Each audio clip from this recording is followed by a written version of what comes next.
Night falls.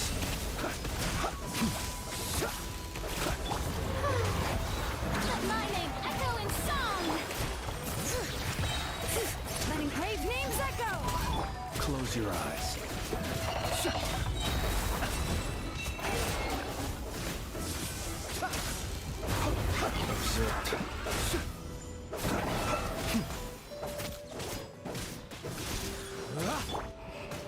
Strike a pose!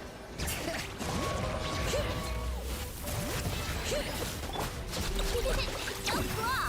Ding dong water bomb! Close your eyes. Do you fear the dark? Steady now. Shower me with praise! Let the world collide! Bring it! Hear the echoes of the valley! Be silent. Close your eyes. Do you fear the dark?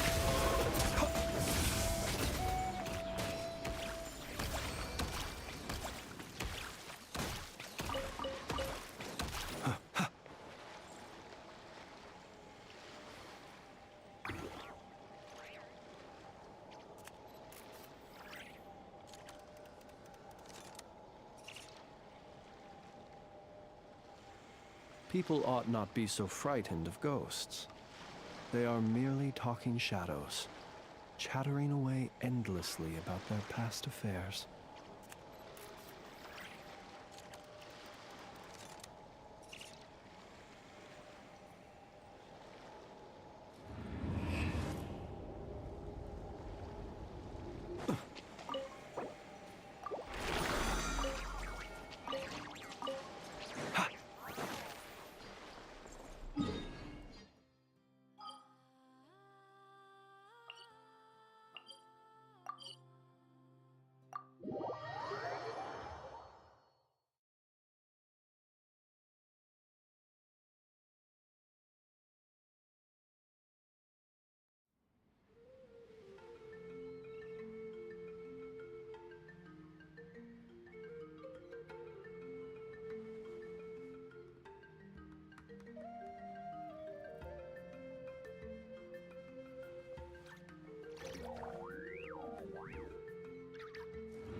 This realm...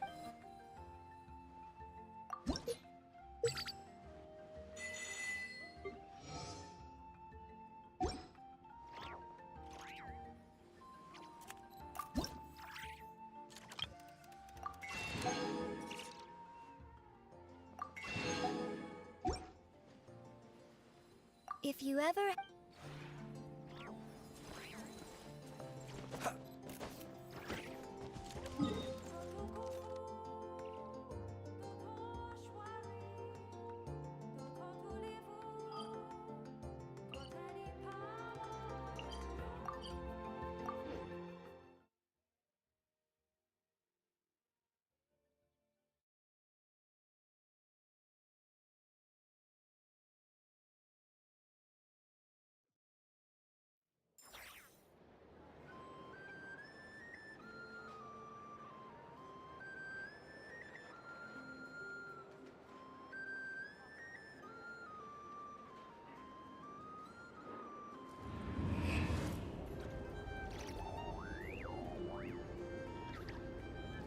This land holds nothing but promise for adventurers from all walks of life. Wouldn't you agree?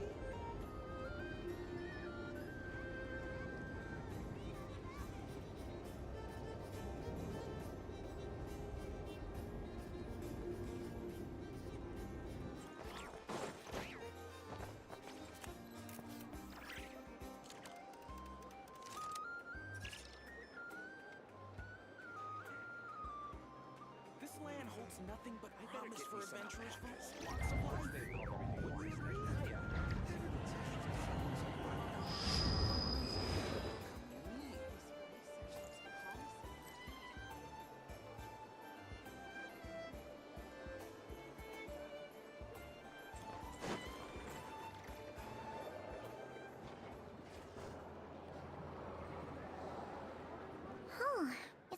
days since we said bye to the others in Nasha Town.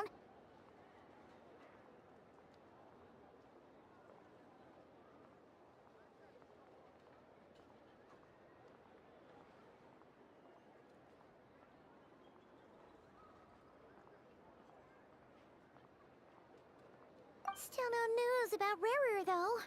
Where could he have slunk off to? If only he was gone for good. But with all the trouble he stirred up before, there's no way we've seen the last of him. Hello! You must be the traveler in Paimon? Mr. Flint has been looking for you. Unfortunately, there's been a serious wild hunt attack over at the quarry. He thinks it's time to regroup and figure out a plan. The wild hunt? Oh, uh-oh. We better get over there, right away! Come on, let's go!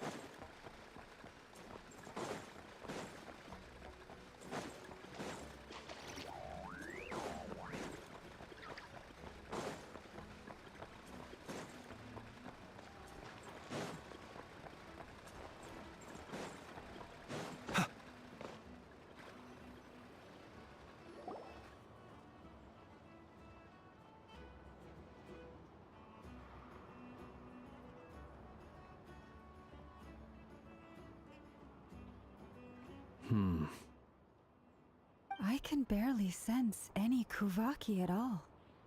This whole area feels like a soulless husk. Looks like his appetite truly is insatiable. As if the power of that energy cannon wasn't enough. He's not seriously still getting stronger? What's his endgame here?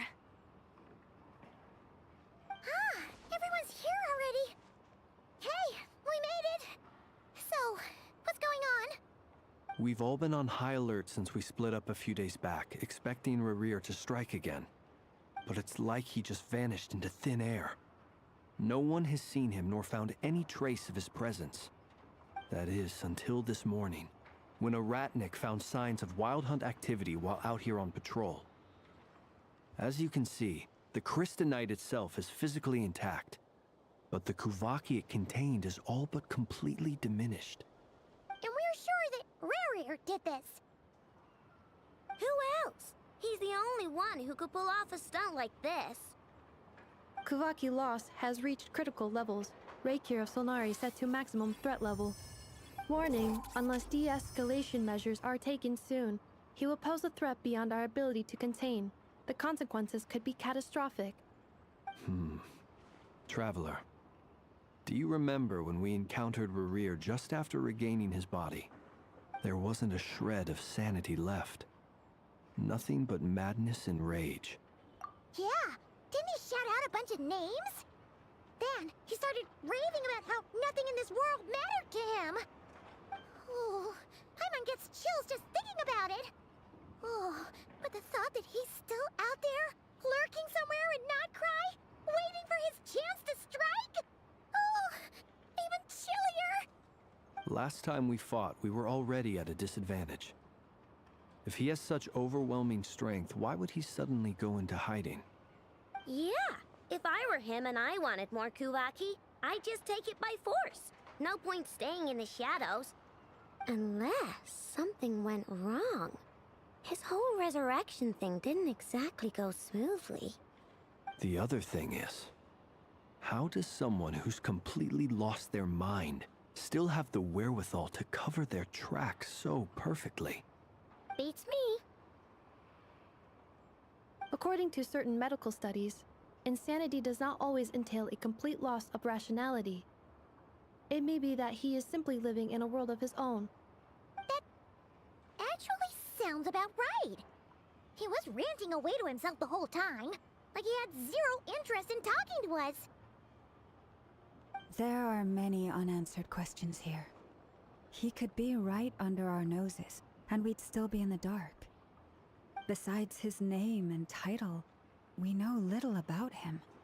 Certainly nothing about his past, or what he might be hoping.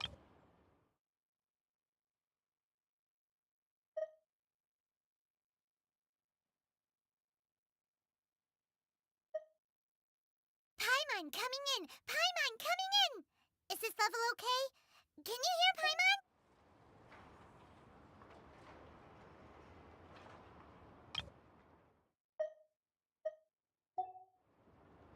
Exactly. And we wouldn't even know where to begin looking. Even Boss hadn't heard of the Rahir of Solnari before all this. I'd be willing to bet that even if we gathered together every scrap of intel in Nodcry, we still wouldn't find more than, like, 3 useful facts about him. So, if we do nothing, he'll just keep getting stronger. But if we want to investigate him, we have no idea where to look. Last time we had Marionette and her big robo-buddy to help us, and we still barely held our ground. If we had to face him alone... Oh, Paimon's head hurts just thinking about it. What are we supposed to do against a threat this big? Well, I do have a little hunch about his next move. Given that he attacked the quarry, I'd say it's likely he'll target other places rich in Kuvaki. Somewhere like the Eye of Krati, or the Pillar of Embla. One thing's for sure. If we just sit back and let him keep absorbing Kuvaki, we really won't stand a chance against him. A perfectly reasonable hypothesis. However, it is worth noting that these two locations are quite far apart. To investigate them both, we'll need to split up. I agree, we should split up. Right now, Rarir's goal seems to be gathering Kuvaki, not fighting us directly. Once we're done, let's regroup on Hisi Island. Wait, why Hisi Island? If I recall correctly, your largest goddess statue was carved from Kuvaki-rich ore, was it not?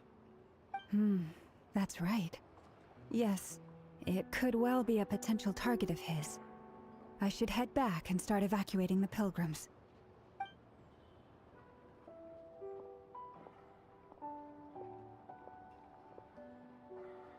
Splitting up's always gonna be risky. But I guess we don't have much choice, right? We're in a race against time here. And if we do run into Rarir, what then? That's when you follow the 3rd rule of treasure hunting. Run like the wind. Didn't you say the 3rd rule was go with the flow? I don't know. Did I? Anyway, whatever.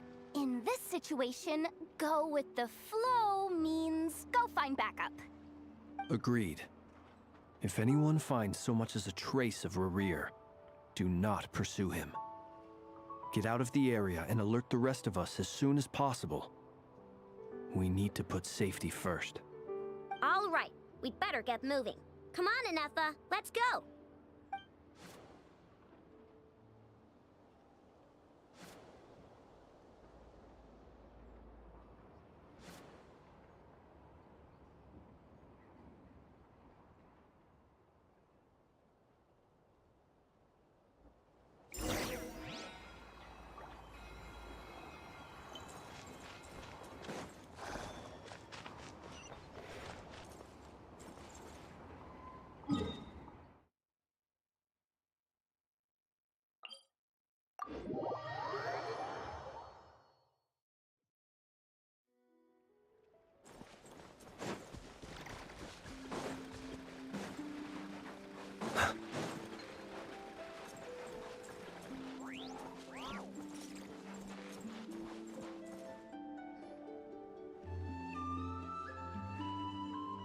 Any leads?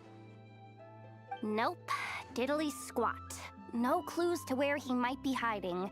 It's like he's a ghost.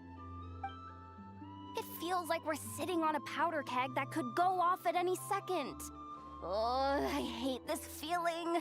I'd rather face him head on than be left hanging like this. So, you guys didn't find anything either? Not loving the word either. How about you, Flints? I questioned a few Ratniki and eventually narrowed my investigation down to one suspicious individual. But by the time I got to his place, he was already gone. Almost as if he knew someone was on to him. Either that, or he's just extremely cautious and doesn't stay in one place for long. He's been biding his time for a while now. The question is, where or what is his next target? No idea. Since regaining his body, he seems to have lost all interest in the fragment in my possession. If he did still want it, he's had plenty of chances to take it. All we can do now is hope that Ino and Anefa turn up some leads. Darn it, Rarir! If you've got the guts, come face me one-on-one! Wait, he's actually here? I didn't mean it! I swear! No, it's coming from Silver Moon Hall. The Lady Kutar might be in danger. Let's get over there, quick!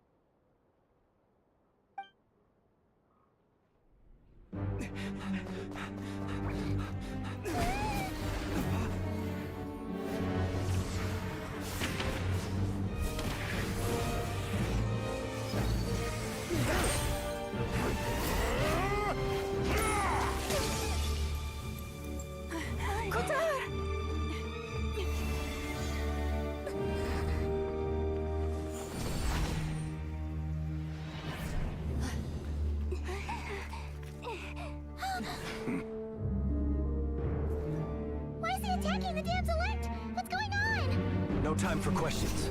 Stop him!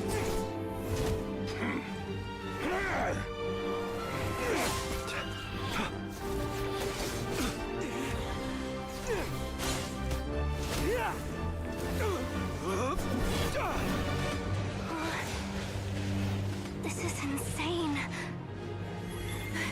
Yehuda, get Kutar out of here! On it.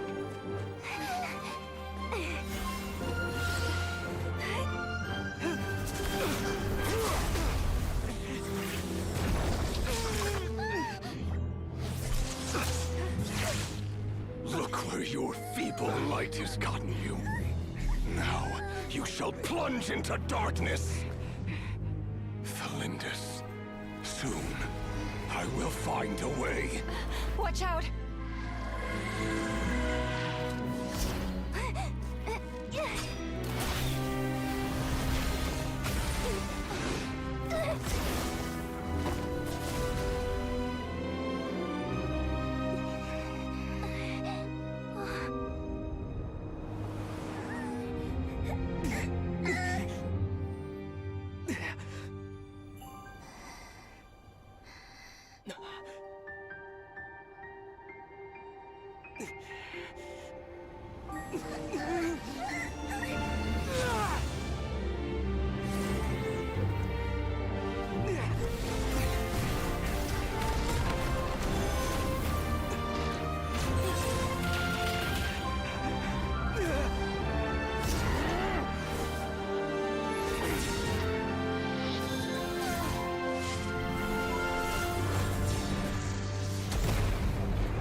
Find them. Even if it means turning this place to ashes.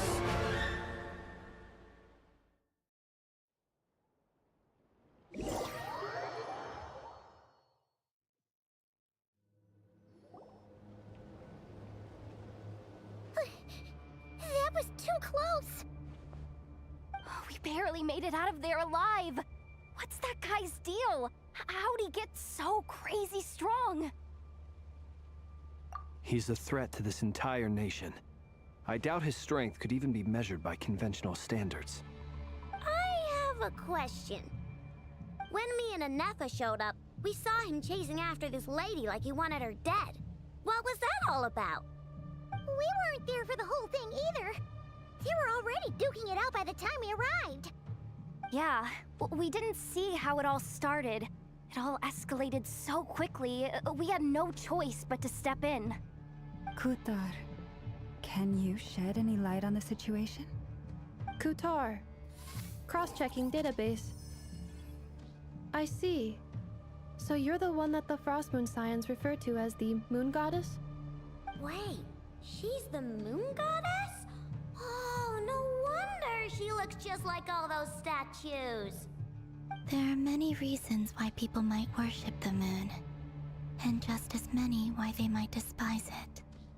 I've never met that person before, but there was no mistaking his deep-seated hostility towards me.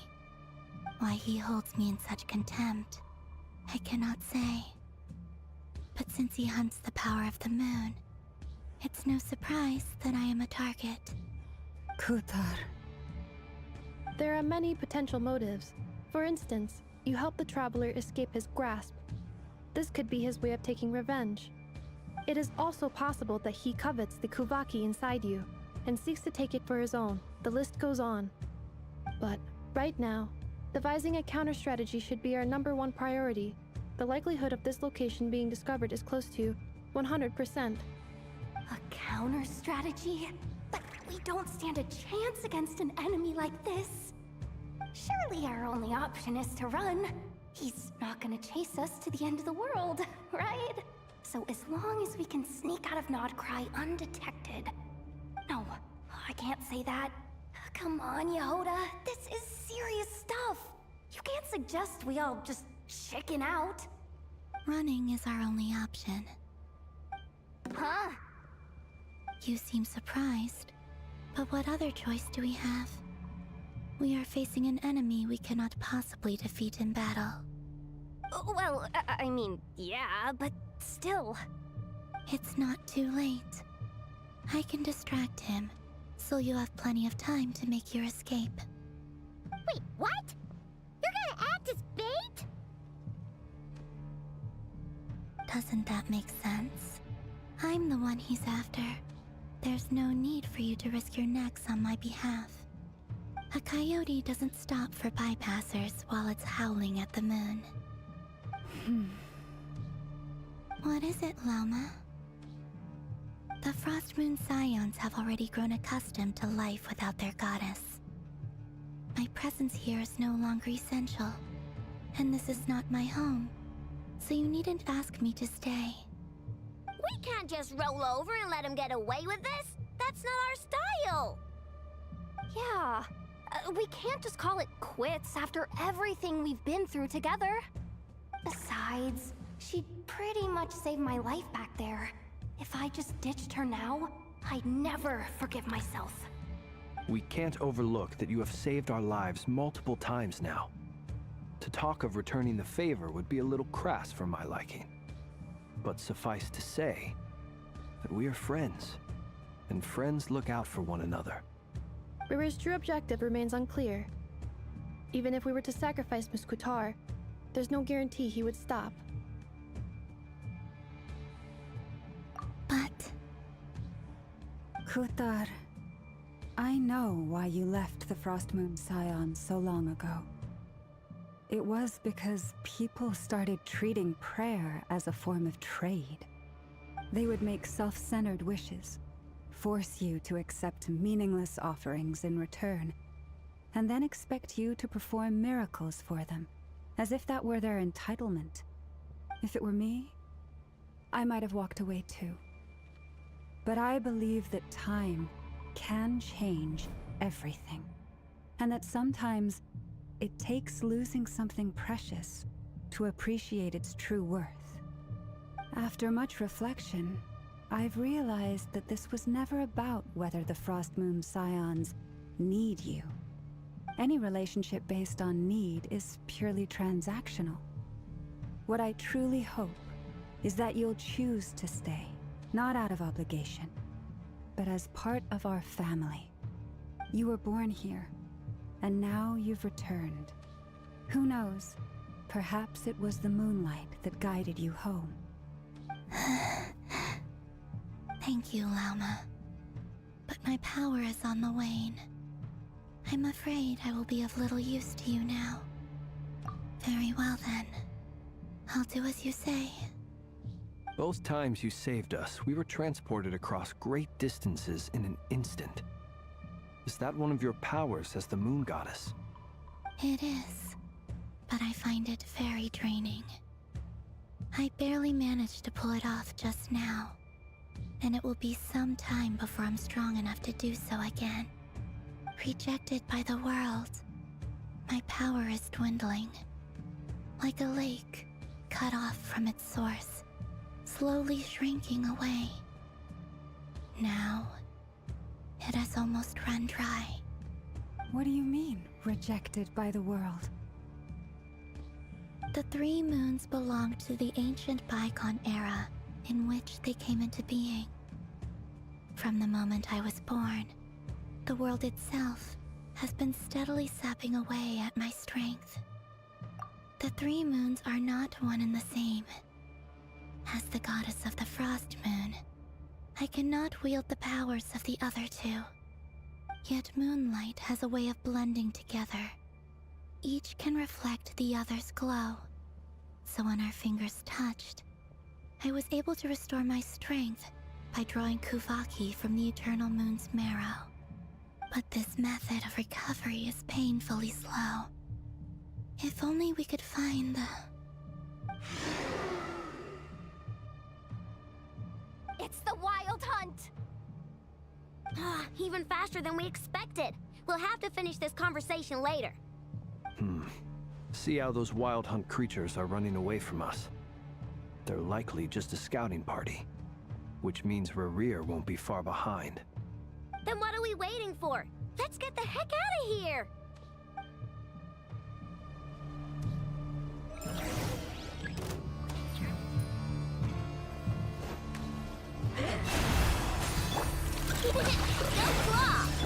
Cleanup sequence initiated. Preparing for dust-up. They just keep coming! This is driving me nuts! Rerir's closing in on us. We need to pick up the pace. There's too many of them! And this time, we can't fall back on Kutar's help to escape. This goes on much longer. With one heart, we pray. The long sleep beckons. Close your eyes. Be silent.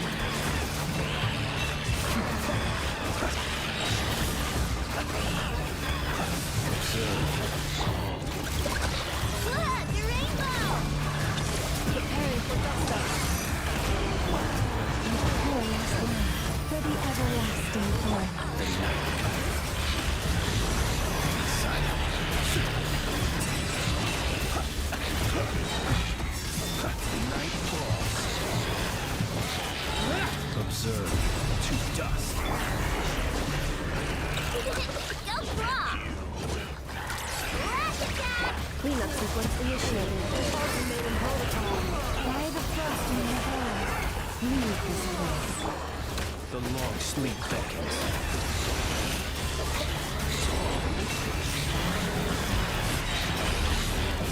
Be silent.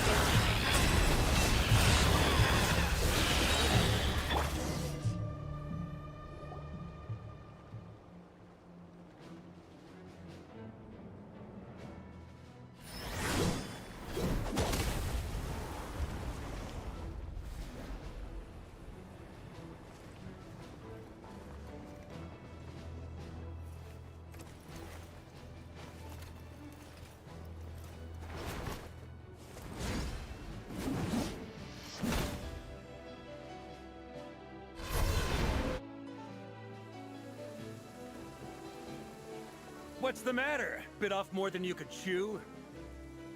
Who are you? Uncle Varka! You're back from Amspartnir? Whoa! You're Barca? Grand Master of the Knights of Favonius? We could save the intros for later. Right now, let's get you all out of this hellhole. Follow me. I know somewhere you'll be safe. Oh, is that where I think it is? That's the one. Come on, move! There's no time to waste.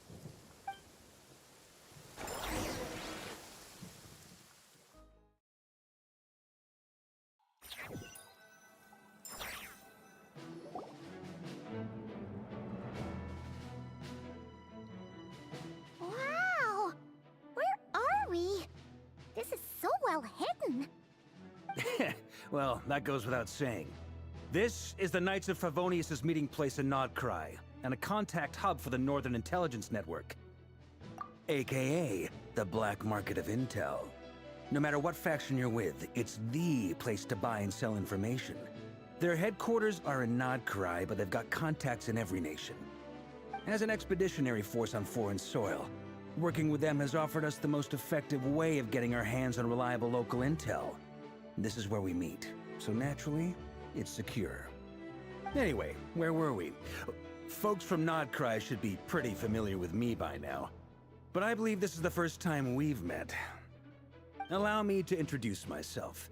I am Varka, Knight of Boreas, and Grand Master of the Knights of Favonius. We've heard all about you. This meeting's been a long time coming. You look way younger than Paimon expected. But you definitely have that Grand Master vibe. Well, I'm no spring chicken. Just not showing my age yet. Definitely feeling some of that back pain today, though. Rushed back from Amsfartnir without a wink of sleep, only to get right into another fight with that freshly revived maniac. Another? You mean you fought him before? Yep. He wasn't nearly as strong back then, but he was still a formidable foe. I brought some of the knights along to give him a little surprise, but he saw us coming from a mile off. My squad took heavy injuries, and I barely made it out alive myself. We knew it might have been our last chance, so we staked everything on it. But still, it wasn't enough to stop him. I tried tracking him down afterwards, but he didn't leave a trace. Even in his unhinged mental state, he's as cautious as any trained operative. So, I decided to come find you. And as luck would have it, turned up to find you being ambushed by the Wild Hunt. The rest, you already know. Is that why he's been frantically absorbing Kuvaki these past few days? Because he sees you as a threat? Maybe I'm part of the equation, but even if I weren't, I'm sure he'd still be gathering power. He's clearly working up towards something. Note to self, Uncle Varka's strength rating officially upgraded. Guess it's my turn to ask questions now. So, what exactly has been happening in Nodcry? Why is the Wild Hunt returned in humanoid form? And why is it after you? That's a long story, but I'll try to make it quick.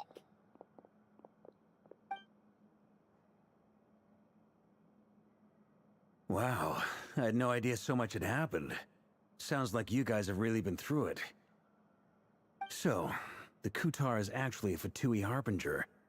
And all this Wild Hunt activity in Nodcry is the work of the Raker of Solnari, one of the 5 sinners.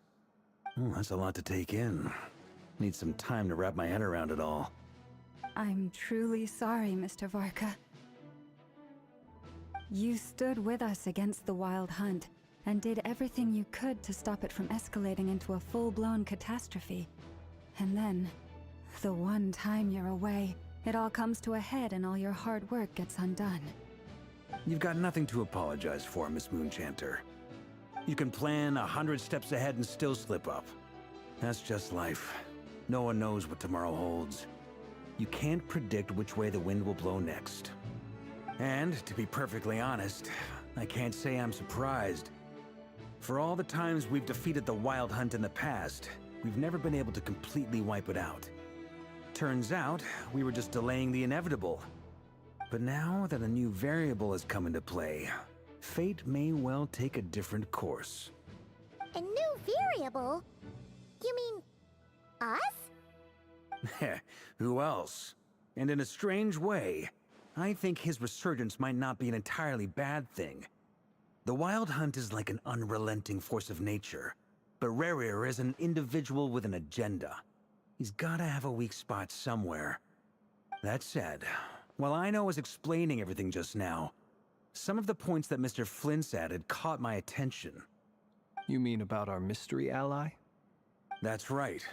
From what you've said, not only did they lead you straight to some key files, they also shielded Hisi Island from a lethal Kuvaki blast.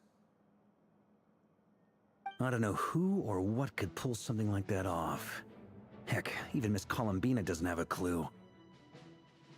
I hadn't heard the story about those files. Would you mind repeating their titles for me? Wild Hunt Phenomena Log, a Nodcrian Ratnik's Field Journal, and Kuvaki Survey Log. Oh. No.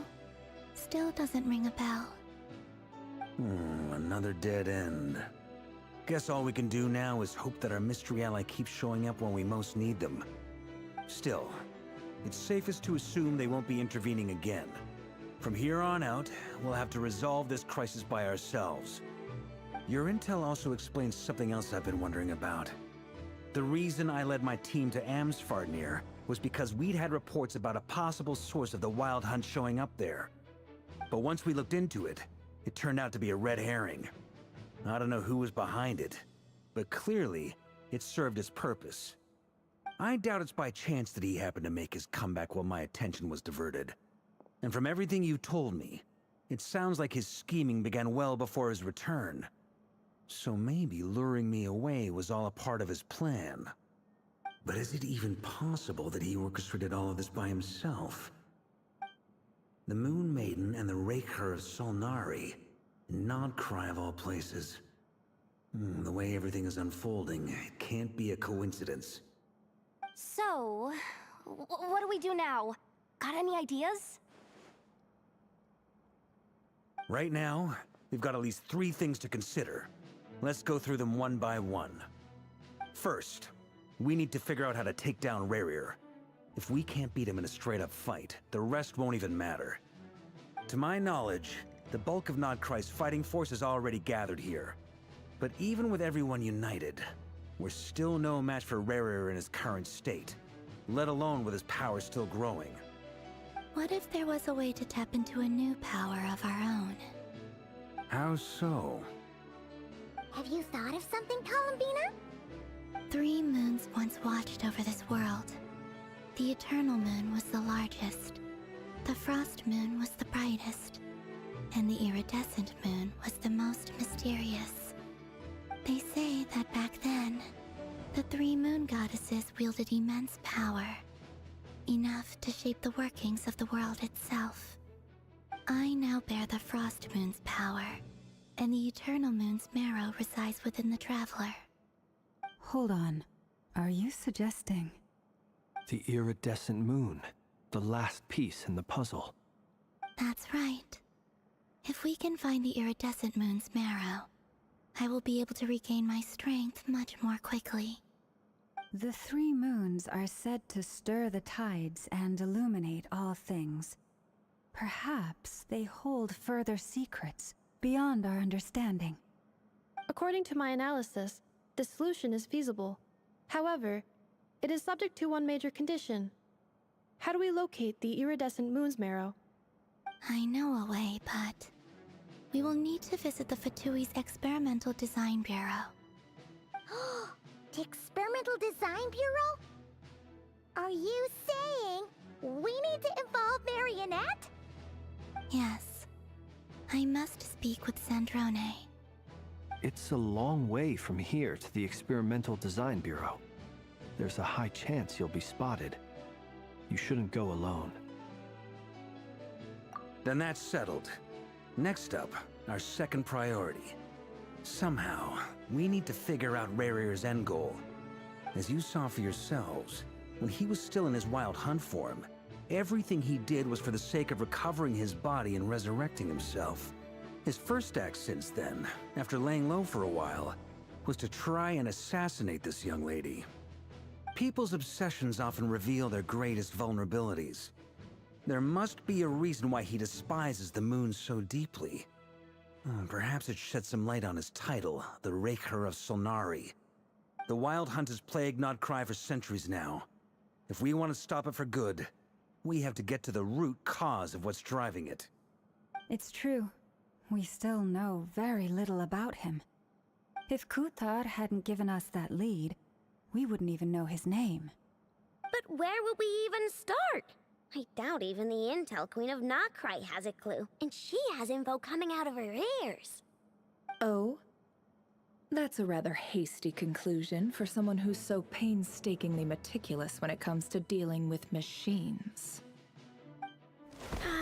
She heard me.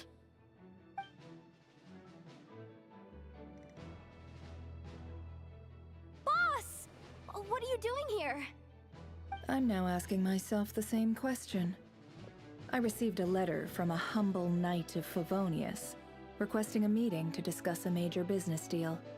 But it looks like this humble knight had something else in mind. Details, details. Miss Neffer, the important thing is that you've arrived at the perfect time. Since his failed ambush, I've been racking my brains trying to come up with a plan to fight Rarier. Given the severity of the situation, I think it's fair to say that our only chance lies in uniting as one. And I'm talking all the factions in Notcry. We can't do this without the Curatorium, but I knew it'd be a tough job to win you over. So, I took the liberty of reaching out for a little chat. Wait a sec. How did you even hear about this place, Neffer? Didn't you say this is meant to be the Knights of Favonius' meeting spot? And a contact hub for the Northern Intelligence Network? And isn't it supposed to be super hidden?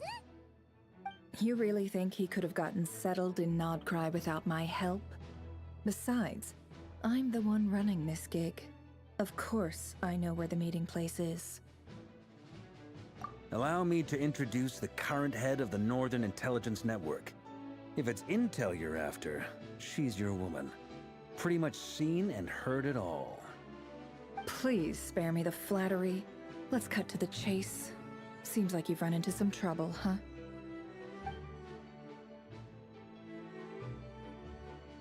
Well, this certainly qualifies as an unforeseen crisis. On behalf of the Curatorium of Secrets, I wish you all the best of luck. So you're just going to sit this one out? Why should I get involved? What could possibly be in it for me? What if we told you we can't do this without you? Oh? Then I'd say, you'd better make it worth my while. I don't work for free. I can't put a price on something like this. It's just not in my nature. But then again, you and I have always been polar opposites in this regard. So I can't exactly say I didn't see this coming. If you insist on compensation, I will pay you. Consider this a formal commission. Sound fair? You just don't give up, do you? Too bad. I know you well enough to know you can't afford my prices. The riskier the job, the more it'll cost. And a Moonchanter's stipend isn't exactly generous. Unless you're planning to start passing the donation box around among the faithful. Boss, just a thought. If they come up short, maybe you can take the difference out of my next few paychecks. Things got really dangerous during the fight with Rarier. If this girl hadn't saved me, I'd be ley line fodder by now. I'd be gone for good, boss. If there's any way we can make this work, I'd really like to help her. Please? I'm begging you. This is why I'm always telling you never accept favors. They are the hardest debts to repay. You have to be careful who you get involved with, or you invite all kinds of misfortune. Very well, Yehoda, I will help. But just this once. Don't count on this happening again. Flynn's, that fragment that Rarier was after, do you still have it on you? Of course. Let me borrow it. I need it to follow up on some leads. Wait, you actually have some leads? Shh. This is top secret information. I get it. We all have things we'd rather keep to ourselves. Plus, I know we can count on you, so we'll leave the intel gathering in your hands. And that brings me to the third and final item. We need to find a way to distract him. We need time to make our move, so someone will have to stall him.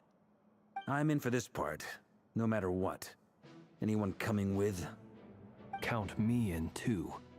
Come off it, you two. Quit playing heroes. I'm way ahead of you here. Neffa did a scan of the Moon Goddess's Kuvaki signature, and we're gonna use it to make some decoys over at the Kramkake craft shop. Anyone who's in, Follow me. Once they're ready, we'll deploy the decoys across Notcry. So as long as the rest of you keep moving, he won't catch on to your scent and won't be able to track you down. I like it. Genius idea. No biggie. All right then, we'll split into 3 teams. Once your team has finished their mission, return here and wait for the others. Dismissed!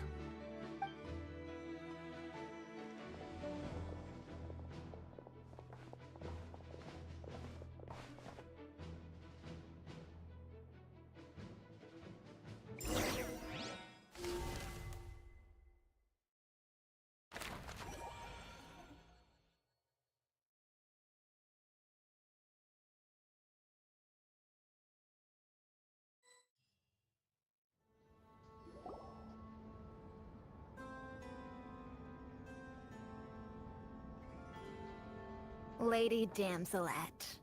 Wait, and you two? What are you doing at the Kuvaki Experimental Design Bureau? We've been doing our best to mind our own business lately. But if you're just gonna waltz up here like this, you're seriously pressing your luck. Don't blame us for doing what we have to. Huh! You really think that's gonna scare us off? We're not looking for any trouble. I just want to see Sandrone. Do I need to remind you that you're still a wanted fugitive for deserting us? Out of consideration for our former ties and the crisis we're all up against, we'll let you leave in one piece. But don't even think about trying to get inside. Let them in. But... Are you going to make me repeat that? No, my lady. Sandrone seems to be in a good mood. Must be maintenance day.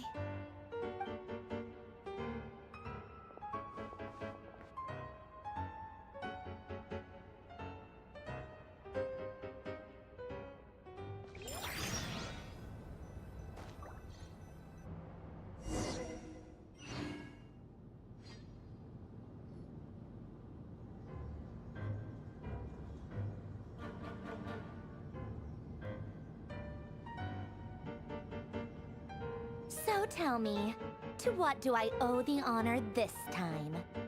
Actually, before you answer that, just so we're clear, we're not colleagues anymore, Columbina. I don't owe you anything. I promise it's nothing big. It seems like you've gotten the wrong idea here. The only reason I let you in was because I was bored.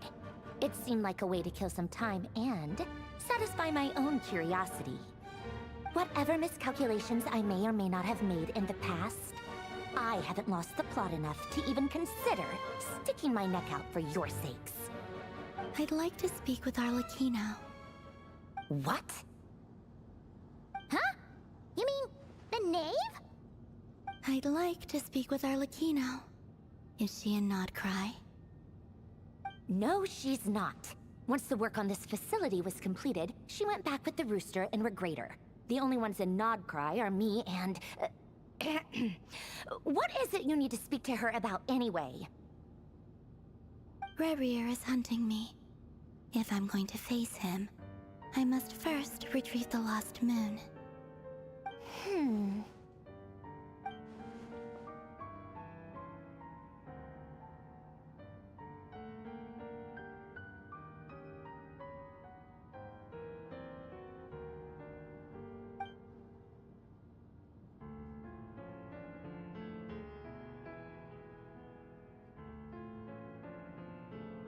Is that a no, then? As if I need reminding. I was this close to settling things with him before someone decided to whisk me away to their weird little garden. Have you held any tea parties lately? Tea parties? Yeah, obviously. You don't seriously think we'd pack it all in just because you aren't here.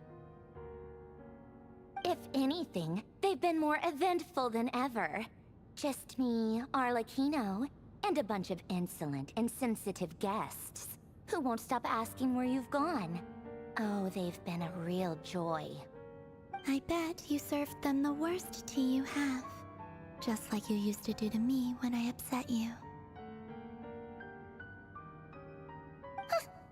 Who cares about how good the tea is when there's no one around to drink it? I keep losing people. First Rosaline, now you. I'm running out of people who can make me laugh. Honestly, what could be more ridiculous than the multi-centenarian goddess, who's only ever had the plain herbal tea she received as offerings? You'd always brew a different type of tea for me each time. Was it really just to see how I'd react?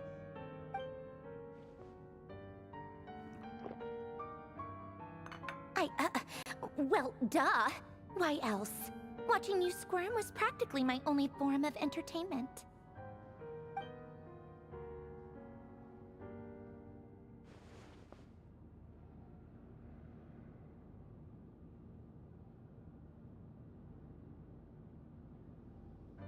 Oh, yeah. And Capitano sometimes used to bring Tartaglia around, too. But I guess we won't be seeing him again.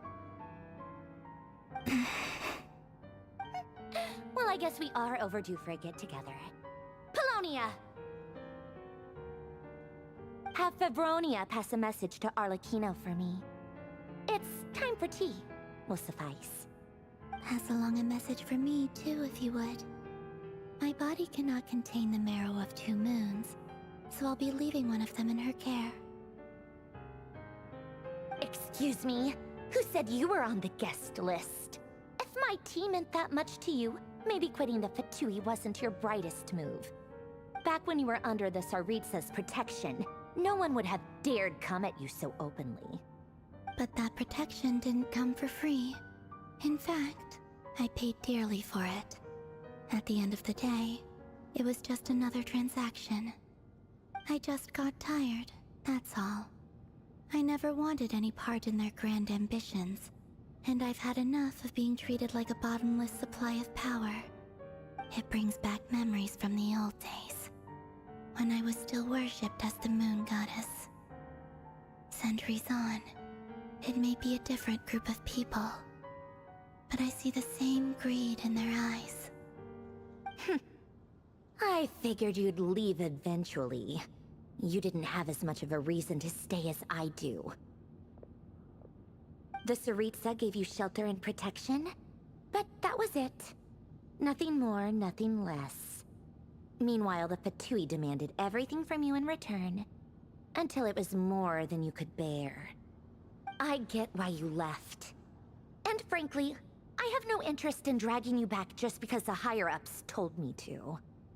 But if you keep hanging around with this riffraff, the next time we cross paths, we might be enemies for real.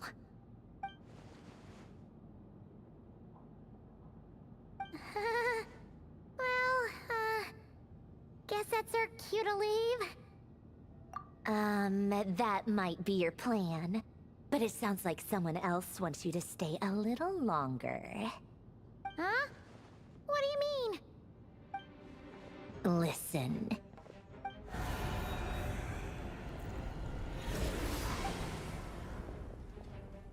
My lady, it's the Wild Hunt. A horde of monsters is headed straight for the facility. Another uninvited guest trying to crash my tea party. Clear the area. I'll handle this. Wait, what? You want us to leave you here by yourself? You'll be lucky to make it out of this alive. You really think you can afford to worry about me? Go on, get out of here. You may have stopped Polonia from crushing him last time, but I've made sure that won't happen again. The entire Experimental Design Bureau is rigged for war. Stay and watch if you want, but it'll be at your own risk. You're not flagged as friendlies in the weapons system. Don't tell me what to do! Look, if you're leaving, make it quick. Or you'll just get in my way. There's a secret passage on the 2nd floor. It'll take you right to the plains out back. Stare all you want, Columbina. You're not getting another invitation to my tea party. I know. But thank you anyway, Sandrone. Ugh, this is exactly why you shouldn't hang around with those people. All their melodrama and sentimental nonsense is rubbing off on you.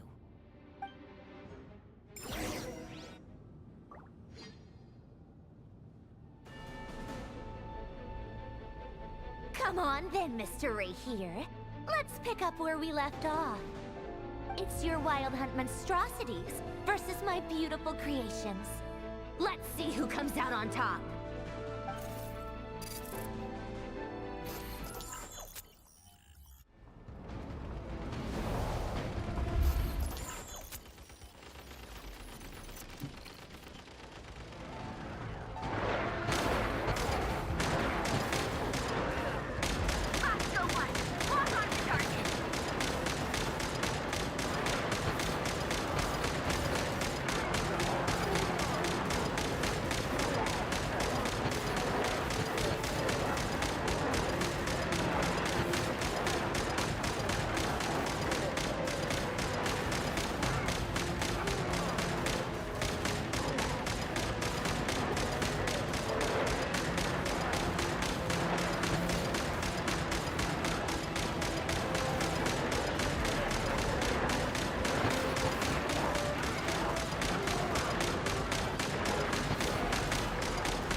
Livonia, get him!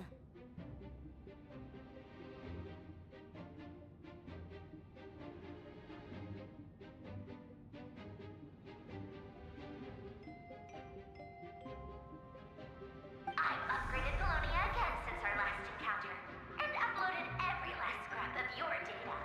So let's finish this once and for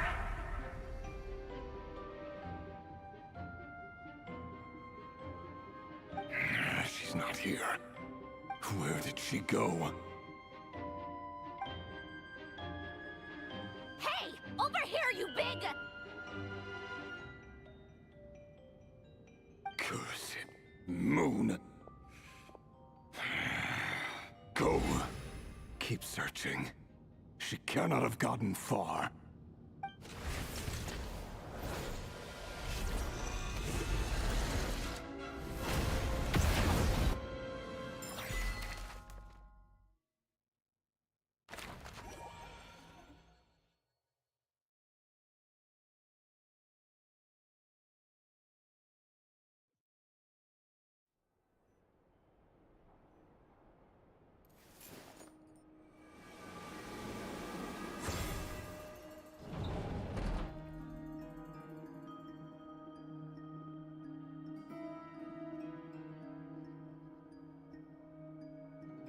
So this is your method for investigating Rarir's past. It almost looks like some kind of ceremony. Good deduction. But it's quite a different affair from what you're used to with the Frost Moon Scions. Whoa! First time I've ever been in here. Boss always said it was off limits, so I pictured some kind of creepy dungeon. But it's actually kinda nice. Oh, I guess this must be Sumero decor? That's where Boss is from. And that nice shopkeeper who sold me my treasure compass. I'm not sure exactly what you've got planned, but it looks like you're all set. When do we begin? Whenever we wish. But for some reason, I've got a feeling this isn't going to end well. I've never faced Rarir myself, but from what you've told me, his power is beyond anything I could imagine. I, on the other hand, am just an ordinary businesswoman.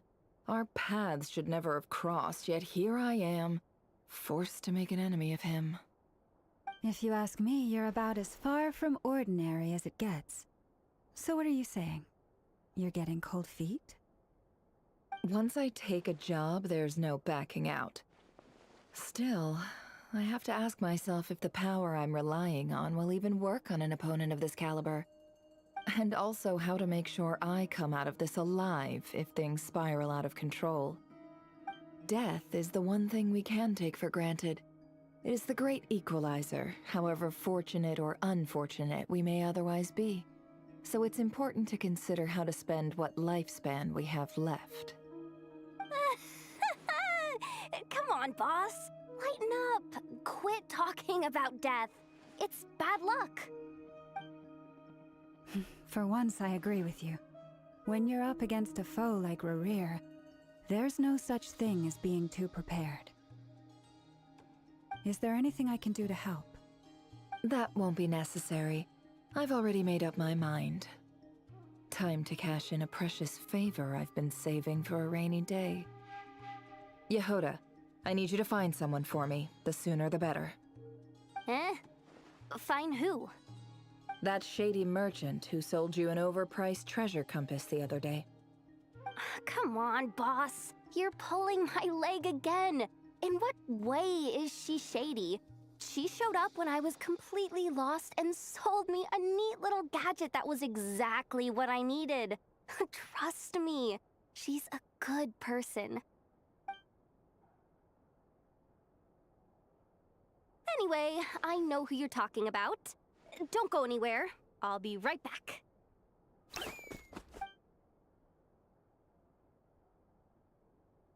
Quit grabbing me. I genuinely can't run any further.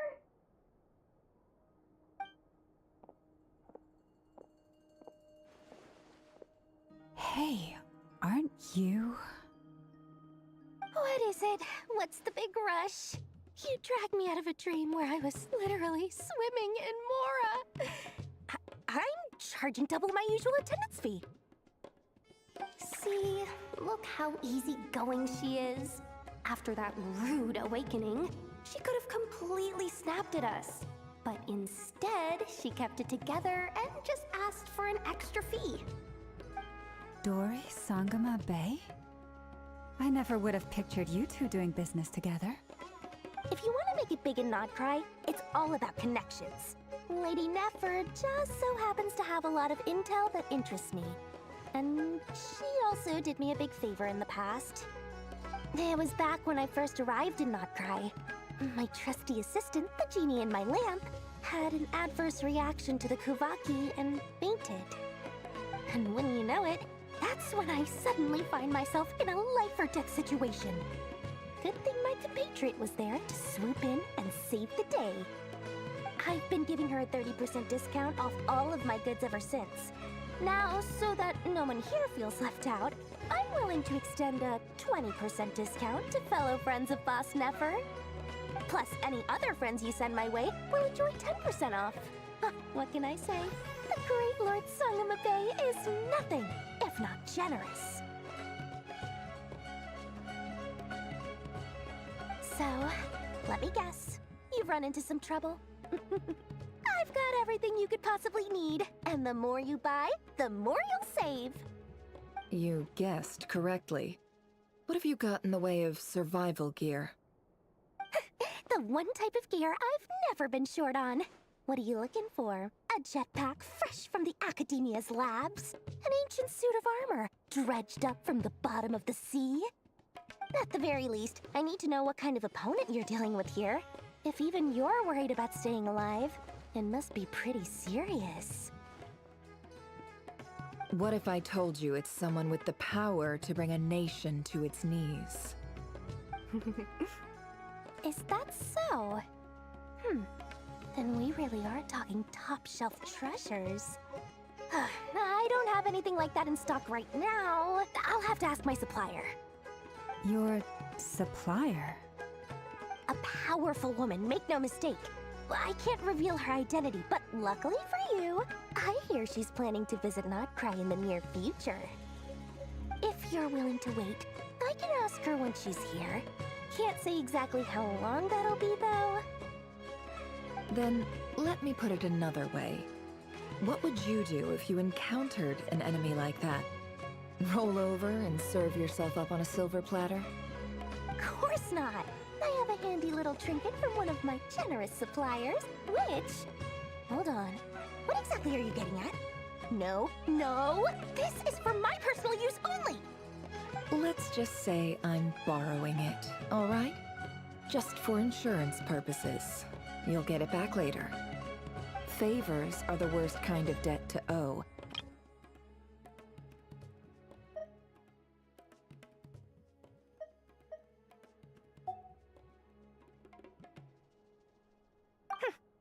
Fine. You can borrow it for 5 days.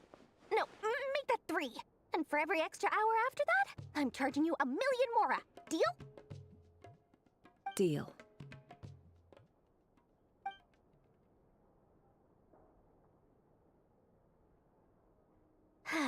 What a way to start the day. Now, was there anything else you wanted? Or can I go back to bed now?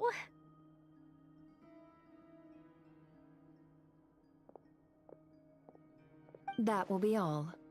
Take care now. Don't trip up on your way back, friend.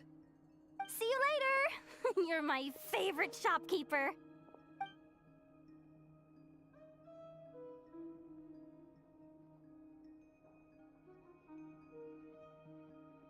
Excellent. Everything is well and truly ready. The ceremony can now begin. After initiating the ceremony, your minds will follow me wherever I go. You will see many strange things in your mind's eye. So remember, don't be frightened, and don't make a sound. Now then, let us peer into the Raker of Solnari's past.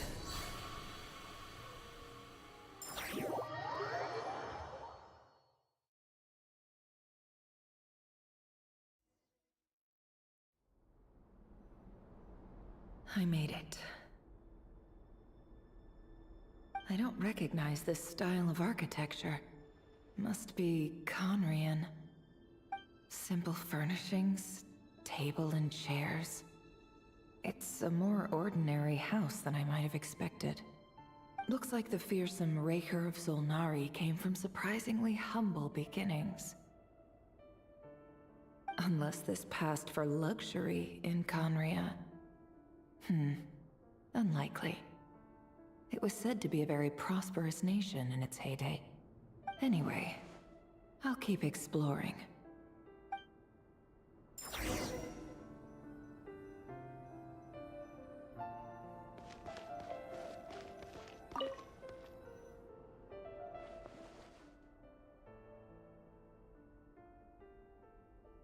Hi, Rivier. Since you're working extra hours tonight, I thought I'd keep myself busy by checking out that new kebab shop. I've heard good things about their menu. I'll test it out, and if it's as good as everyone's saying, let's go back together sometime. P.S. New stash from the Universitas Magistrorum. I brought some goodies home. A few teacups and a pin rack. Hope you like them. They didn't sign their name, but they must have been close. Sounds like they were living together.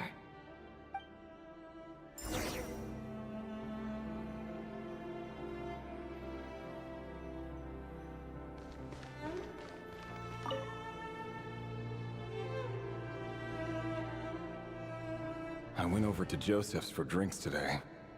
They have a fine collection, but I went alone. Felindis was tied up with something and couldn't make it. Joseph asked why I came alone, but I didn't really have an answer. He then went on to ask about other things. If you ask me, someone who asks that many personal questions is too nosy for their own good. But if he invites me again, chances are I'd still go. Felindis. That's the same name Rerir mentioned. Crane imports keep falling. If things don't pick up, we'll soon be back to meat and mushrooms only. Honestly, I'm not a huge fan of that new type of mushroom everyone's been into lately. Didn't it start out as a lab-grown variety? I heard it's even mildly corrosive. Seriously, why would you even eat something like that? I don't care if it's an impressive feat of alchemy. That just isn't the kind of thing I like to eat. Grain has to be imported, and they're eating a diet of mostly meat and mushrooms. Could it be because Conria is underground, so it doesn't get much sunlight? That would explain why they use so much stone in their buildings. They even use alchemically modified strains for food. Seems like the people of Conria don't have many options when it comes to dining. I've just about saved up enough now. Time to buy it and keep it somewhere safe. Making a big purchase. I wonder what it is.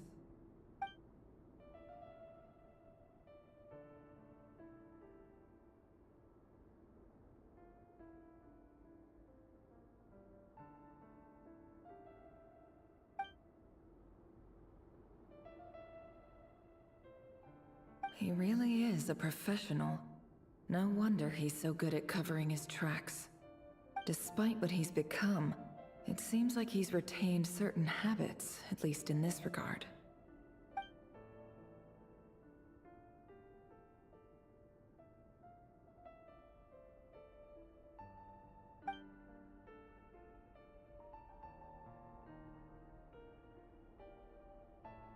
Did Rary rip it out himself?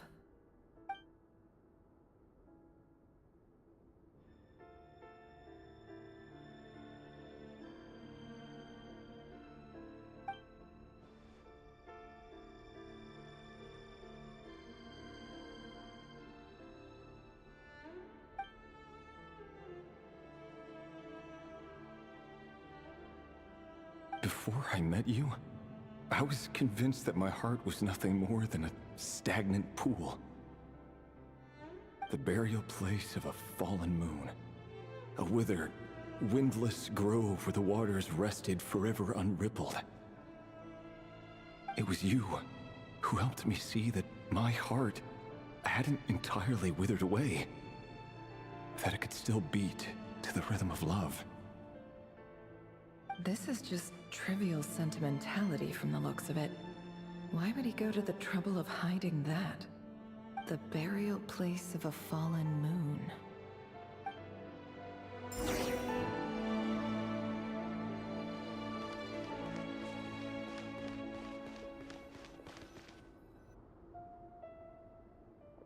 Reverie, over here. Dane! Oh, and, Vediflin here? What a surprise to see you here, sir. Hello there, Reverie. You need not address me so formally outside of court. He doesn't get that much free time, so I invited him over for a drink. Even the court prophet deserves a break every now and then, right? Well, I'm flattered. So, what are we discussing today? Hey, don't look at me. As far as I see it, we don't need an excuse to have a few drinks. Come on, don't give us that. Didn't you say you were about to pop the big question? How's that coming along? Who'd have thought the great Twilight Sword was an even greater gossip? I just didn't expect you to be the first one to settle down and get married, that's all. Yeah. If you told me that a few years ago, I wouldn't have believed you either. So, are you planning to come clean about your job then? I'm guessing you still haven't told her. Sure, I'll have to tell her at some point. But I'll need to pick the right time and place. To be honest, I have no idea how she'll take it. Come on, stop being such a pessimist. For all you know, she could be thrilled. I bet she'll be much more impressed by your actual job than the one she thinks you're doing now. A member of the King's Guard. Quite the cover story. Does the king himself even know? Of course he does. Anyway, enough about me. How have you been? Me? Same old, same old. Nothing much to... Huh? What's up, Ved? It's nothing. Vediflin, Daneslif's elder brother. Renowned throughout the court of Conria as the Visionary, and said to possess a wisdom far beyond the reach of any ordinary man. And yet, despite the gulf between us, he seems to have something to say about me. Does he even know me? Does he see me as a friend of his brother, or just another of the Vinster King's blades? Why did he react so strongly? Was it really to do with what we were talking about? Brown, curly hair and brooding blue eyes. So this is what Rare looked like back in the day. Perfectly normal. No different from anyone else. As frightening as this monster is in the present, there's something even more unsettling about seeing the human he used to be.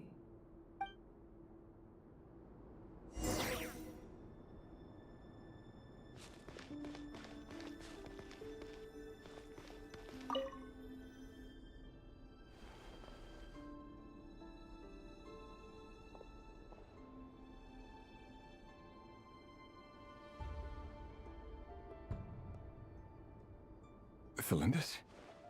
You're back early?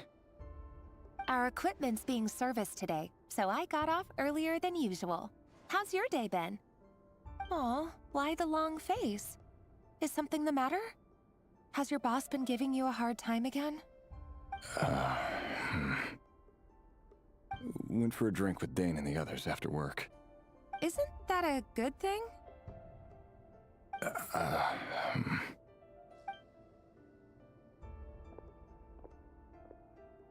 Vediflin showed up today, too. You know, Daneslif's older brother. Ah, Mr. Vediflin. Yes, I've heard of him. They say that everything he says ends up coming true. He overheard Daneslif mention that I'd recently proposed, and seemed to have an issue with it. But when I asked what it was, he kept it to himself. So, you're worried? You could be such a child sometimes, Reverie.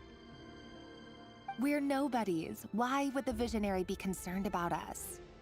I'm sure someone in his position has much bigger fish to fry. Maybe you're right. You worry too much, Rerir. We've been together for ages now, and everything's been going so well, has it not? You've even proposed to me. So, you do remember. Tell me then. What's your answer? Like I said, I need some time to decide. You can't just rush into things like this. We may be nobodies in the grand scheme of things, but if we want things to work out, we've still got to plan ahead. All right. Take your time. Just don't keep me waiting forever. Nobodies. Sounds about right. In the eyes of people like Vedalfnir and Dainsleif, what do we matter? Can someone whose gaze is so fixed on a far-flung future even see the present clearly? Besides, the dynasty's fate rests with the king and his inner circle. Whatever I do, it won't make much difference. Meanwhile, every idea they come up with and every decision they make, it affects everything. These days, the king is lost in his research, and the purge of the Crimson Moon bloodline grows ever more intense. The opposition tried to speak out, but nothing came of it. And I'm under no illusions as to why. Because we eliminated them and got rid of their bodies. A man can have 1,000 reasons to carry a sword, but there are few good excuses to use it. Yet the king has never even considered a gentler approach, and he never will. What becomes of someone who kills on another's behalf? Can he ever find true peace?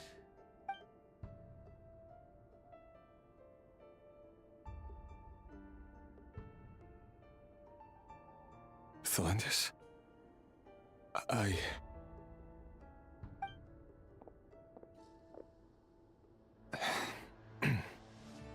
It's nothing. You were right. Fate has never smiled upon nobodies like us. But by the same token, it's unlikely to bear a grudge against us either. There's no reason we can't keep living happily together, cherishing the simple joys of each day as they come. See? You just need to stay positive, Rerir. I can feel your warmth, your breath. You're right there, right by my side. Just seeing you makes me happy in a way I can't explain, and that's something that no one could ever take away from me. So smile, my love. Let go of that frown. You're right, Thelendis. I've just been overthinking things. That's better. Getting caught up about things like this will only ruin our evening. Speaking of which, all set for the ball tonight? I need to go get ready. You go ahead.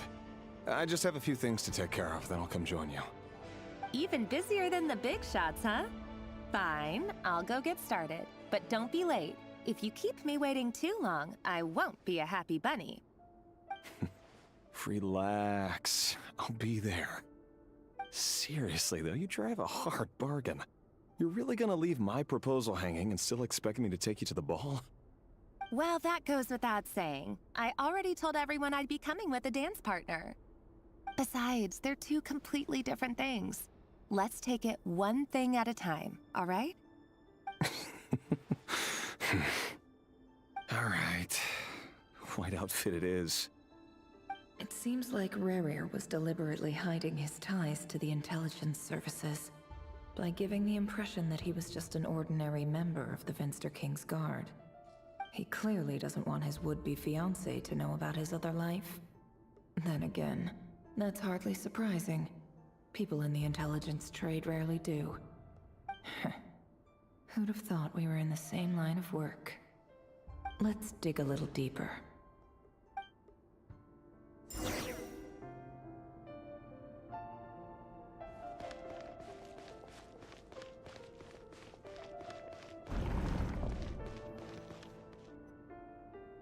Our last operation was a resounding success, and all thanks to you, Rerir of Solnari. In total, we apprehended 32 dregs of the Crimson Moon, and 67 accomplices. After all these years since the dynasty's fall, so many of them still linger on. Indeed, it cannot be denied. Yet it was destiny that the Crimson Moon should be overcome by the eclipse, and that His Majesty, the all-seeing Vinster King, now guides our nation on the path to prosperity. Conria has no further need for a dead moon. But alas, there will always be those who refuse to see the truth, choosing instead to romanticize the past.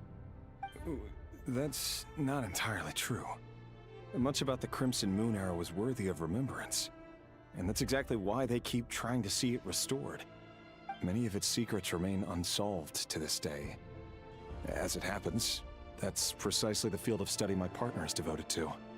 You still haven't told her what you really do for a living. Where would I even start? How do you tell someone that you're one of the king's hand-picked executioners? That your hands are steeped in blood? You didn't choose this life, any more than I did. Orphans like us don't get a say. But I'll sure as heck be the one to pay for it. Speaking of which, we need to be more rigorous in the way we identify direct descendants of the Crimson Moon. Someone, it seems, has strong opinions about my future plans. Most likely my marriage in particular. I have a feeling that we may soon become targets of the Crimson Moon's retribution. Your concerns are not unfounded. They've taken out many of our colleagues these past few years, and for that very reason. These are no helpless lambs we're leading to the slaughter. They're wolves in sheep's clothing. Take care, Rey Hero of Solnari. I look forward to toasting you at your wedding. Thanks, Thorkel. You look after yourself, too.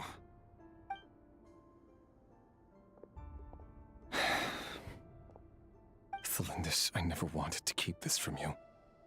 You're the last person I would ever want to lie to. But that's exactly why I can't tell you everything. There are things you shouldn't know. Things you cannot know. The Moonlit Dynasties are a thing of the past. Yet even now, with the sun shining high in the sky, there are those who would call forth a dead moon's ghost. Could that be why Vedalfnir held back? Or was it because of some court secret he's not at liberty to share? I have to get a clear answer from him. No matter what happens, I will protect Thelindis. Rerir seems to be very concerned by Vedalfnir's reaction. Vedalfnir and Dainsleif, the Visionary and Twilight Sword. So that's what they were really like. I've investigated this whole area now. There doesn't seem to be any other memories here. Should I try somewhere else? Wait a second. What's this black smoke?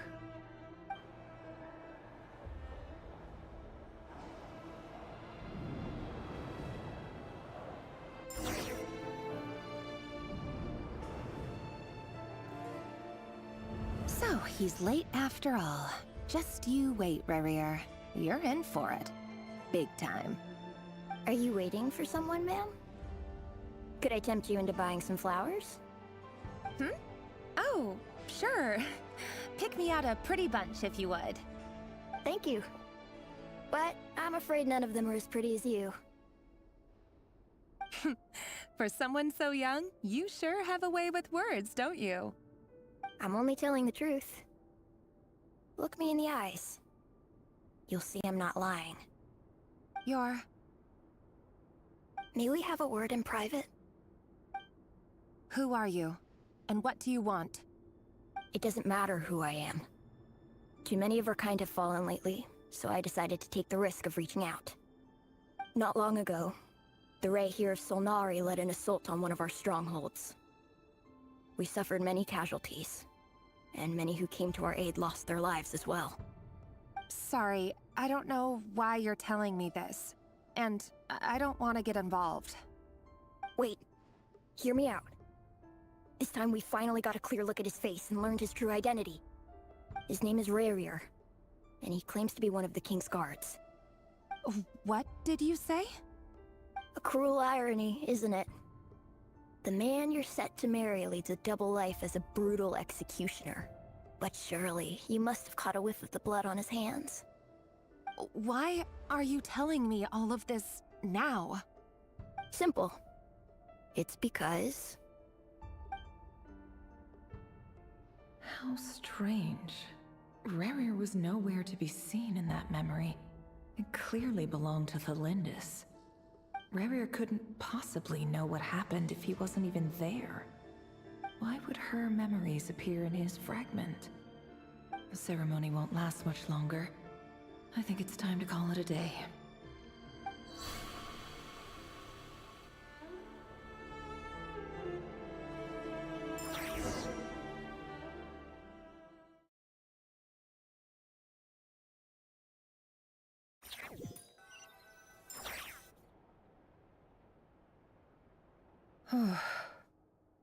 So that was your doing? Did you just pull us inside Rerir's fragment to spy directly on his memories? Any more questions, and I'll have to start charging. I had no idea you could do that, boss! Seriously, that was amazing! We're not worthy. We're not worthy! I gotta admit, though, I'm itching to see what happens next. Feels like we barely scratched the surface. I'm just as curious as you are. But the ceremony only allows for limited time inside. That's all we can see for now. Luckily, we managed to learn quite a lot. So far, so good.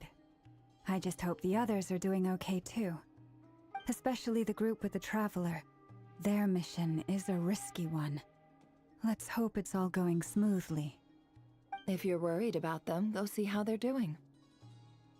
If I know boss, she's gonna need some time to write up all the details and make sure it's all coherent. I'll stay behind to lend a hand, but feel free to head back and meet up with the others.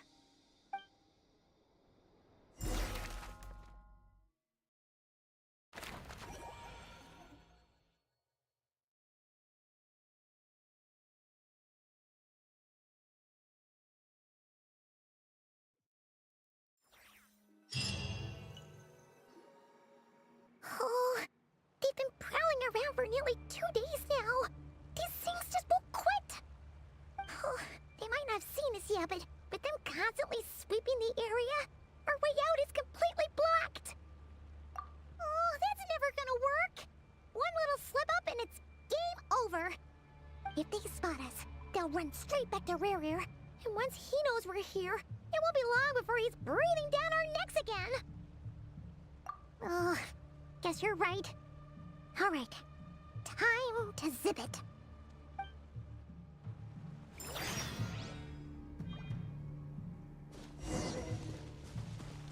Quick, hide! We almost got spotted! Phew, that was a close call.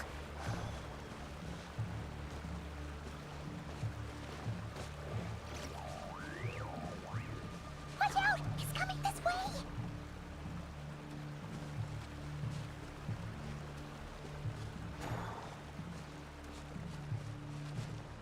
Keep going. We're nearly there. This is the final hurdle.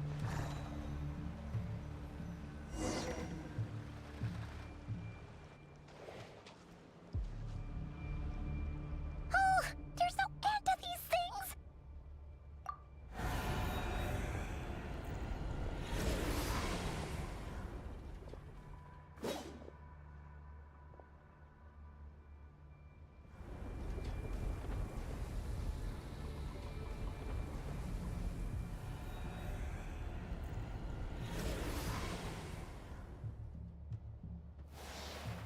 Fire. Fire? Wait, what's that smell? Oh no, there's a fire!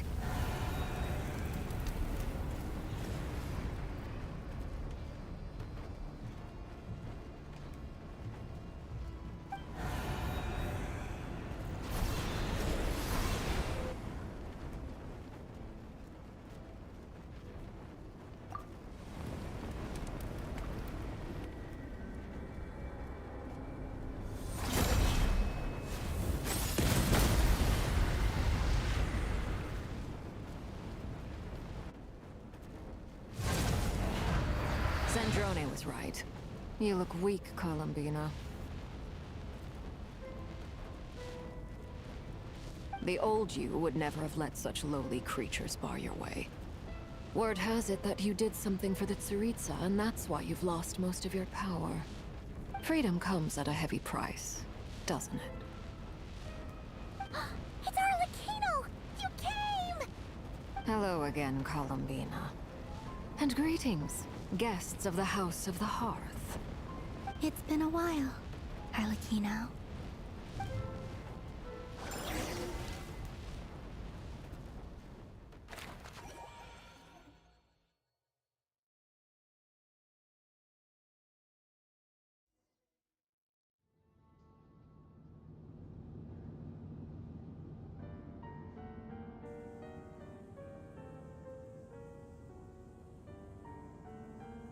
Stupid right here of stupid Solnari.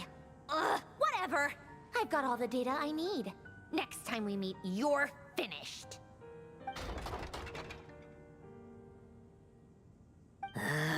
He sure doesn't pull his punches. Excuse me, do you need a hand? You can do me a favor by staying out of my way. Can't you see I'm busy? Wait a minute. I recognize that voice. Hello, Miss Sandrone. Father sent us over to help. How considerate of her. Hey, Fremine, get over here and help me fix this. Lenny, you do your thing. Just keep your sister away from my machines. Nearly every machine that Catgirl touches ends up going haywire. Go put her on cleaning duty or something.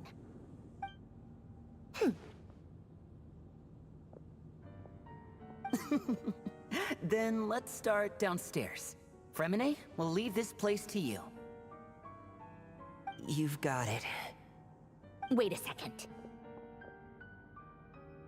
Pretty sure there's still some tea in the cupboard. If you want some, you'll have to make it yourselves.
It's a relief to see you all made it back in one piece. Huh? Feels like there's quite a few people missing. Where's Flint's and the others? And what about Nefer? I returned ahead of them. Flint is helping Aino and Anefa to set up the decoys and buy us some time. As for Miss Nefer... Boss is still wrapping things up on her end. She sent us back to fill you all in on the top secret intel we've been gathering. I see. Then let's get right into it. But first, who do we have here? You brought someone else in to help? Greetings. I was invited here to help as a longtime Tea Party companion of Columbina's. You may call me Arlecchino. Surely it can't be. Those eyes. Oh, where have I seen them before? Wait, of course. In those memories we just saw. The only Arlecchino I know is the fourth of the Fatui Harbingers.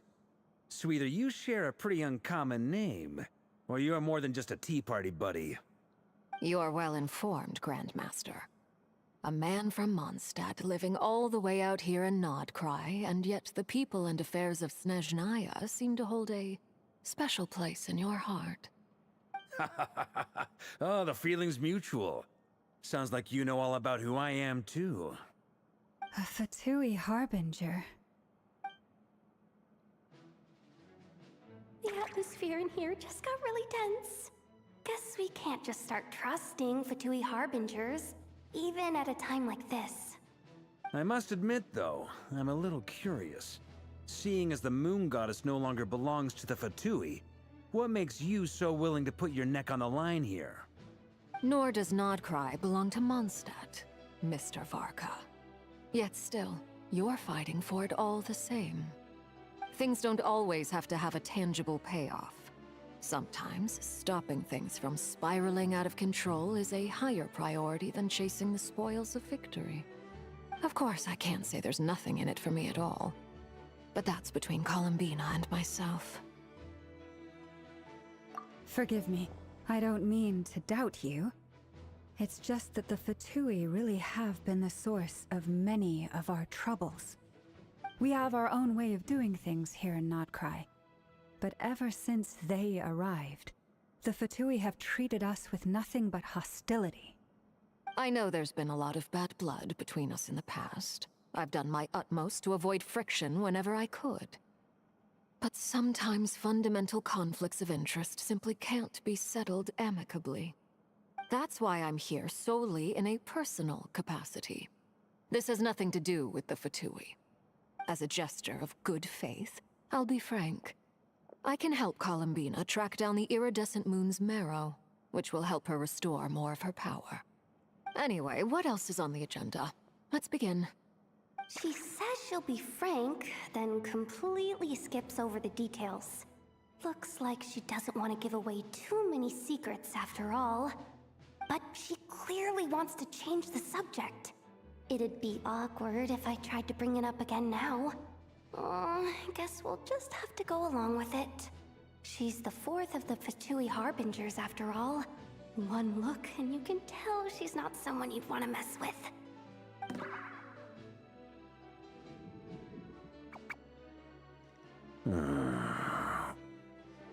Well, since Miss Arlecchino sounds confident in her ability to handle that, we'll proceed to the next topic. Yehoda, time to share that top-secret intel. Alright, listen up everyone. First, we now know that Rerir was originally a Conrian secret agent whose primary mission was to hunt down and assassinate the so-called Dregs of the Crimson Moon. The Dregs of the Crimson Moon? In the memories, there was a lot of talk about the Crimson Moon and Eclipse, and a whole bunch of other stuff from the time of Conria.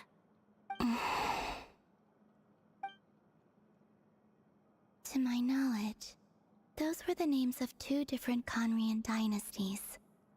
Long, long ago, it is said that the people of Conria worshipped the Crimson Moon, drawing a mysterious power from its reflection. But one day, a coup saw the Crimson Moon eclipsed, hence the name of the new dynasty that replaced it, and how it became the new emblem of Conria. Still, long after the Crimson Moon dynasty had fallen, the last ruler of the Eclipse dynasty, the Vinster King, still coveted the secrets it left behind. So, he sent the Rehir of Solnari to secretly hunt down the Crimson Moon's few remaining followers. In those days, Rerir showed no signs of madness. In fact, he was as normal as any other person. Oh, and he had a fiancé, or at least a would-be fiancé, called Tholindis. What's the matter?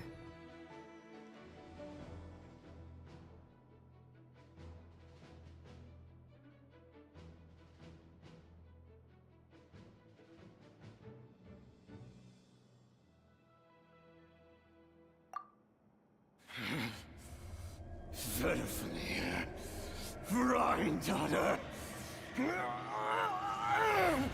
Flinders.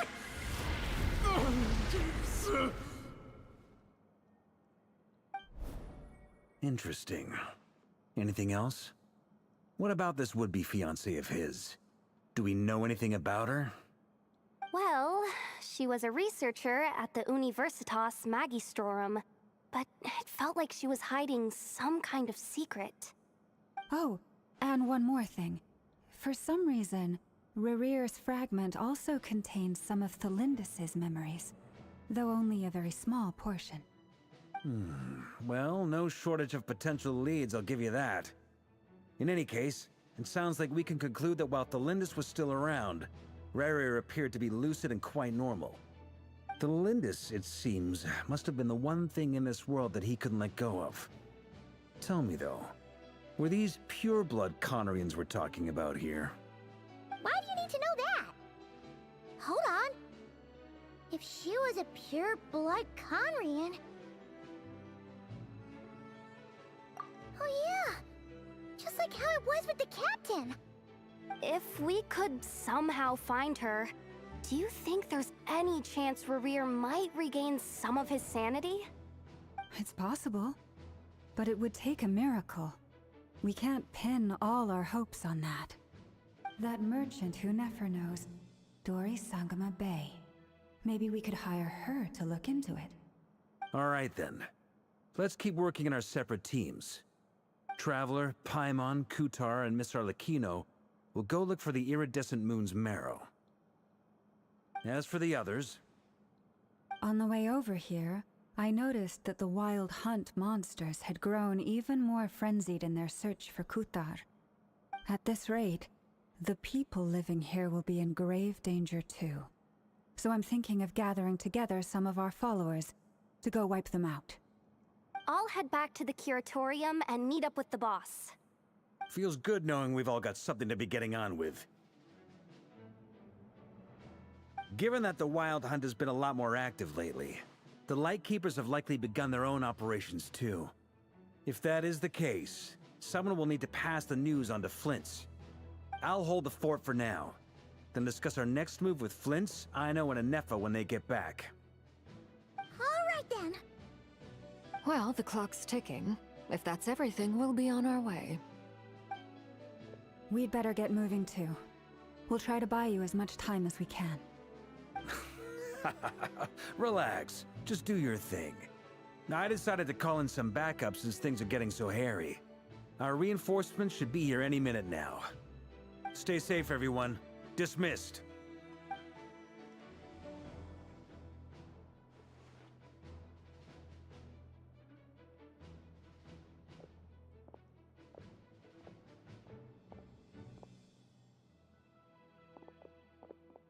We're back. Did we get here a little early? Or a little late? A tad late. The others have already set off. To summarize, our resident moon goddess has found us a new ally, and Boss Nefer has uncovered some promising info. Everything going smoothly on your end? Not great. I don't know how long we can stall them for. The decoys are getting taken out way faster than we imagined. I'm gonna make some more later, but I need a timeout first. I'm so tired right now. Oh, right! Inefa, could you fill in Uncle Varka on what we just discussed with Flint's? Sure. Uncle Varka, you previously told us about how when you went to investigate a source of the Wild Hunt in Amsvartnir, you discovered that it was just a diversion.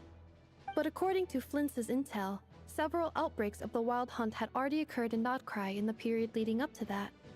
That was before Rerear had regained his body, when he was far from regaining his full strength. In other words, in theory at least, he still lacked the means to act in two places at once. Flint's, with everything that's been happening, the Lightkeepers across Notcry are rallying to fight back against the Wild Hunt.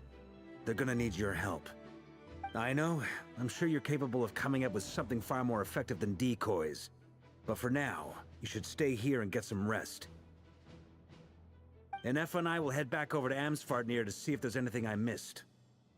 I told you Uncle Varka would say that, didn't I? A deal is a deal. Not a word about my snack intake for the next week. Database updated. Reliability of Aino's predictions increased. What does that mean? They were betting on how you'd respond after hearing their intel. Ugh, it's the obvious choice, isn't it? That's hardly worth betting on. We already decided that Anefa should go investigate the situation over at Amsfartnir on her own. You might as well stay here and keep watch. Someone needs to hang back and oversee our strategy meetings. And besides, you still haven't fully recovered from ambushing Rerir. So I've ended up with the easiest assignment. Well, I appreciate it, everyone. See you when you get back.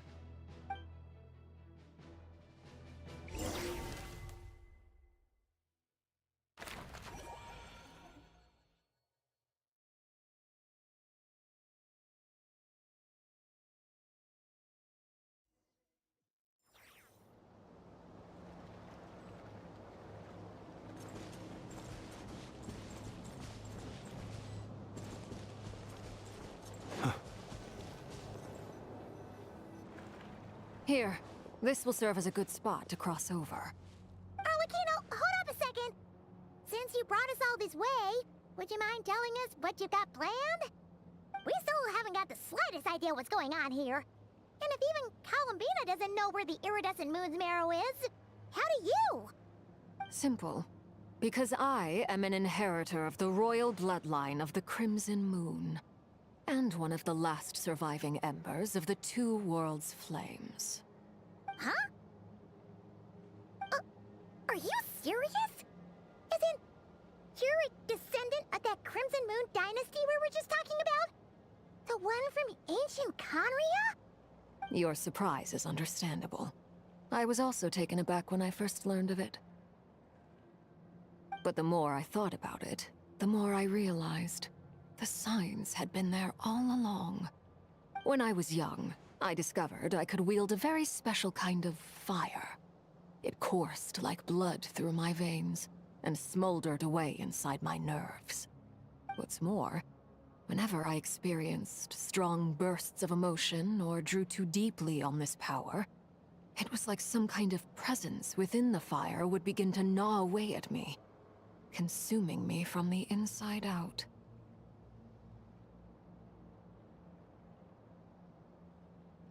Exactly. That is why my hands are like this, too. At first, I saw it only as a curse, but once I became a harbinger, the Jester apprised me of the truth. Together with my own investigations, over the past few years, there are several things that I have gradually come to understand. For instance, take the so-called Crimson Moon. In truth, it is nothing more than the shattered remnants of the iridescent moon, fused with the abyss to prolong its lifespan.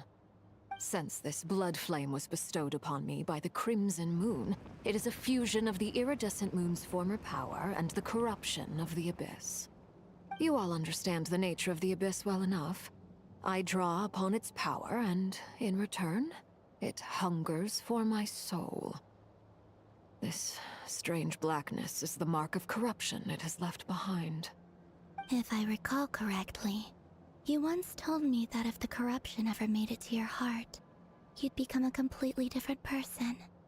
Yes, and that's the reason I'm always careful not to push my power too far. It's essentially a never-ending tug-of-war. Oh, sounds intense. Anyway, the rest of my story can wait. Is there anything else about the Crimson Moon or the Iridescent Moon that you're unclear about? Paimon has a question. So, the Crimson Moon that the Carians used to worship was actually the Iridescent Moon, right? Which was one of the three Moon Sisters. Does that mean that the Carians were to the Crimson Moon as the Frost Moon Scions are to the Frost Moon? So much of that history has been lost. We have no way of knowing exactly what they were like. But I would suspect that the Conrians weren't as devout in their moon worship as it might appear. The iridescent moon's remains simply served as their link to the abyss. Later on, perhaps someone discovered a way to make direct contact with the abyss. Or maybe there was some kind of ideological divide. Either way, a dissenting faction staged a coup and drove out the royal heirs of the Crimson Moon dynasty. Still, even with the dark sun looming high overhead, The Crimson Moon's glow never truly faded. If you want living proof, it's standing right before you. The first time we met, I sensed something familiar in your presence. When I looked at you, I felt I could see that mysterious red moon in the corner of my eye. In your flames, I saw its broken image, surrounded by a strange black aura. Well, I appreciate that you kept it to yourself. Much about the Crimson Moon is still a mystery, and I'd prefer not to end up as the object of an insane research project. Anyway, time is against us here, so if there's any other questions, they'll have to wait. I just want to make sure I've got one thing straight. In her letter, Sandrone mentioned that since you are unable to contain the iridescent moon's marrow yourself, you intend to leave it in my custody, correct? That's right. For now, it's the only way I can pay you back for your help. The iridescent moon is already part of who you are, so with its marrow in your possession, you'll be even more powerful than before. Deal. Then let's get started. Get what started? What does this place have to do with the Crimson Moon? When I first became a Harbinger, the Jester gave me a book called Harry, also known as Leobranto Inamorato. You should be able to buy a copy next time you're in Fontaine. It's a love story set in the Crimson Moon era, but setting aside the tangled romances of its characters, it also records a few interesting details. In the Crimson Moon era, or so the story goes, there was an orphanage that received children from beyond the bounds of this world, and subjected them to a peculiar induction ceremony. Beyond the bounds of this world? For real? And what kind of induction ceremony? The Crimson Moon sages looked beyond this world for beings with powers that surpassed the gods. But fearing they might lose control, they subjected these children to a process of refinement. They made these children crawl up a fireplace and kept asking them, "Have you died? Did you see it?" Until they finally admitted to having died and seen a crimson moon. The adults embraced the children who passed the ritual, telling them, "Within the fireplace, you have traversed the flames between two worlds. Here and now, you are born anew."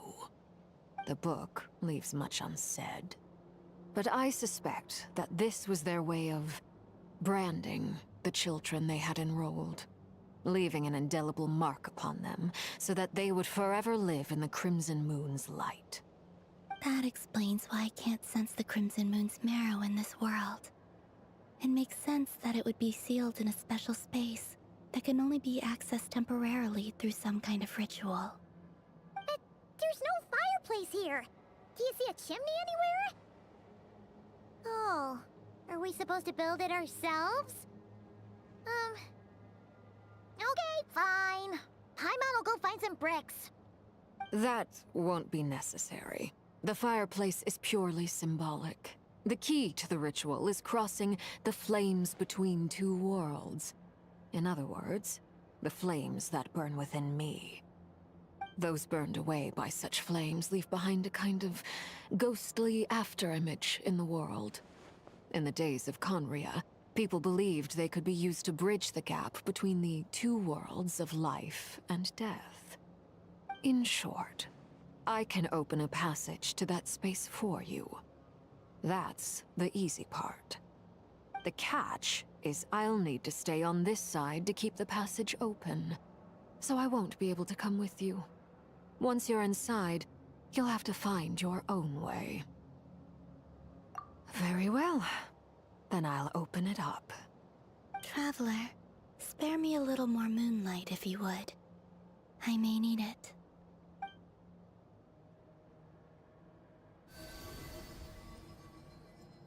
Thank you.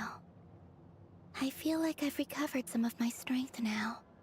It should be enough to move us across short distances and confront whatever dangers might await.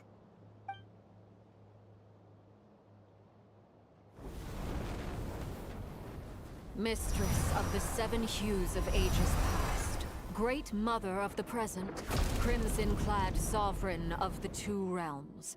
By fire severed, by fire renewed. I offer myself now, and beseech your descent.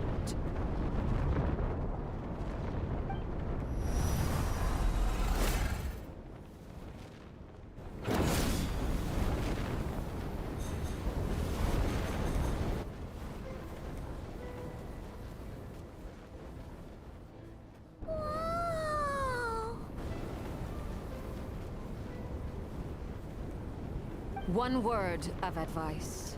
As you're crossing over, no matter what voices you hear, do not answer. Got it.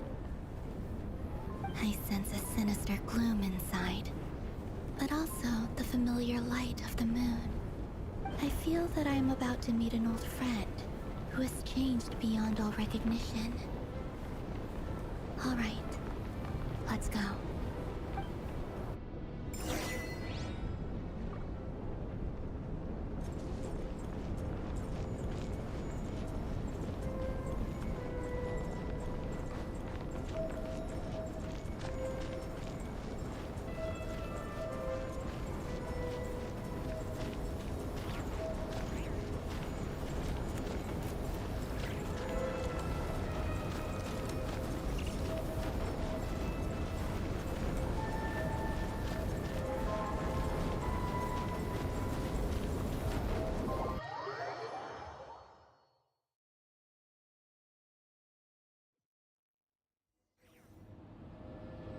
I sense your presence, and pray you death and rebirth. Wait, why are you? You have crossed over from another world, transcending fate itself. I have no right to.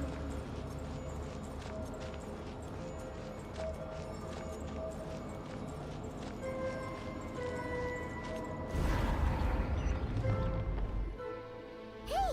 Look up at the sky! A red moon! This must be the spot, right? Is that the abyss? It's practically filled the entire place! What now? What a tragic sight. Fragments of your broken body, seized by the abyss, and hung up aloft like mummified remains. Careful! There's something spooky about this place. Feels like something is lurking in the fog. Haimon's right behind you. Whatever you do, don't run off without her.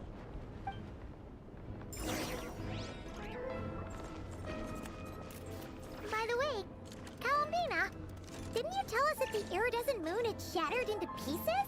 The moon up there looks pretty whole to Paimon. How is that possible?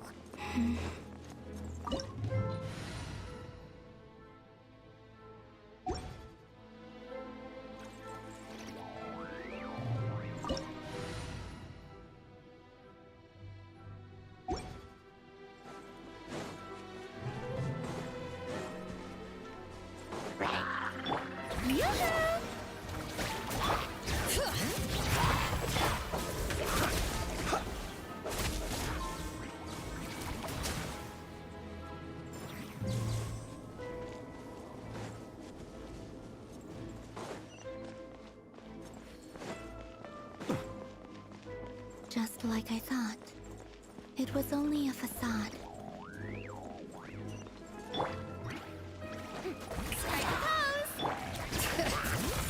Let the mountain veins boil! Observe.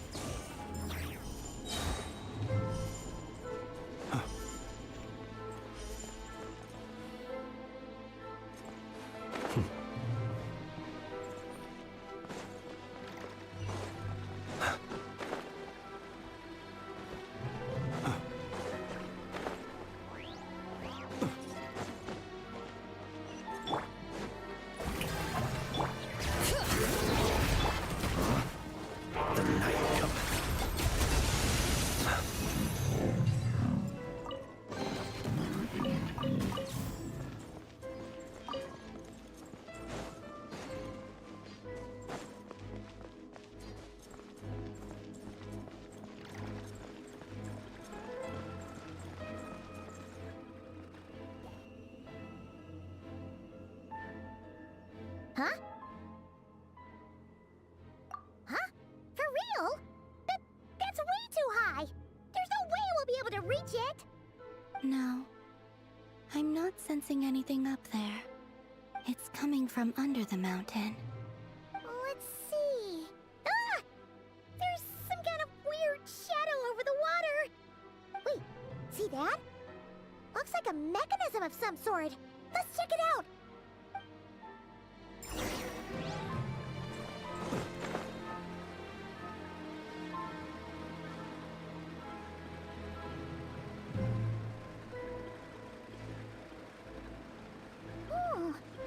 Looks like a device from the time of Kalia. Maybe people once came here to study the Crimson Moon's domain, and they left this behind. Oh, if we can activate it, we might find some clues.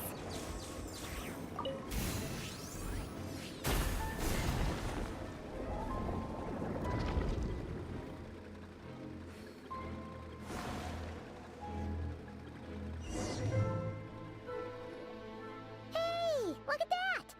Now that the mechanism's running, the shadow in the water looks different.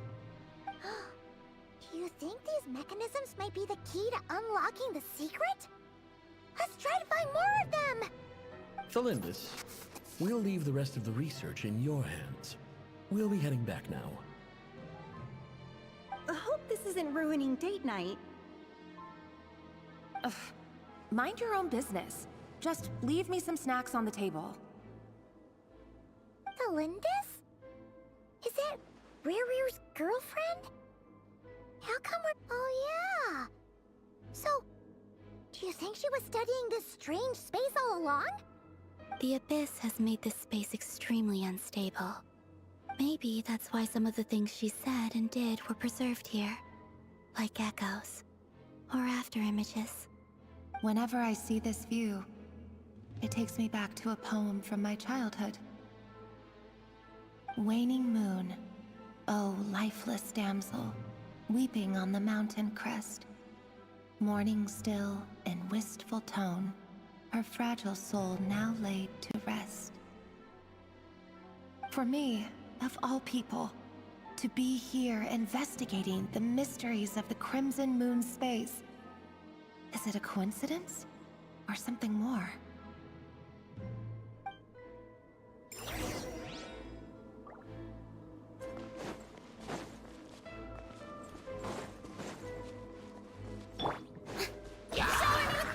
Be silent.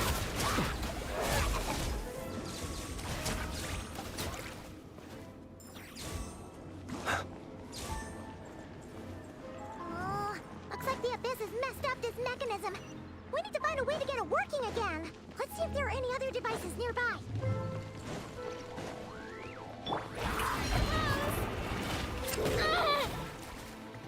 Bring it! Close your eyes. Be silent. Night falls.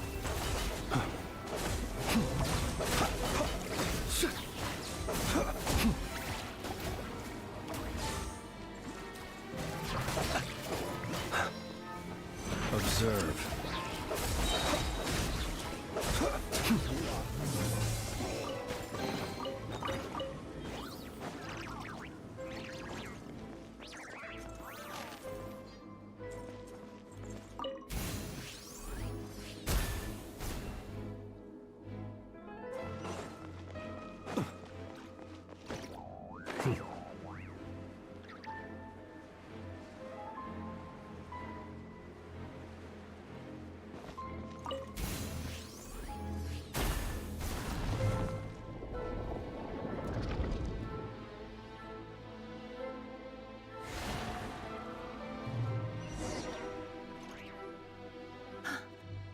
See.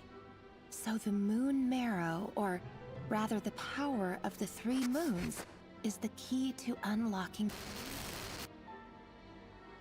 If it really does exist, then maybe this madness can finally be put to an end.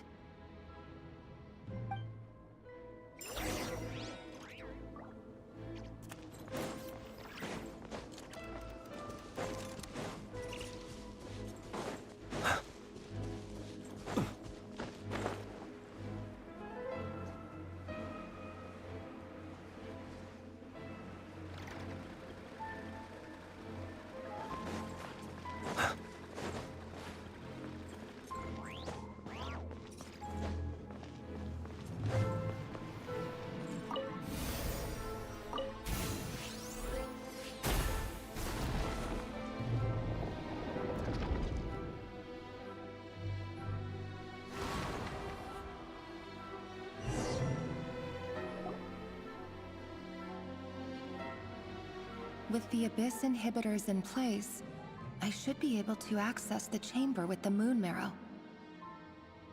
Oh, Rerir, with every step you take, you're drifting further from what you truly desire. But you're not the root of the problem. Ever since that outsider set foot in Conria, the Vinster King has sunken deeper into madness. If only I could get my hands on that outsider.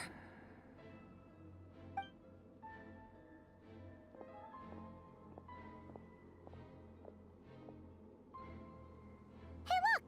The moon's reflection is back to normal! Elendis' voice mentioned a chamber with the moon marrow. Do you think maybe it's hidden in the moon's reflection? It must be. For within it, I sense the fragile aura of a dying soul. Then there's no time to lose! Let's go!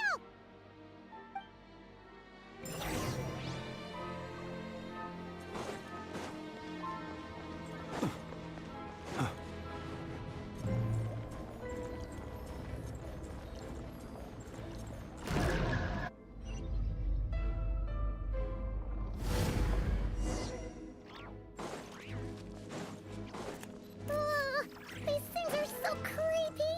Oh, looks like we'll have to destroy them if we want to get to the iridescent moon's marrow.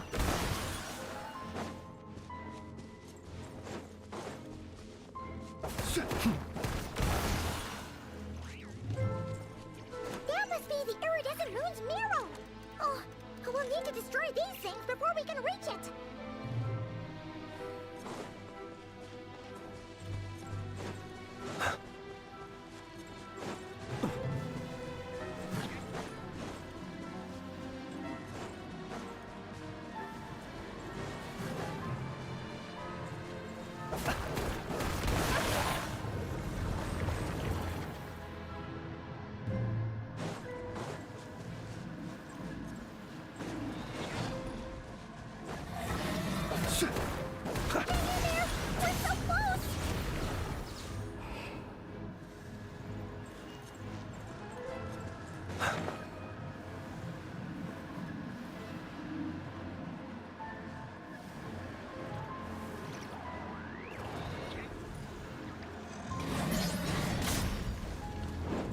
Be silent.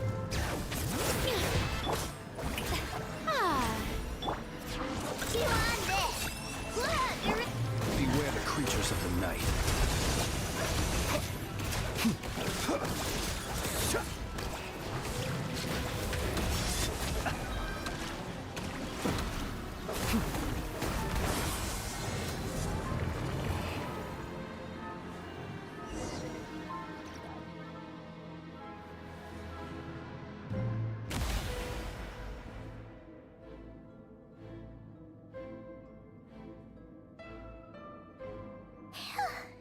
We finally did it! The iridescent moon's marrow. Still burning away like an undying flame, yet now contaminated by the Abyss. It has taken on a new form entirely. If we can purify the abyssal power within, we should be able to obtain its untainted essence.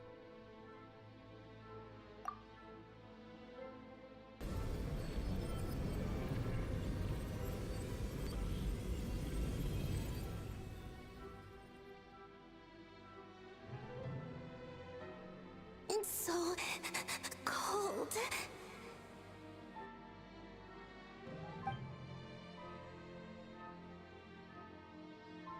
Is it you? Are you here? Huh? Are you talking to us? At long last, I can see you once more. Our fates have crossed, and I am finally free. I'm sorry, I lied to you. Even knowing what was to come, I still couldn't let go of the fear in my heart as death drew near. The moment the moon shattered, my body began to split apart piece by piece. Like I was being cut into pieces by 1,000 blunt blades. My thoughts scattered as The cold crept in, but I could not bear to fade away like that. Tell me, what was it that brought you to us all that time ago? If only I had possessed your courage, then I might have been spared this torment more painful than death. You look so puzzled. That's how I felt too when I first saw you. But trust me when I say that everything happens for a reason. Farewell, Hypo.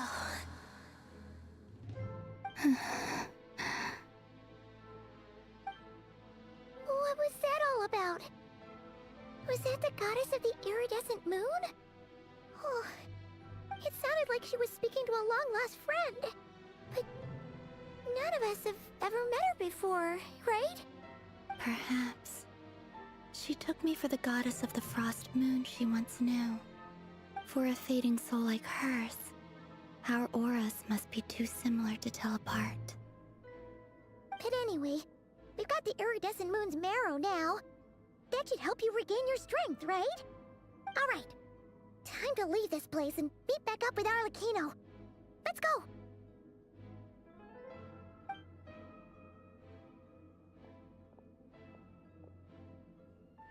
That's odd. This place looks different than when we came in. Waning moon, Huh? oh lifeless damsel. Oh.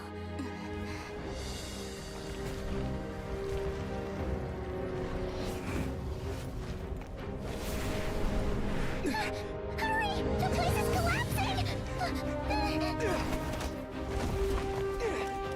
It wants to trap us here. Who's it? The Abyss? Now we've taken the moon marrow. All that's left here is a dark will. It will show us no mercy.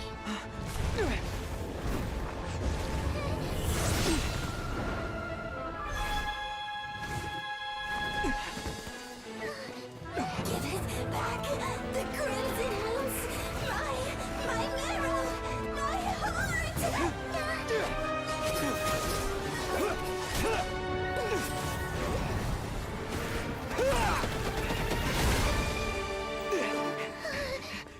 Finally! Huh? Oh no! The exit's blocked!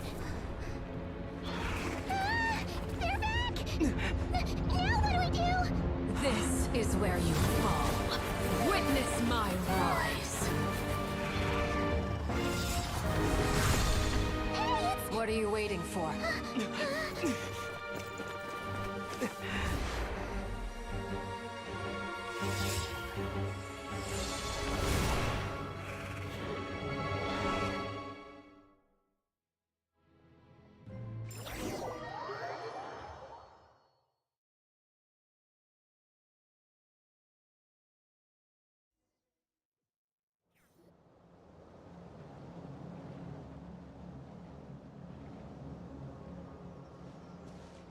Oh, we made it! Was that you, Arlecchino? Did you save us? Wait, your hands! They're... Oh, this? Don't worry. It's a small price to pay. The Abyss wanted to trap you inside, and I defied its will by bringing you out. No wonder it's a little angry. No. I have paid the price, albeit a small one, and it cannot be undone. My hands have already fused with the Abyss. Purification would simply destroy whatever's left of them. But surely... Oh, we're so sorry, Arlecchino.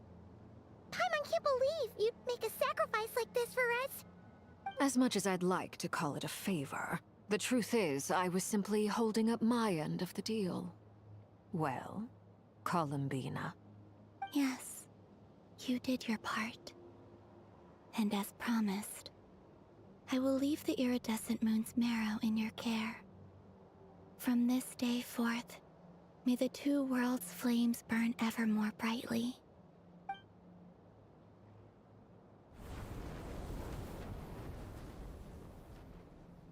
I'll take that as a blessing. Now, Columbina, give me your hand. Accept this moonlight I offer in return.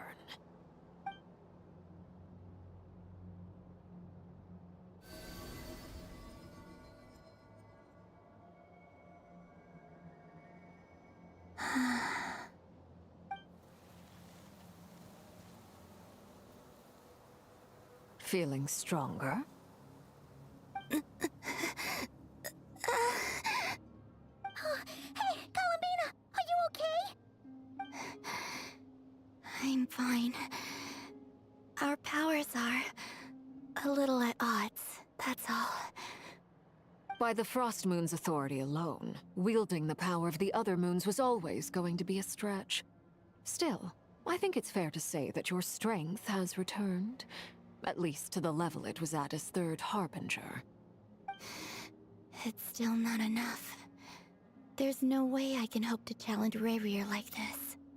Just one more ray of moonlight, if you would. It's okay. I can take it.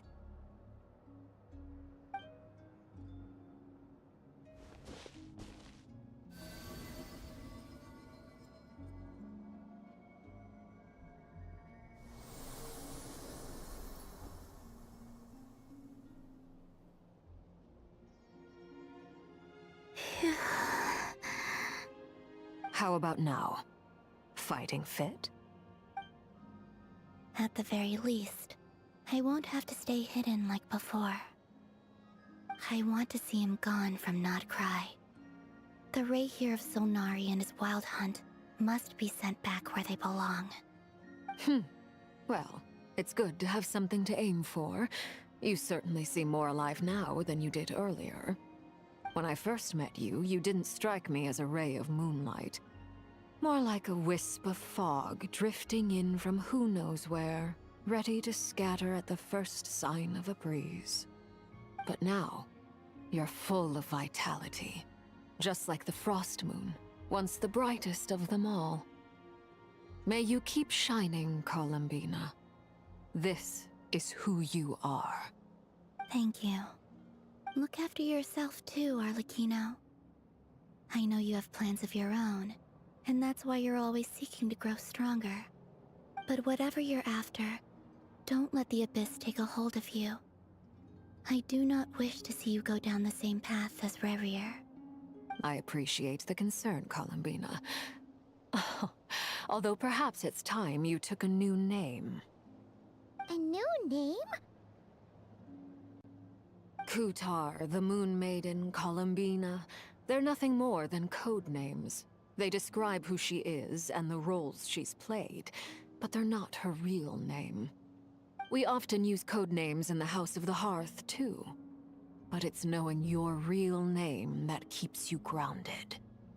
Up till now, you've been living a wandering life, so you've probably never really cared. All I'll say is this. Once you've defeated Rayrear, give it some thought. All right, that's it from me. I'll get you back safely first, then go meet up with Sandrone. You're the best!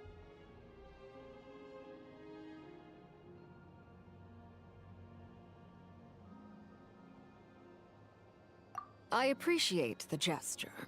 It speaks to your good character. Anyway, let's get going. There are more urgent things to do right now than trade compliments.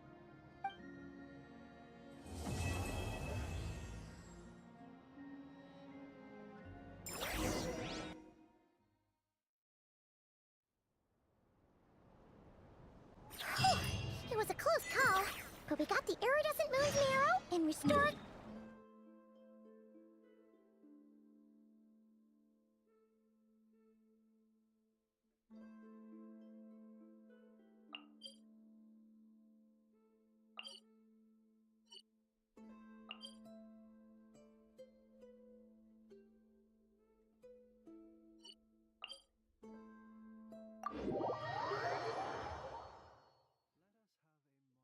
In other words, mission accomplished. Paimon wonders how everyone else is doing.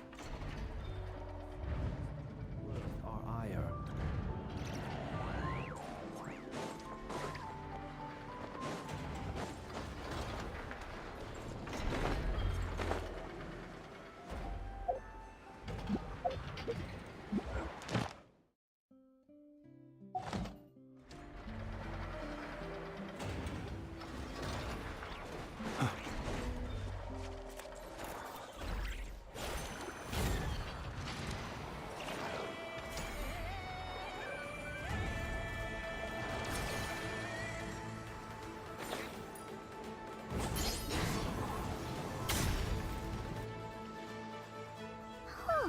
Do you think the others are making good progress? Hope it's all going smoothly. Oh, hey look! They made it back as well! Flint's! Llama! How did it all go? All is well, thank you. Nefer and Yehoda had to stay at the curatorium to wrap things up, so they won't be joining us for now. I ran into Miss Anefa and Miss Aino on the way back. Their work is still in progress, so I suspect they won't be back for a while either. You seem rather cheerful today, Mr. Flint's. I certainly am. I achieved what I set out to do and came away with more than I bargained for.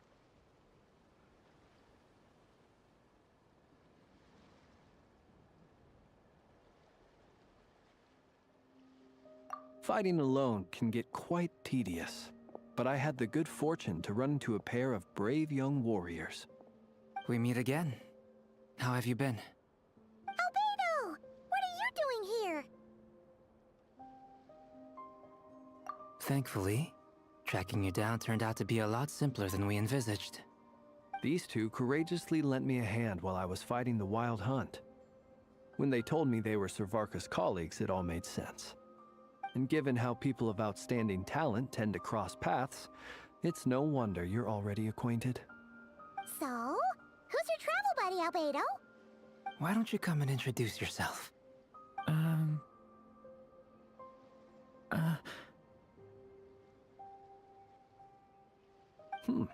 A gentleman of few words, I see. And a rather stern countenance. I presumed you were acquainted with him. Is that not the case? It's nice to meet you. Again. We've technically met before. Wait a sec! You're Minnie Durin! That's right. It's me. I'm glad to see you again. By the way, he says it's okay if you drop the mini. Yeah, I'm not as mini as I used to be. Interesting, isn't it? The first step towards blending into human society appears to be reflecting on whether one's name really reflects who they are. Wow! You look so different! In a good way, of course. It's great to see you looking so healthy. Thank you, Paimon. And although you're as mini as ever, I understand that diminutives don't always convey endearment. I'll be sure to simply call you Paimon as a sign of my great respect for you. Wow! You're such a smooth talker now. Paimon could get used to this. From now on, you may refer to her as your esteemed guide, Paimon. Personally, I think our little Paimon is the perfect size. When people call her Little Paimon, it's just because she's so adorable that they can't help themselves. If that's not a sign of endearment, what is? You're absolutely right, Miss Lauma.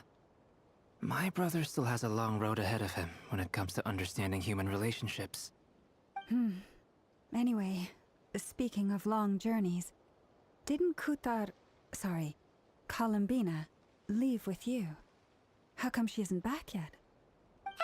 She's been catching up with old friends. Wouldn't be surprised if she stopped for a cup of tea or 10 on the way back. Uh-oh. People are talking about me. Hope it's nothing negative.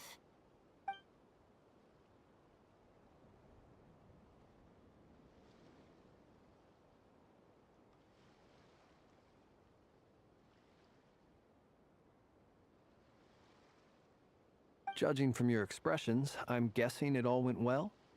It's getting crowded here. I'll go grab some chairs. No need. This is a job for an alchemist.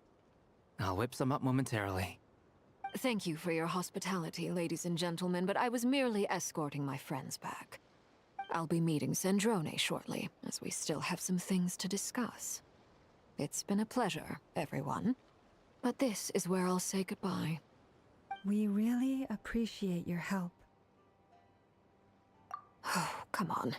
Spare the formalities. I'm just glad I could help out some true friends.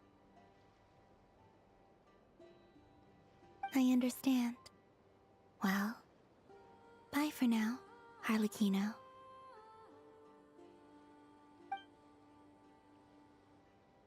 Oh, this place is hopping. It's probably a good thing one of us left. Otherwise, we might not fit all these people in. Are you saying we're about to run out of chairs? As a matter of fact, I am. Come on in and see for yourself.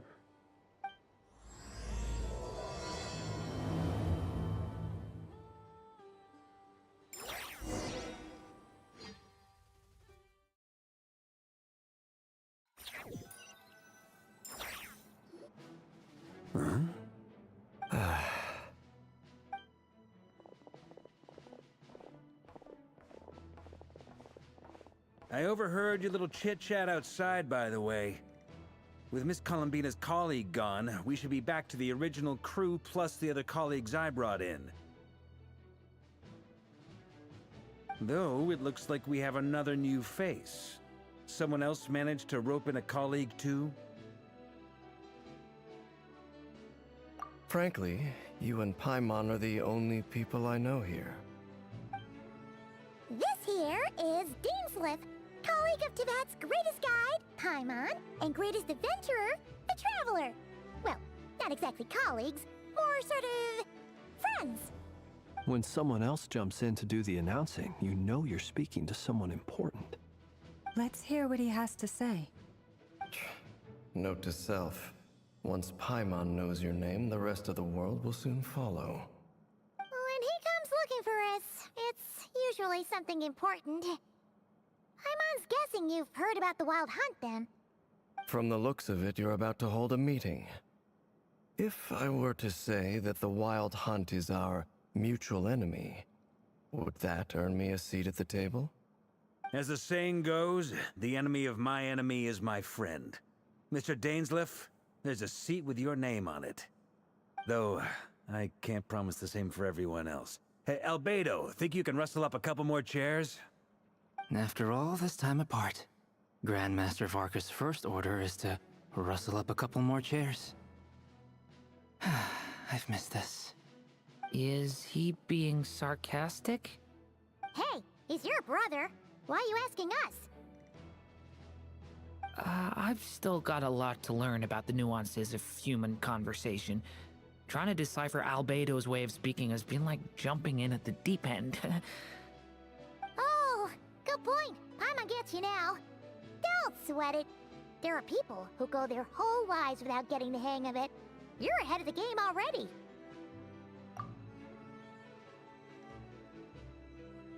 I wonder what's taking Nefer so long. Perhaps you should go and check in with her. If anyone can hurry her along, it's you. I just got back from the curatorium. Besides, aren't you curious to see what's taking her so long? Miss Nefer doesn't strike me as the type to share secrets. And since gathering intel is her specialty, I'm guessing she'd prefer to keep her methods confidential. Under such circumstances, would it not be tactless for me to impose? Oh, but it's fine for me to impose. What can I say? You have an unrivaled ability to garner people's affection, Miss Moonchanter. Besides, you have far more in common with her than I do. All right, then. Impressive. She barely fought back at all. I admire your powers of persuasion, my friend. As I'm sure Miss Lauma will realize soon enough, the trick in life is to always pitch in with other people's responsibilities so that you can be selective with your own. Another trick is to simply hide in the background. Spoken like a true sage. Anyway, looks like we've got some time to kill before the meeting. Let's take a little breather, folks. And feel free to chat amongst yourselves. We'll get down to business once the other two arrive.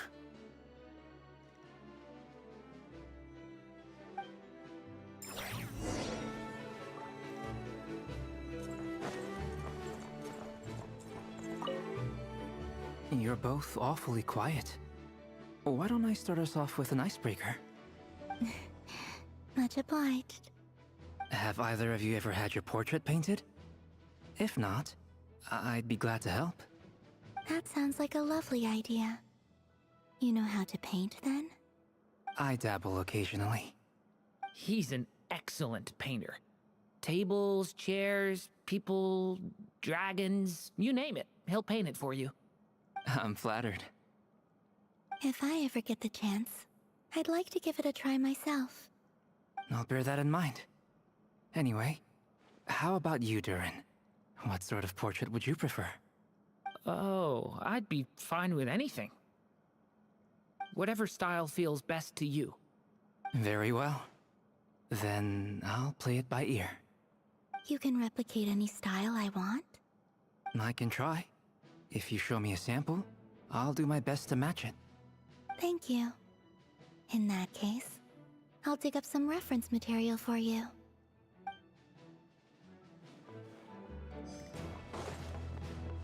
Is there something you'd like to say to me? Yeah!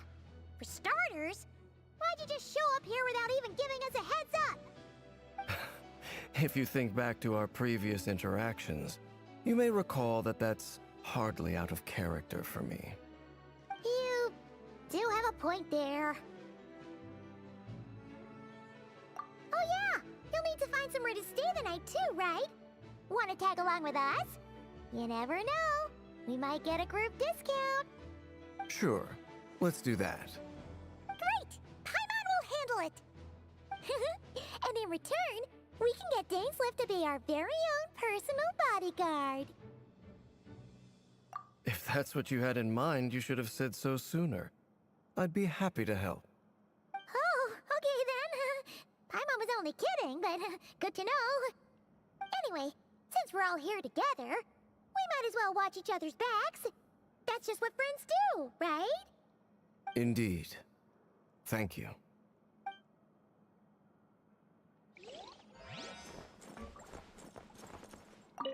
Truth be told, I can't remember the last time I was in a meeting with so many people. You're not alone there, my friend. The Lightkeepers also struggle to bring everyone together for a serious discussion. Itlua is a good... Come on. Sorry. Let's just keep this... That goes without... Anyone else in the... It's dangerous. Then in the name... Of course.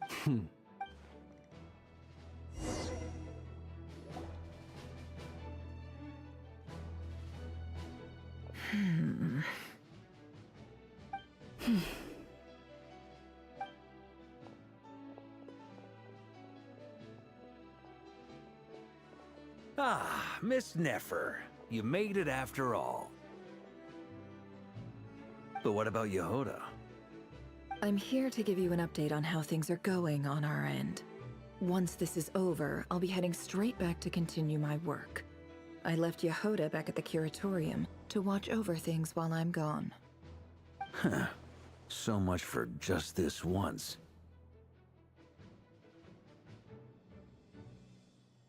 Shh! Not so loud! We're on a roll here. What if she remembers and suddenly decides to back out? Did you say something, Mr. Varka? Huh? I didn't say anything. Right, Flints? Must have been a frog. They get so noisy around here at nighttime. It's like they're putting on a concert in the background. Anyway, before we begin, there's a few introductions to make. Let me start by saying that it's an honor to be speaking before so many distinguished colleagues and collaborators. First up, we have Miss Lauma. As Moon Chanter, she's the leader of the Frost Moon Scions, a local religious community in Nodcry. Then there's Miss Nefer, boss of the Curatorium of Secrets, an intel gatherer extraordinaire. Nefer is leading the investigation into Rerer's background, assisted by Yehoda and Lauma. From the little I've heard, they're making some great progress. Over here, we have Mr. Flintz, a Ratnik and guardian of the abandoned lighthouse. In our last operation, he courageously distracted the Wild Hunt to buy time for the rest of us. For those of you who've never met, this is Mr. Albedo, a renowned alchemist and captain of the Knights of Favonius investigation team. By his side is a new face for us all, myself included, Mr. Durin, who's come to lend his aid. Next up, we have the Moon Maiden and former Fatui Harbinger, Miss Columbina. Then we have the Traveler, who's earned more titles than I could possibly hope to list out, so I'll spare you the rundown. And Paimon, the ultimate travel companion and quite possibly the best guide in all of Tevat. Wow! That's a lot of people! Great turnout! Miss Nefer, it looks like you might have another job coming your way, so, congratulations on the booming business, I guess. You think I haven't got enough on my hands as it is? Who's looking for me now? That would be me, Miss Nefer. I have a commission for you. And you are? Who I am doesn't matter right now. What does matter is that I'd like you to gather more intelligence about the Recher of Solnari. Well, it's not as if we never take on anonymous commissions. But in your case, I'll have to decline. I'm gonna take a wild guess and say your job's probably more hassle than it's worth. Something about you seems like bad news. It's my eyes, isn't it? Conrian, I assume. And what's with the mask? Are you trying to hide your identity? In any case, the fact that you're even still alive raises an awful lot of questions for me. My name is Dainsleif. And yes, I am from Conria. As I'm sure you're aware, the Recher of Solnari's real name is Rerir. He was once an acquaintance of mine. Really? Then you must have been quite an influential figure yourself. You flatter me, but none of that matters anymore. My point was simply to clarify why I have asked Miss Nefer to investigate Rerir's background. So you're both from Conria, and it sounds like you used to be friends? What am I missing here? Surely you already know how he became one of the Five Sinners. I'll tell you everything I know. The history of Conria, the names and identities of the Five Sinners. I remember it all like it was yesterday. I have never spoken openly of this before. But the truth was exactly as people say. The Five Sinners were each driven by their own desires, and it was by playing upon these that the Abyss tempted them to their fall, tearing Conria apart in the process. The visionary, Vedifenir, who wished to foretell the future. The wise, Haroptatir, who sought limitless knowledge. Gold, Rhindaughter, who desired to create life. The foul, Surtologi, who pursued supreme strength. And last, but not least, Recher of Solnari, Rerir, Ravager of the Moon. Of the five, Rerir is the only one who remains a mystery to me. He never harbored grand ambitions. So what changed in the space of a single night? How did he come to fall like the others? In other words, you're saying that his change came as a shock to you, and you have no idea what actually happened? That's right. You mentioned how the Abyss tempted them, which led to their fall. But what did that look like in practice? And what other context can you give me about the events of that time? The more detail you can give me, the better. Strangely, now that it comes to it, I hardly know where to begin. The fateful night took place during the era of the Eclipse Dynasty. One day, my elder brother, the visionary, Vedifenir, was summoned to the palace by the Vinster King, only for the king to gouge out his eyes and cast him into the dungeons. When I came to hear of this, my fury knew no bounds. I gathered together every ally I thought I had, and together, we set a night to storm the palace and free Ved. Centuries on, the memories of that night still haunt me, like a never-ending nightmare. We broke through the palace gates, just like we had planned, each striking towards our separate targets. But then, I was betrayed. Even Vedifenir, the very person I had come to rescue, abandoned me. and partook of the Abyss's power. So, it's personal after all. Then tell me, Mr. Dainsleif, what price are you willing to pay? You, of all people, must know that nothing comes for free. I cannot say what price would be worthy of such a commission. But know this. Rerir was not always a madman. Believe it or not, there was a time when he was just an ordinary man, working for the Conrian Intelligence Service. Uncovering the truth of Rerir's past is the only way to unravel this mystery. But before you decide if you will accept my commission, I will tell you more about him. Enough, I hope, to help you plan your next move. Sounds pretty good to me. Feels like we just flagged down a random passerby, only to discover he's actually a master strategist who has a score to settle with our enemy.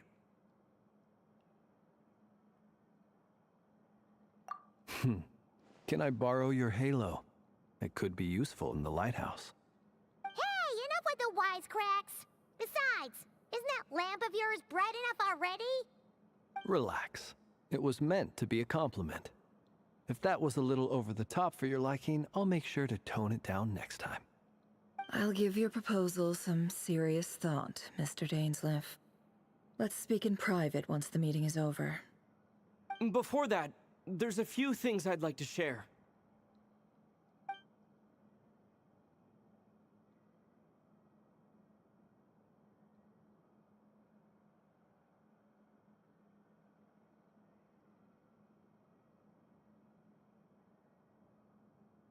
Now that we've united the hearts of the three moons, your power should be greatly enhanced. But it seems like that hasn't happened yet? I believe it will take a little longer. You've done so much for me, so I want to be completely honest with you all. Even though I'm doing a lot better now, the truth is, my recovery will likely be an ongoing process. From the moment I was born, my power has been slowly ebbing away.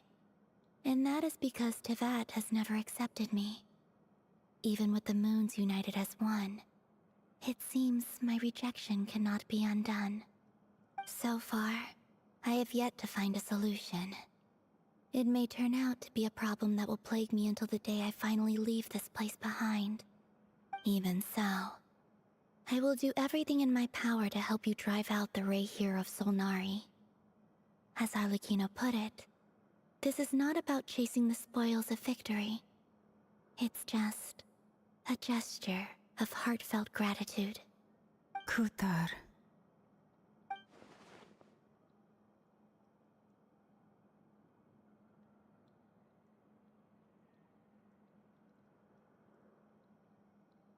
Defeating the Rayhir of Solnari will be no easy task. While my strength slowly recovers, we'll also need to gather more intel. Naturally. We should take all the help we can get if we hope to defeat him. We've considered several viable plans now, but our choice hinges on the answers to a few key questions. Is it even possible to kill Rerir? What experiences shaped the person or monster he became? And what's he really after? Given Albedo's expertise in alchemy, I think we should leave him to try and answer the first of these questions. Understood. As for the other two, I'm afraid we'll have to count on you again, Miss Nefer. Believe me when I say it's not my wish to burden you. But right now, relying on your skills is our only option. So you're placing all your hopes on me, huh? We can't thank you enough for agreeing to help us. Honestly, I can hardly believe how lucky we are. You sure have a talent for changing your tune, Miss Moonchanter. Timid like Yehoda one moment, then flinches insincere flattery the next. Ladies, please. I must object to your portrayal of me. That's all. Feel free to keep bickering. Just pretend I'm not here. I almost don't want to leave this room. I'm curious to see how this plays out. I have faith in you, Miss Nefer. Something tells me you'll stand by us until the very end. Oh? And what makes you so sure of that? What if I suddenly decide that my compensation is insufficient? This isn't about the money. I can sense that you've got a deep-seated distaste for Rerir. And knowing you, that alone is motive enough. Look at them getting along so well. Like two peas in a pod. And I'm the one they accuse of insincere flattery. There is no justice. Miss Lauma, you have to understand something. Unlike you, I don't actually enjoy having everyone's hopes on my shoulders. Is that right? Well, maybe the fact that I'm willing to put my hopes in other people says more about me than you. But the fact is, I also trust you. And that's because I know that you're someone we can count on. Anyway, we've got our plan, so let's get moving. Mr. Dainsleif, let's talk. And Traveler, once we're finished, if you've nothing else planned, I'd like you to come with me. This whole experience is teaching me a lot. For instance, I now know that when other issues come up in the future, I'll have far more luck getting Lauma to convince Miss Nefer than trying to do it myself. Hate to say it, friend, but that's one of the funniest things I've heard in a while. Why? You think I've got it wrong? Quite the opposite. But what makes it so hilarious is how long it's taken you to realize.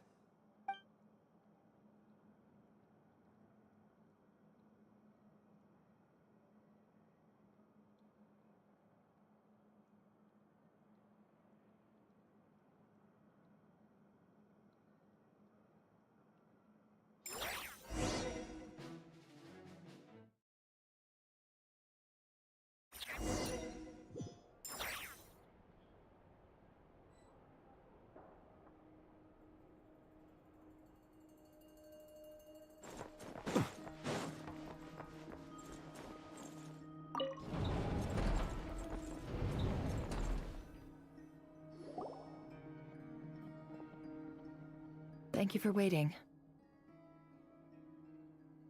It's okay. We actually used the time to help Dainsleif get a room at the hotel. That's very considerate of you.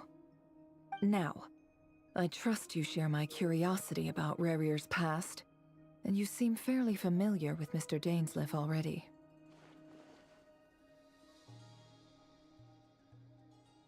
We spoke at some length after the meeting. He was the one who suggested I should invite you to join this operation. He feels confident that these secrets will be safe with you. Dane has a lot of faith in us, that's for sure. Likewise.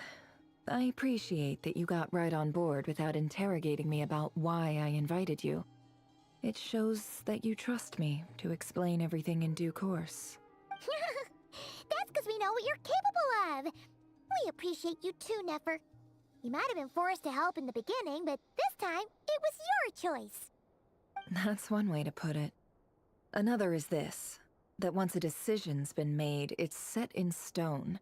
After that, my only goal is to see it through. Alright, so here's how it is. I'm going to access Rerir's thoughts again using my confidential method. Now, I'm sure you've seen things like this before on your travels, so you're surely well aware of how dangerous it can be. The reason I've gathered you all here is to ensure my safety during the proceedings. I plan for us to enter the fragment of his consciousness together, and once inside, I will focus on searching for information. Think of this as a diving expedition into someone's brain. If I'm the diver, you are my safety equipment, tasked with keeping me alive while I'm under the surface. Once the ceremony begins, we will all be spying on privileged information. But in the interests of safety, you must remain absolutely silent at all times. We will discuss our observations after the ceremony has concluded. Lastly, any individuals of a weaker constitution are advised not to partake in the ceremony. In any case, Paimon has her own job to do, which requires staying in the room, but not joining the ceremony.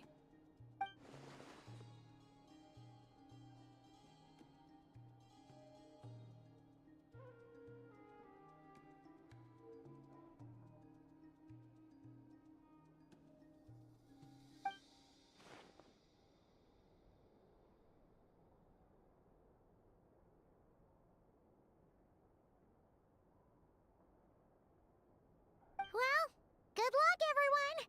Sounds like all Paimon can do is cross her fingers and root for you guys. There's a little more to it than that. I was being serious when I said you have a job to do. While the rest of us are inside Rarir's mind, it's imperative that we have a team member on the outside. In the event that something goes wrong, you will be our first responder. I don't anticipate any issues, but the extra level of safety will be greatly appreciated. I second that. This is a dangerous operation here, and you're our whole rescue team. That's pretty much the most important job in the crew. So, Paimon's like the lifeguard? Yeah, that makes sense. All right, got it. Good. Please, take a seat. We'll get started momentarily.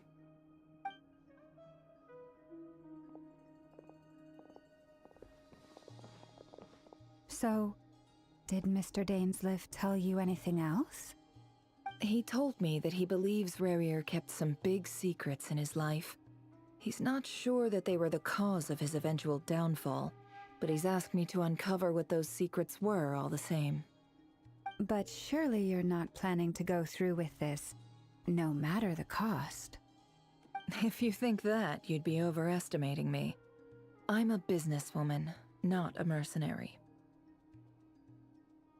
But I do have my own professional reasons for taking this job. You think I'd turn down the opportunity to get a first-hand glimpse into Conrian history? No chance. Well, as long as you don't let morbid curiosity get in the way of safety concerns, we're good. We'll do whatever we can to help you. You're such a killjoy.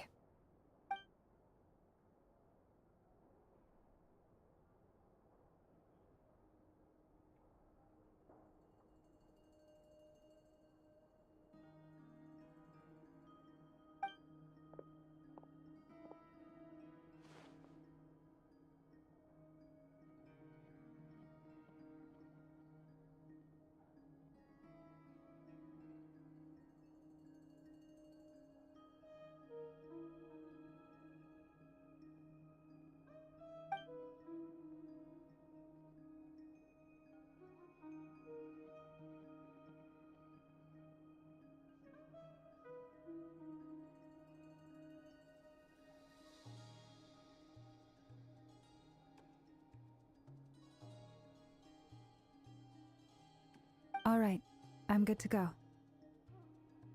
All set over here, too.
careful.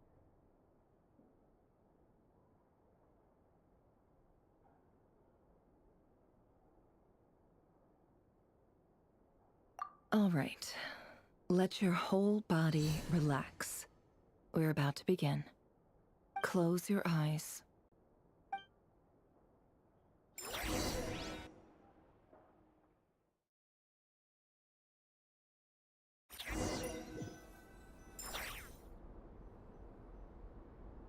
Phew. Could this be his office? Pretty standard setup.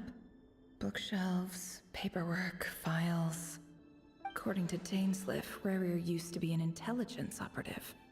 Chances are there's plenty of top secret intel stashed away in this room. Is this where you keep your secrets, Rarier? Can't say I'm not looking forward to this.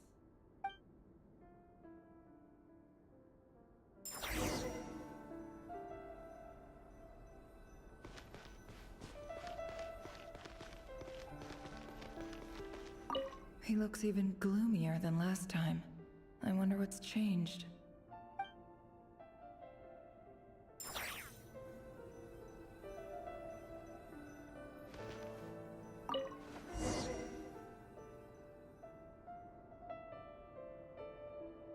Today's files are in. Time to wade through them just like usual.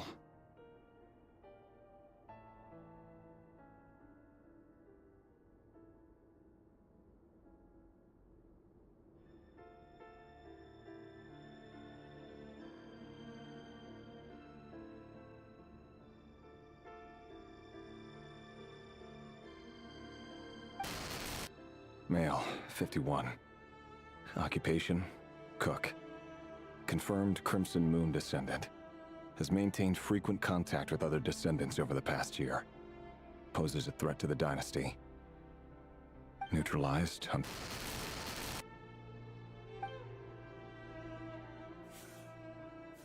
This one should be archived under purged targets.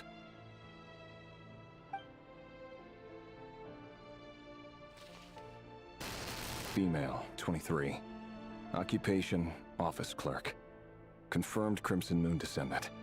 Has maintained frequent contact with other descendants over the past year. Poses a threat to the dynasty. Neutralized.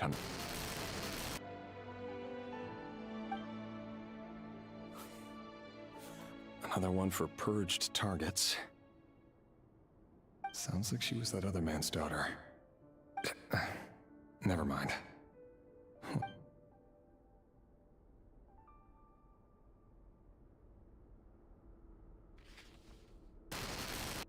Male, 40. Occupation, teacher. Confirmed Crimson Moon descendant. Has been observed making contact with other descendants during the past year.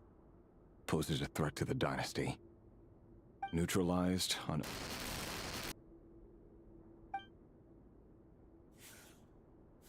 Just another nobody for the archive. Come to think of it, I remember surveilling this man. A case like his never would have been considered a priority in the past. Huh. He barely even interacted with other Crimson Moon descendants.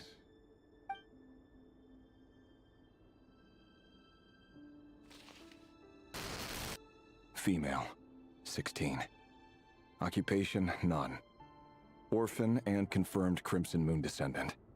Has been observed making contact with other descendants during the past year. Poses a threat to the dynasty. Neutralized on...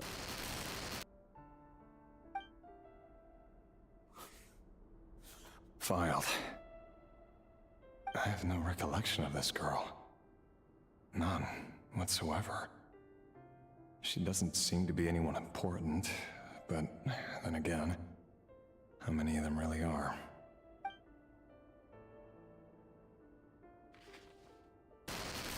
Female, 13. Occupation, none. Orphan and confirmed Crimson Moon descendant. Has been observed making contact with other descendants during the past year. Poses a threat to the dynasty. Neutralized on...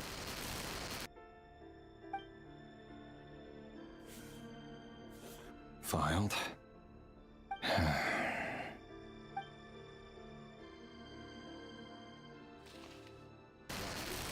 Male, 11. Occupation, none. Orphan, neutralized, and...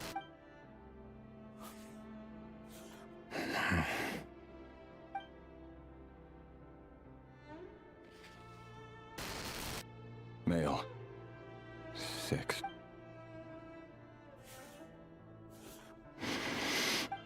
It's funny, isn't it? Your job is becoming both harder and easier at the same time, depending on how you look at it. Sooner or later, the Crimson Moon descendants will be completely wiped out. But as their numbers dwindle, they become harder and harder to track down. That's not how it is. Fortunately, however, most of the able-bodied adults have already been taken care of. The remaining weaklings will be increasingly easy to deal with. No! No. My job is to ensure the survival of the Eclipse Dynasty. And the only way to do that is by eliminating any and all potential threats. It's a perfectly every single one of my colleagues can attest to my fairness. And if my friends were aware of the facts, I know they'd back me up too. Assuming, of course, that they were aware of all the facts.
Don't trust your eyes uncritically.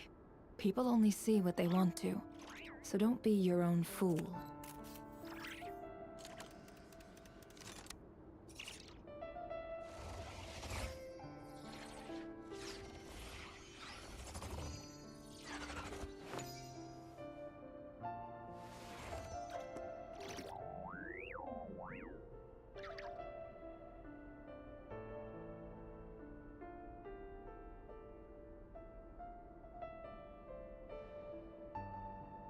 Emotions are like a raging torrent that surges through the mind. More often than not, if you try to hold them back, you'll be swept away by their unstoppable force. And if you try to ignore them entirely, you'll end up tearing yourself to pieces.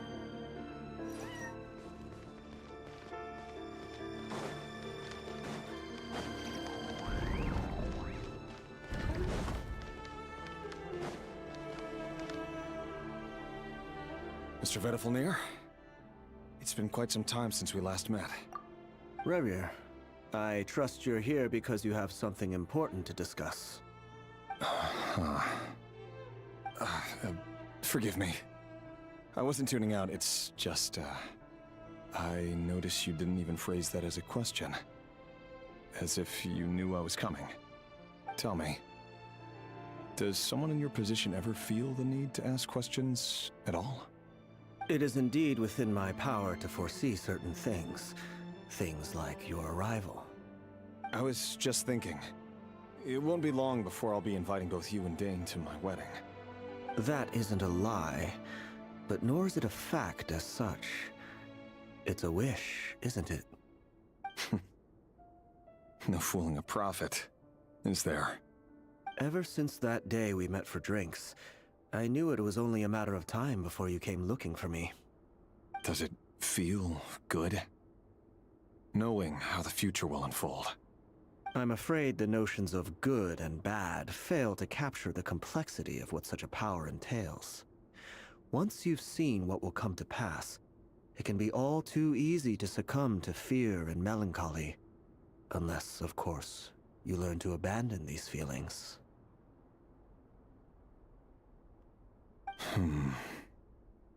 You fear my silence, and long to hear the words I left unspoken that day. That's right. You must have noticed my reluctance to broach the subject, and the reason is simple. Because the truth could never have lived up to your hopes. For both our sakes, such words are better left unsaid. The burden of prophecy was never meant for your shoulders. So who exactly do you deem worthy to hear your prophecies? None but our exalted king? Or rather, our king as he once was. You're closer to his majesty than I am. You must know better than anyone how much he's changed. You say that as though it is to my benefit. Yet precisely because of that, I dare not speak rashly. A king can turn out to be the most virtuous of rulers, or a tyrant more terrible than the most vicious of dragons. You are so wise and far-sighted, yet still you would have me live in fear of the unknown? You make a fair point. Especially given my silence alone was all it took to send you spiraling downwards. Very well then. Let me offer you some advice.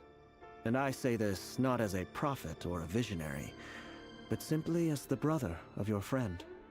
For many reasons, there is very little chance of your marriage ending in happiness. If happiness is what you seek, you should find another fiancé.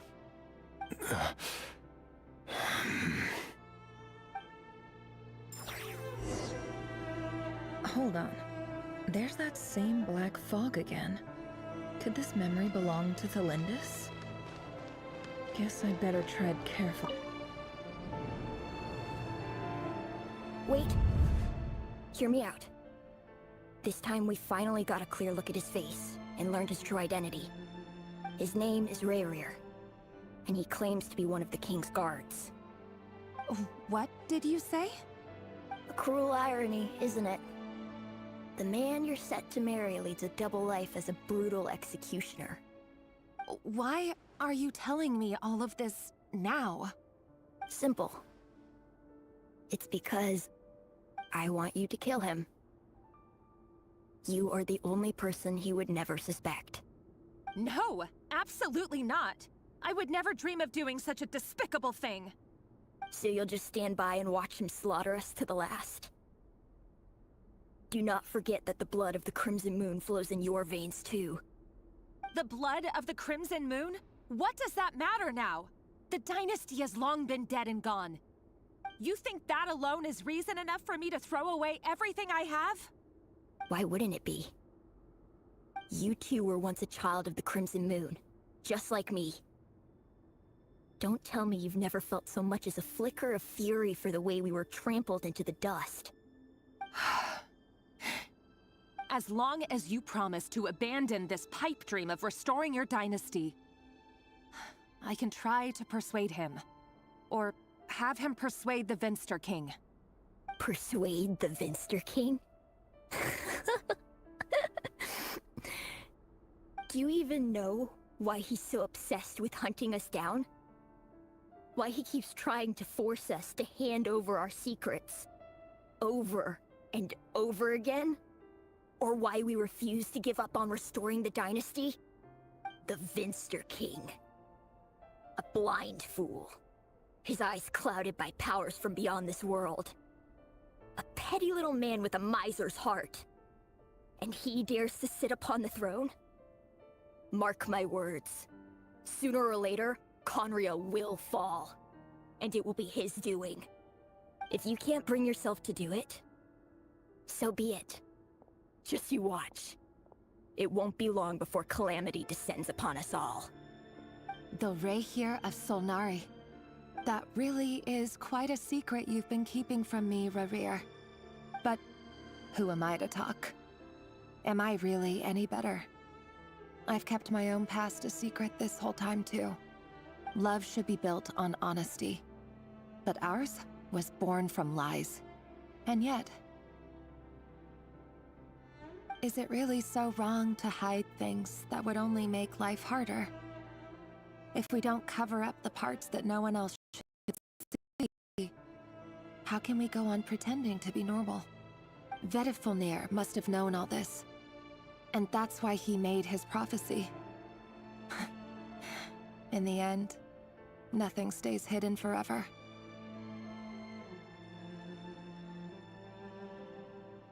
But I won't just sit by and watch this disaster unfold. I'll do everything in my power to protect what I cannot afford to lose, no matter who I have to face.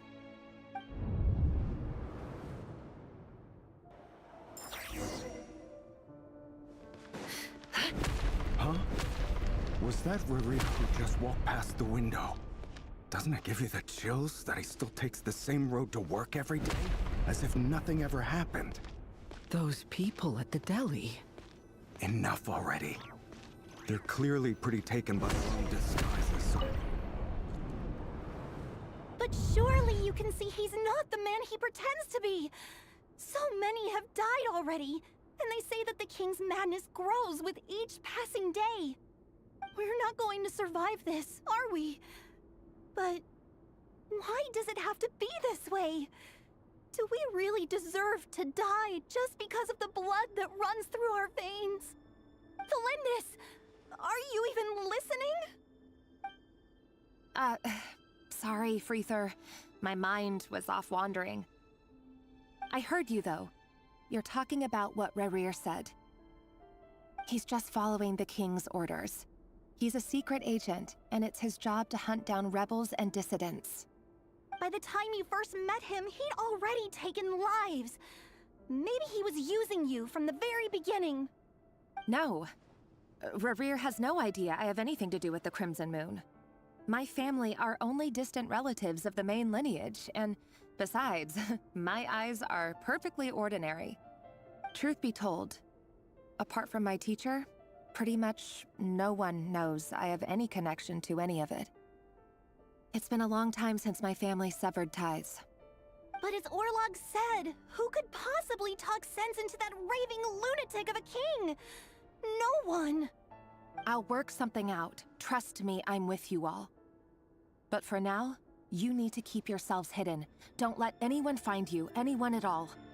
Don't forget that Rerir is an Eclipse operative. You need to be extra careful when he's around. And when I am too. For now, don't come looking for me. And if anything happens to me, just act like we've never met. If even you can't escape this, what hope do the rest of us have? But after all this time together, surely he wouldn't lay a hand on you. I won't speak in his defense, nor can I give you a clear answer to that question. But I'll do everything I can to put an end to this. Here, hold on to this. If an opportunity to escape presents itself, take it. You'll be glad you took some spare change. You call that change? But what about you? I've got a job, and there's still money coming in. But you can't go anywhere right now. Please think about yourself for once.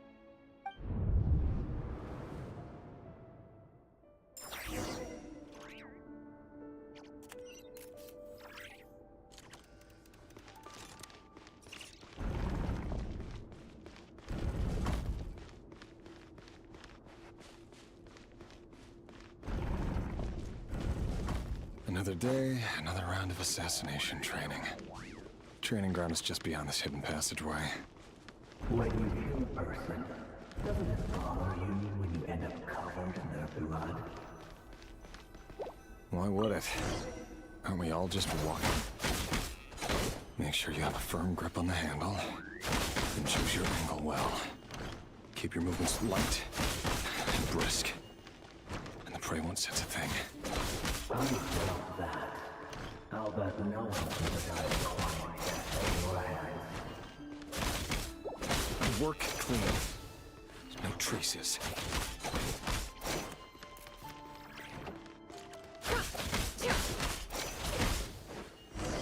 That doesn't make it open to the door, though. The thing just happens to need you right now. What something doesn't. That won't happen. Ever since you fell under the spell of that power, he only had you take out a handful of it. The ones I dealt with have always been guilty, and I've carried out my work flawlessly.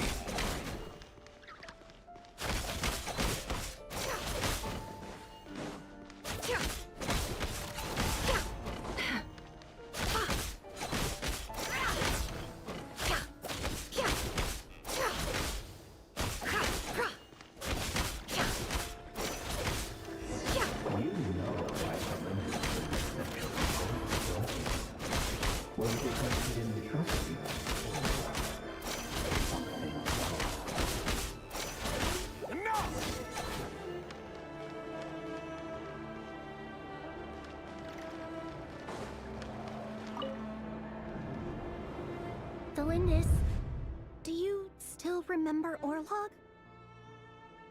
Orlog. The boy who was pretending to sell flowers. You spoke for quite a while, didn't you? Yes, we did. What about him? He was arrested 2 days ago. Chances are he's already dead. He... I just don't get it! After everything he's done, why do you still stand by him? Or does it mean nothing to you that people keep dying?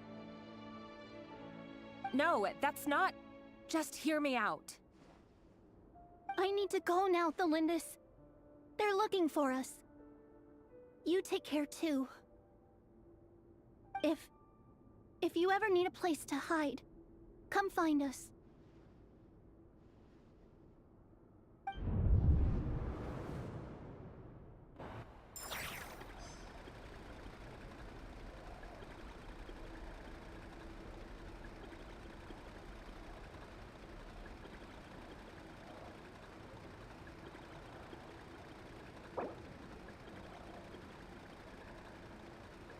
Don't trust your eyes uncritically. People only see what they want to, so don't be your own fool.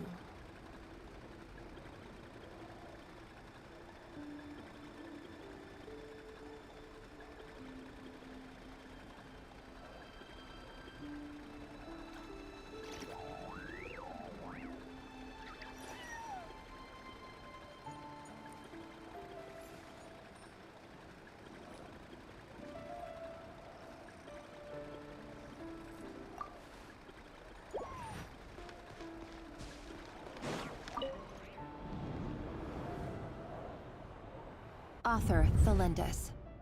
Over the course of this week, the research object was subjected to interference for a total of 47 hours for experimental purposes.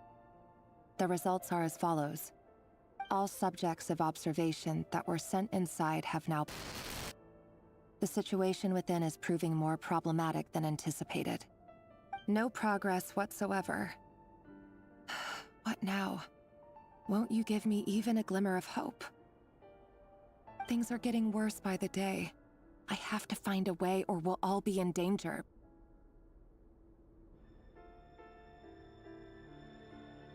But I...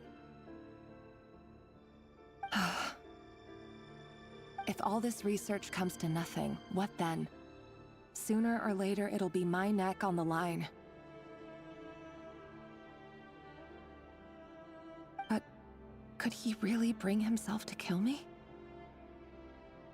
No. Surely he wouldn't have the heart.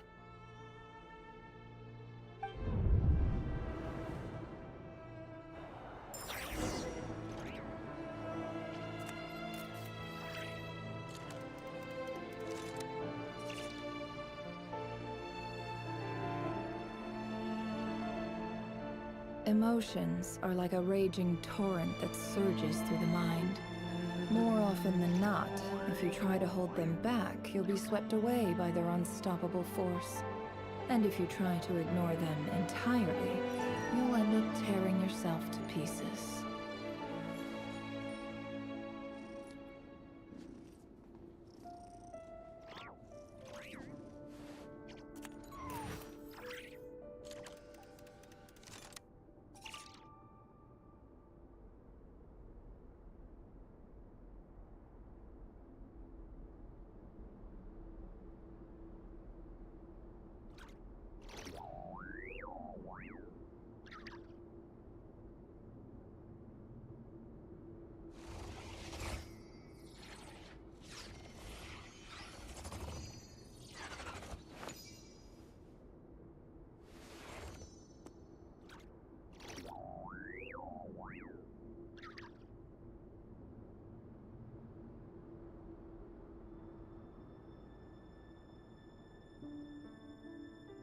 Don't trust your eyes uncritically.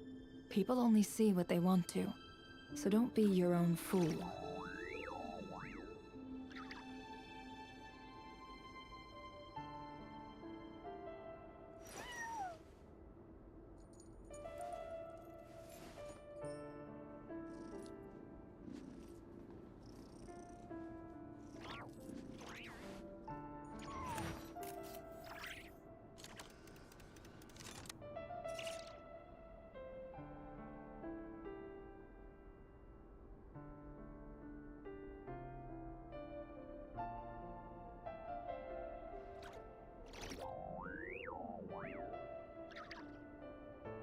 Emotions are like a raging torrent that surges through the mind. More often than not, if you try to hold them back, you'll be swept away by their unstoppable force. And if you try to ignore them entirely, you'll end up tearing yourself to pieces.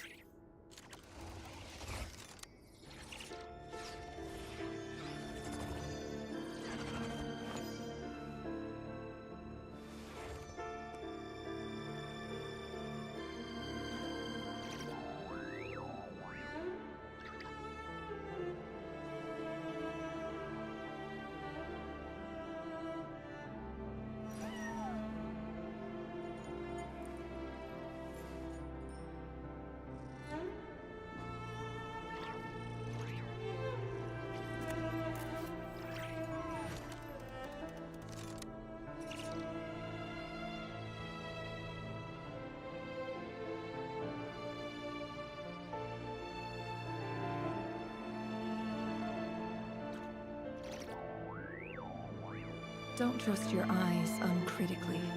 People only see what they want to, so don't be your own fool.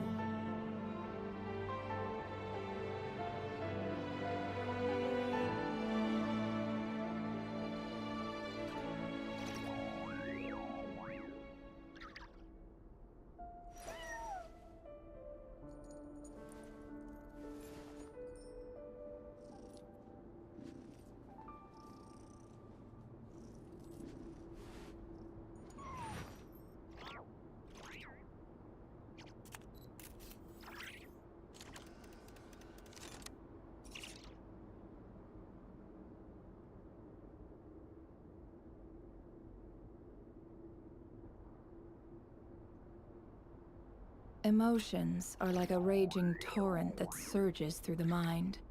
More often than not, if you try to hold them back, you'll be swept away by their unstoppable force. And if you try to ignore them entirely, you'll end up tearing yourself to pieces.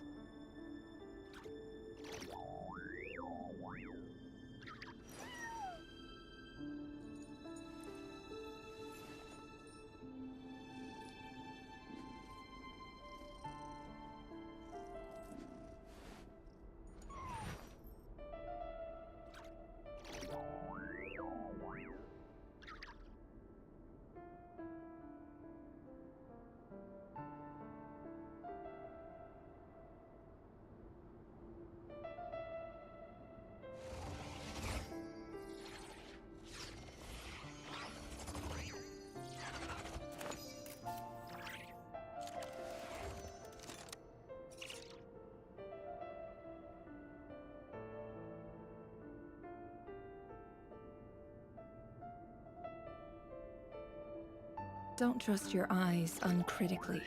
People only see what they want to, so don't be your own fool.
Why does Ashru sit up on the counter? To welcome our clients, of course. A kitty's gotta earn his kibble somehow.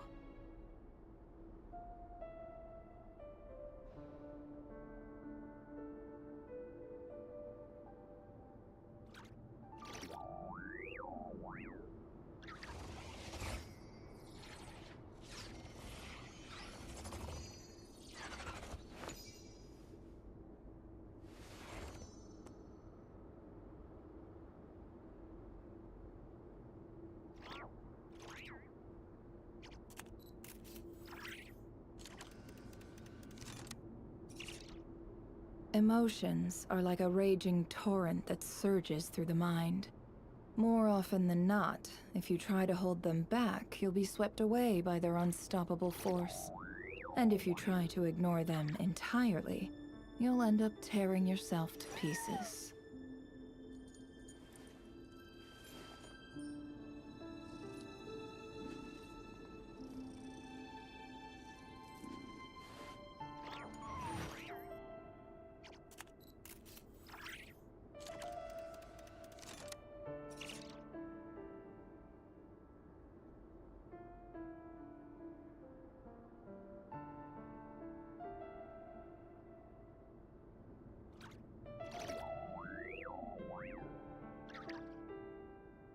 Don't trust your eyes uncritically. People only see what they want to, so don't be your own fool.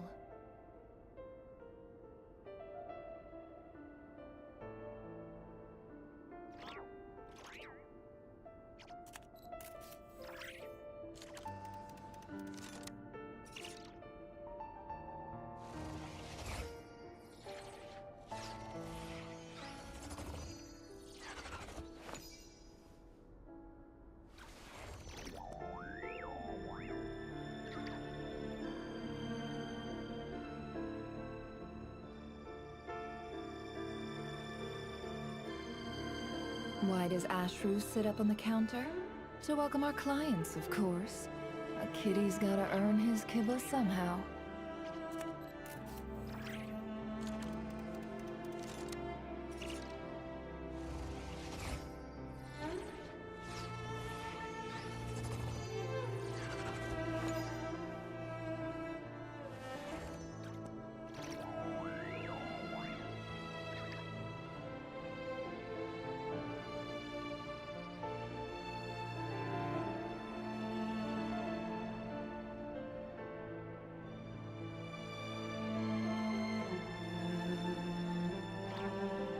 Emotions are like a raging torrent that surges through the mind. More often than not, if you try to hold them back, you'll be swept away by their unstoppable force. And if you try to ignore them entirely, you'll end up tearing yourself to pieces.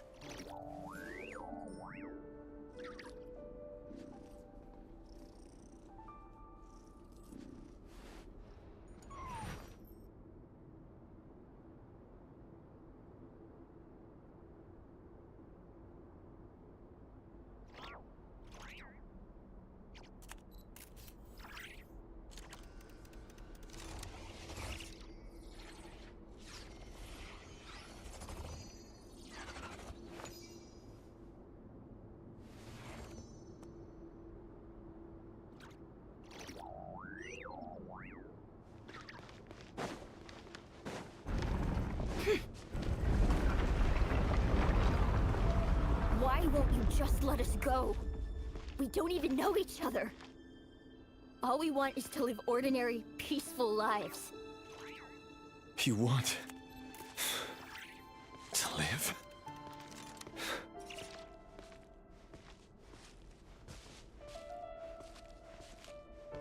Yes. I just want to go on living. Is that really such an unforgivable crime?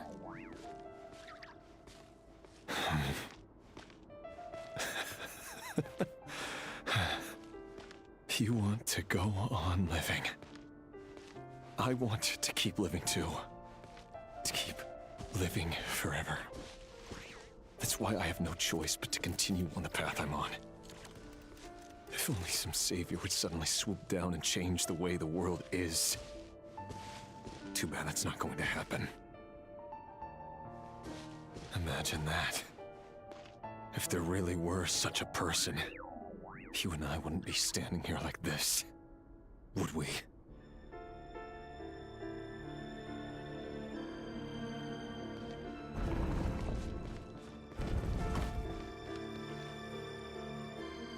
Today's files are in. Time to wade through them just like usual. No, I don't get tired of it. It's my job. And not only am I lucky to have it, I'm good at it too.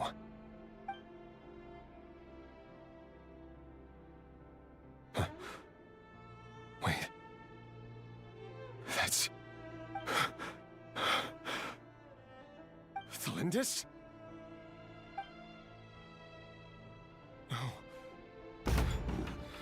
No. No! Why? But you bear no mark of the Crimson Moon. How could you possibly have anything to do with them? It cannot be! A diluted bloodline. Carefully concealed. I see it now. You've been living in the shadows just like me. What a fool I've been. Numbing myself with talk of justice. Even imagining my friends would back me up. But in the end, Irminsul. Finster King! How far are you going to take this? From the direct bloodline to secondary offshoots? And then what? Today it's the descendants of the Crimson Moon. Who will it be tomorrow? Will you not rest until everyone down here is dead? No. This cannot go on. This is where it ends.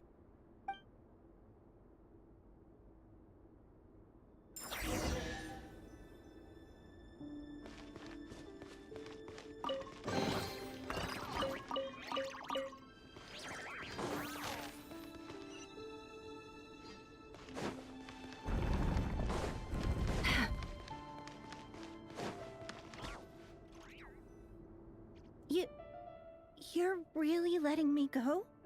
I am. As long as you can guarantee that no one will find you. Don't worry, I'll be extra careful. No one will know I was here. But... what about you? Me?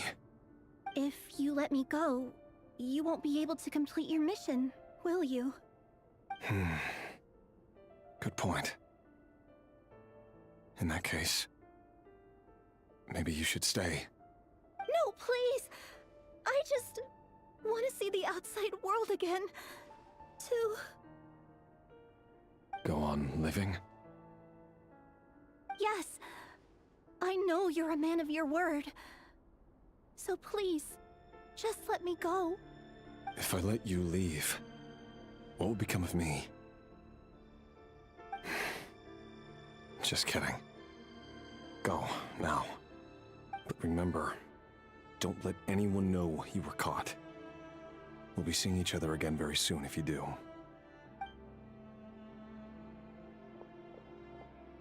Even shadows in the dark must live by a code.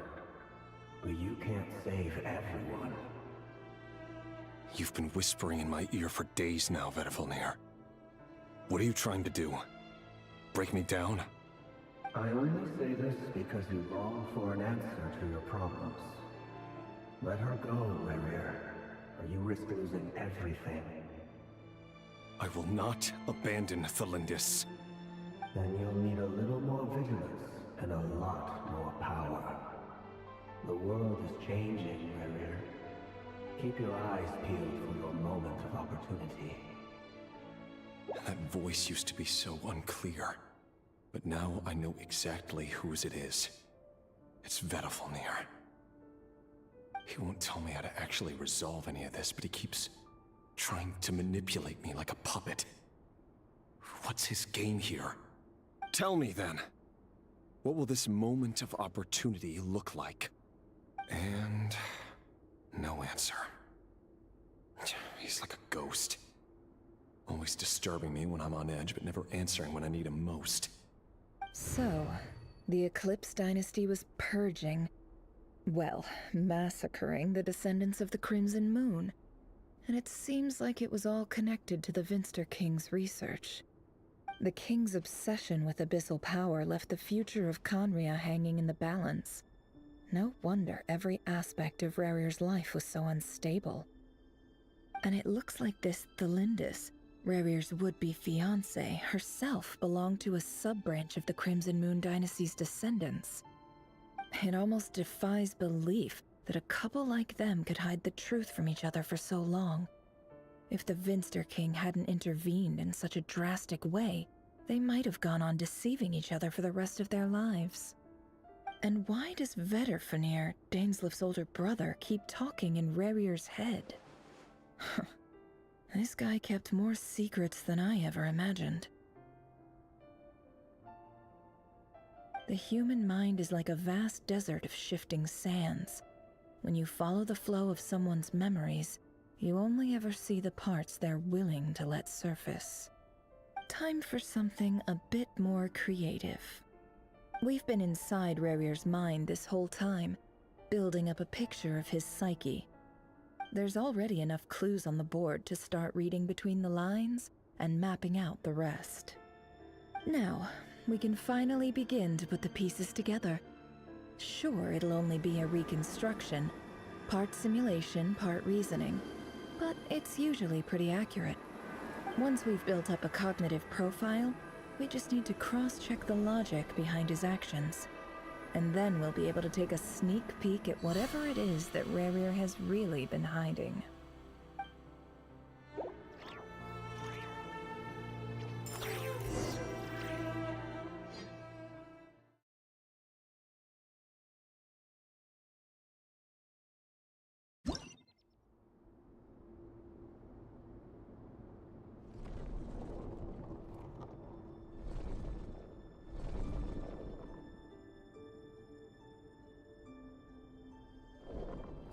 Rerir, are you there?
Hey, Rerir!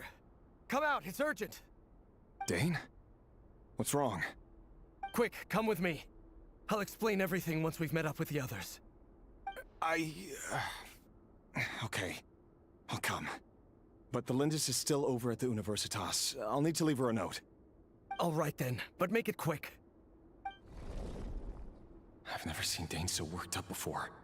Whatever this is, it must be big trouble.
Well, this is a nice change, meeting you all at this hour.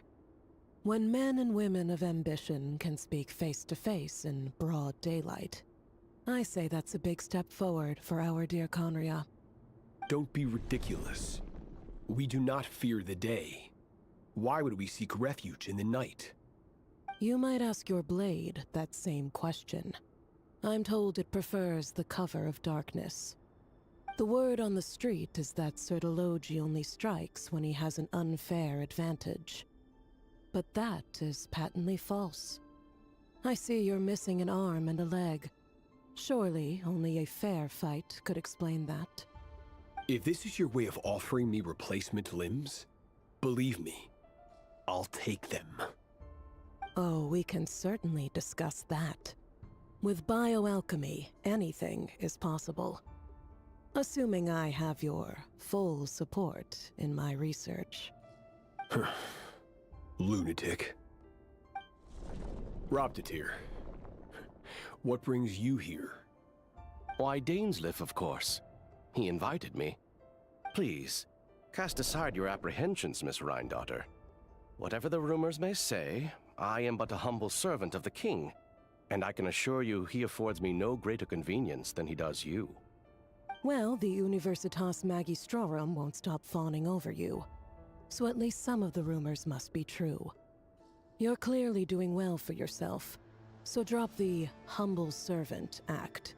It endears you to no one. You're president of the Universitas Magistrorum, the chief royal mage known as the Wise by royal appointment. and by far the most favored among the 4 pillars of Conria. Vice President Veit doesn't even try to hide his envy when he sees you. My success is the product of hard work and good luck. It's as simple as that. Were the king not such an extremist, I hardly think I would have received a senior post at my age. Of course, no job is without its gripes. Serving a king like ours can be a challenging task, as I'm sure you can imagine. And as for Efterveit, in missing out on the presidency, he's dodged a mountain of stress. Like everything else in life, it comes with pros and cons. You're all here. I apologize for the short notice, but it was an emergency.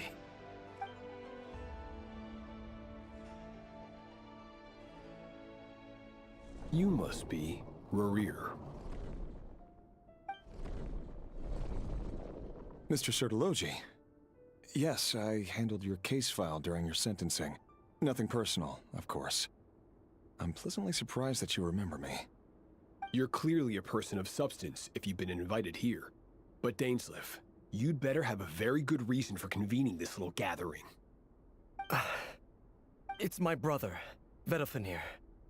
After he spoke at the court this morning, the king was so infuriated by his words that he had him blinded in both eyes and thrown in prison.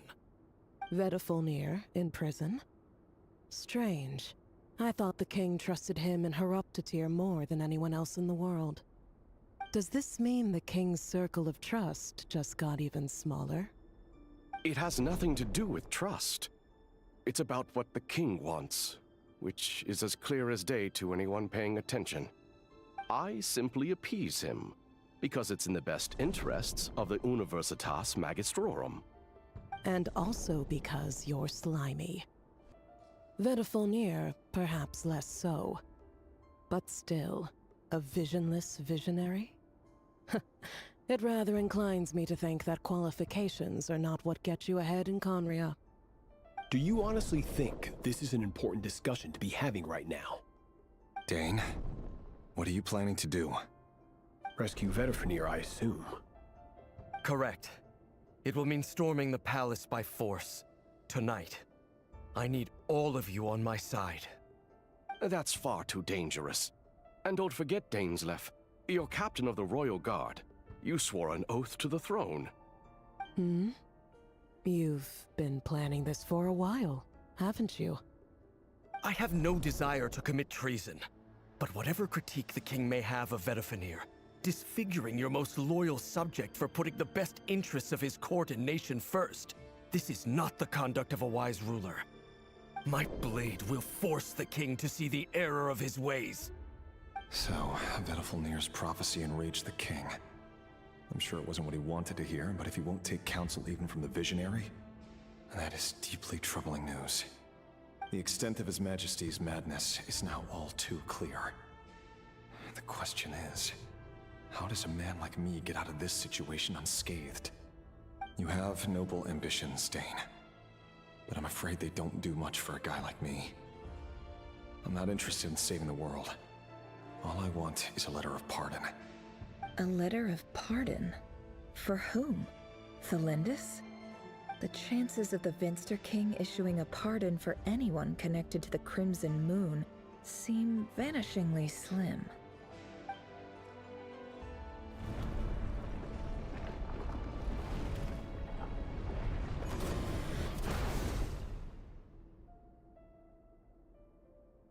This black fog over the board must have some connection to Thelindis. But why is it taking this form? Does it have something to do with Rerir's past? Another mystery I'll need to unravel.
Author Thelindis. Over the course of this week, the research object was subjected to interference for a total of 60 hours for experimental purposes. The results are as follows. Research dating back to the Crimson Moon Dynasty has established 2 points regarding moon marrow. Firstly, its origins have something to do with a god's power. Secondly, it serves as a portal to an as-yet indeterminate location. Moon marrow can thus be defined as a spatial gateway. However, there are a number of hurdles to overcome before we can answer the question of where it leads to. To start with, opening the gateway requires a specific power source, which the relevant literature indicates. An enormous amount of power is then required to keep the gate open. Currently, the total power output of our instruments remains in the single digits. To make matters worse, I am now the only staff member remaining in the Moon Marrow lab. The Universitas Magistrorum recently decided to move most of its personnel into abyssal energy research, which has stymied all Crimson Moon-related projects. This is not a wise move. I have always maintained that placing all our hopes in a single source of power is risky, especially one as poorly understood as this. As well as making ourselves overly reliant on a single resource, we are neglecting other promising technologies. I apologize if this comes across as disrespectful. But as a Moon Marrow researcher, I desperately want to see the world beyond the gateway. If we really made it there one day, what would we find? And how would we go about taming the unknown? My imagination is endlessly fueled by questions such as these.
This is for you. I heard you're gonna leave the city with your parents. Thelindis, did you hear about what happened? I've heard nothing. Rerir got back very late last Friday, and he was acting a little unusual, but he slept pretty well, so I'm guessing whatever he did was a good deed. You never saw him, and I don't know what he did. And this conversation never happened. You understand? What if he finds out that you pried into his secrets? Don't be silly. I don't know what secrets he does or doesn't have. All I know is he's just a normal guy who happens to run some errands for the king. Are you scared of him? I don't know. The Rerir I know doesn't match the person you all describe. Logically, I should be scared of him. And yet, I don't want to lose him. But enough about that.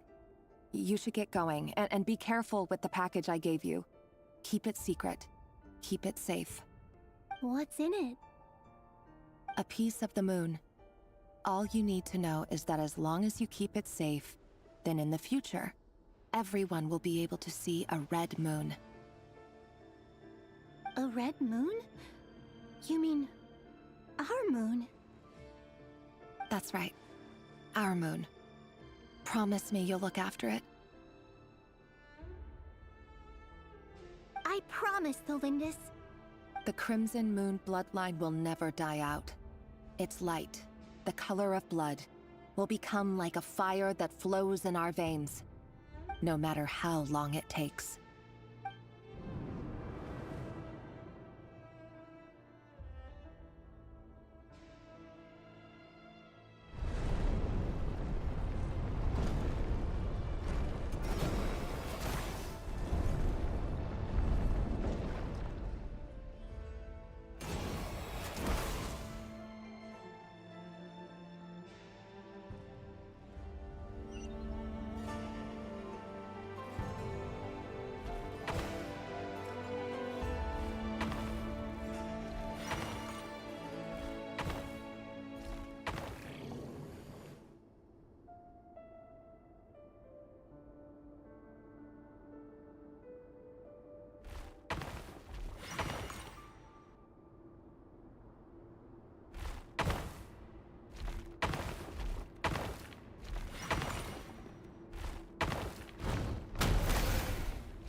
Hurry, everyone, and stick to the plan.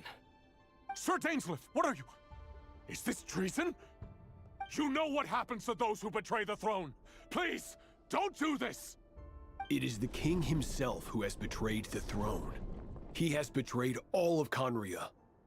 If you have any love left for justice in your heart, you should join me. It's showtime. Dane and his group will handle the troops in the palace. Then Hraptatir and Rhindaughter will disarm the security measures. My job is to enter the prison and rescue Vedifalnir. Stay safe. Wish me luck. Look after my brother. Draw your blade. It is time for justice to prevail.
This place is filthy. And the smell is abominable. Clearly, the king doesn't allow his prisoners a single shred of dignity. Found you. Hello, Mr. Vedifalnir. Ah, it's you. Surprised? Oh, wait. I guess surprise isn't an emotion that prophets feel very often. I certainly felt some surprise in the moment when I was blinded. Surprise at the king's sheer ignorance. Surprise at just how unfairly this world responds to words of earnest remonstration. I'm curious. What did you prophesize this time? It wasn't a prophecy. It was a word of warning. Someone had to say it. The king has forsaken all reason in pursuit of his obsessions. I simply told him that if he continues on this path, Conria will surely fall. But he didn't listen. Worse still, he stabbed you in both eyes and locked you away. Dane asked for my help. The court is in complete chaos now, but I'm sure you predicted that. Everything is transpiring as I foresaw, yet I am powerless to change it. Fate is an immutable force. I can but lament as the inevitable unfolds. I do wonder whether giving a man the power to see the future does nothing more for him than slowly crush his spirits. Forgive my curtness, Vedifulnir, but the king did not suddenly turn on you today. His suspicions have been brewing for a long time. You can't have wisdom beyond the reach of your fellow man without attracting his fear and suspicion. There are things the king does not want to see. So, he doesn't want you having visions of them either. He blinded you because he thought this would make the visions stop. He wasn't entirely wrong. I did indeed lose my power to see the future. Right up until... Until what? Just now. I believe I saw something new. Well, tonight could go a lot of different ways. 5 of us banded together to storm the palace, also we could rescue you. This will go down as the most tumultuous day in Conrian history. I sense hatred in you. But also hope. A desperate hope that with the tyrant deposed, that will be the end of the story. But this is not the end.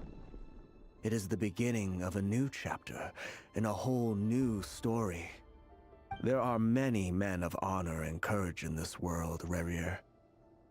But you are not one of them. You're not here for justice, are you? You're here for yourself. Is that a dagger? Interesting. Why not the polearm? It was always your weapon of choice.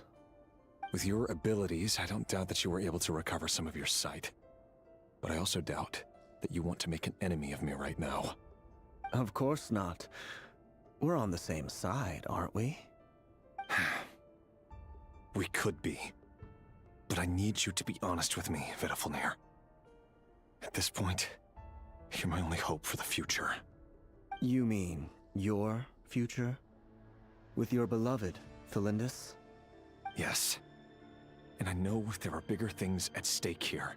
A dynasty, a nation, maybe the entire world. But forgive me, I care first and foremost about myself. I can't abandon the one I love to save myself. I just can't do it. But you see a broader picture of the future than I. You see the solutions to the biggest problems of our age. So tell me, what is my solution? What's the answer? In matters of fate, answers are either right or wrong. What will be, and what will not. Maybe you are willing to pay a certain price in the pursuit of happiness, but unfortunately, fate does not negotiate. That is the cruelest thing about fate. It is unmoved by your sacrifices. That can't be true.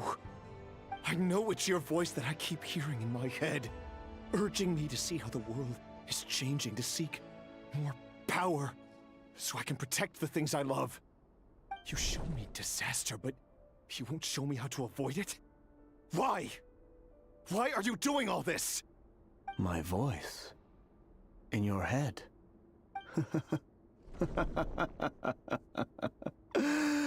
So, you hear it too? The voice that steals your mind, gains your trust, and drives you crazy. It turns out that we are not so different, you and I. Vedifulnir just broke into the strangest smile I've ever seen in my life, as if he'd discovered some monumental secret. But then he suddenly switched to looking extremely weary. Very well then. My advice to you is as follows. You must persevere. Whatever trials and tribulations you may face, be steadfast in the belief that they are your path to the future. For as long as you live, your story with Thalindis shall not come to an end. That is the only chance you have of fighting back against fate. It is up to you whether you believe my words. Regardless, that is all I will say on the matter. I have no right to intervene any further. I will hold you to your word. Thank you for setting me free. In return, I will tell you one more thing that you cannot afford to ignore. Just then? A strange wave of energy rippled through the city. We had no idea what it could mean. If I were you, I would head to the Universitas Magistrorum. The Universitas? Oh no! I'm sure we'll be seeing each other again very soon, Rerir. Whatever Vedifalnir said, I didn't catch it. I didn't even help him out of the prison. There was no time to lose.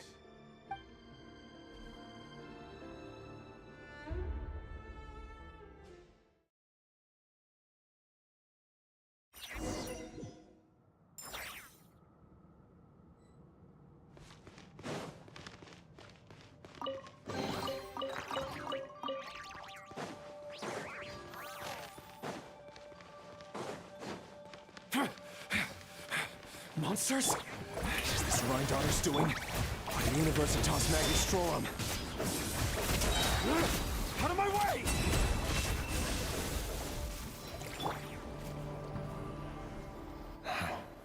The Universitas. That reminds me of a rumor I once heard. Allegedly, the king installed secret mechanisms in the palace and around the city. No one knows where they are or what kind of power they hold. But if they were ever gonna activate, it would probably be on a night like tonight. Help! Help! Hold on! Don't let them anywhere near you! Save me! I can't! Ah! That sounded like an explosion. So, the rumor is true? The king really went through with it? What other means does the king have at his disposal? They must run on power from the Abyss. And given it's a major center of Abyss research, anyone over at the Universitas will be in grave danger. I have to hurry!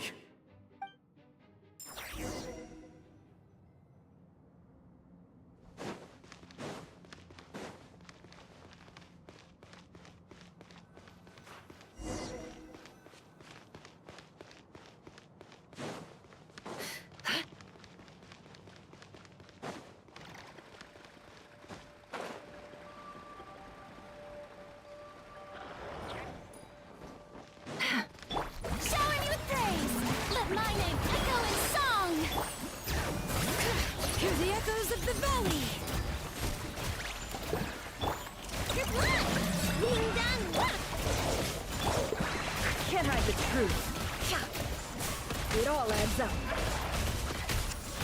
What things are made of? The deception ends here. Can't hide the truth. Time to come clean. No claw! Look, right? Yoo-hoo! I still couldn't do it. Let the mountain's veins boil! It all adds up.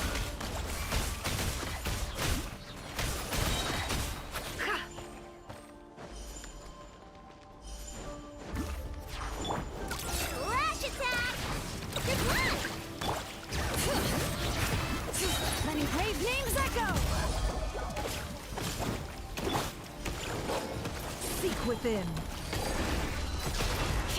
Time to come clean.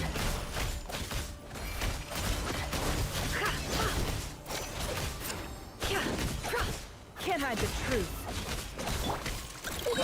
No flaw! Being done work!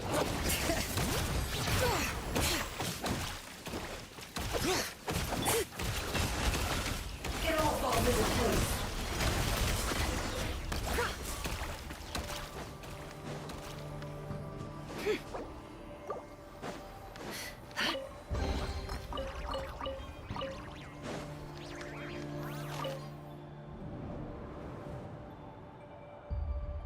Monsters!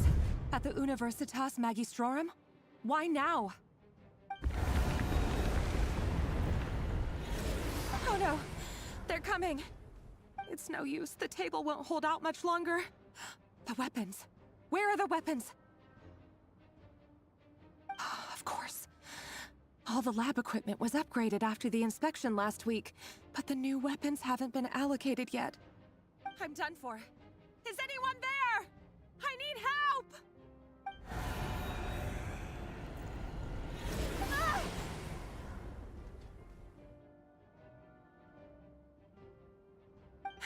Stay back! Please stay back! Please!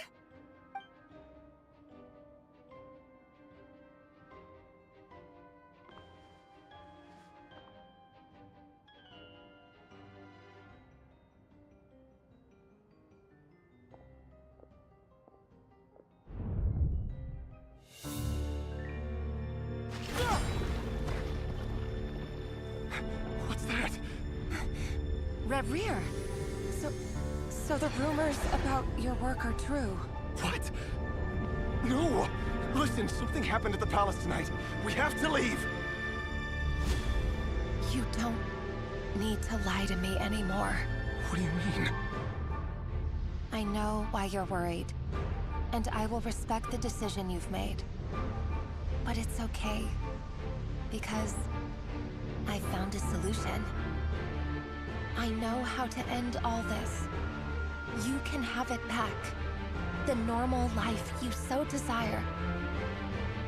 But until then, I'm afraid our wedding will have to wait. Celindus? No, don't do it! Celindus! Celindus!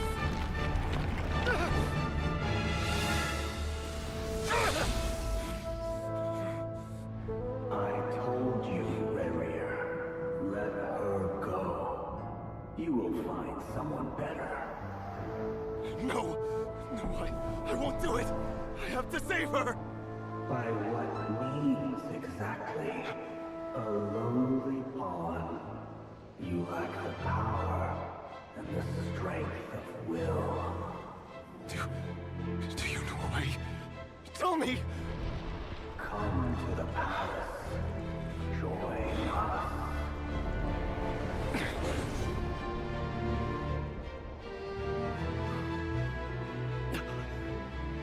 Rerir, thank goodness we... Step forth and take your share. You made it. Not you too.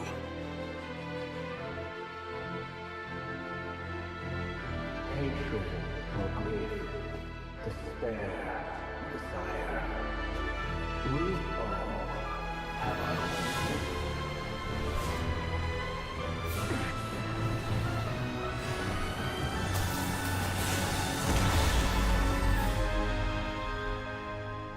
Rerir. Rerir. Celindus? Were you daydreaming?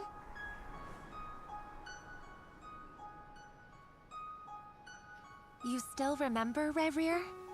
That question you asked me a couple of weeks ago?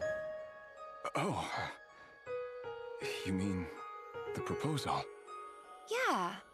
I'm wondering, where do you think would be a good place to discuss it? Maybe in the garden? Or were you thinking a fancy restaurant? It's your choice.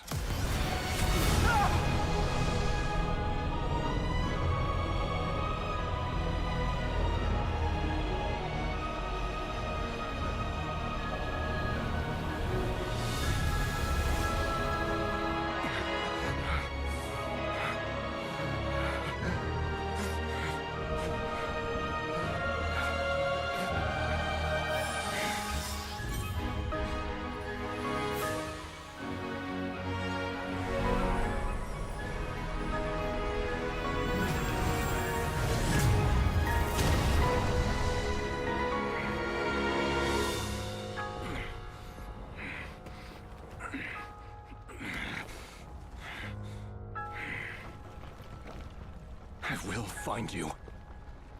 And then... you can give me your answer.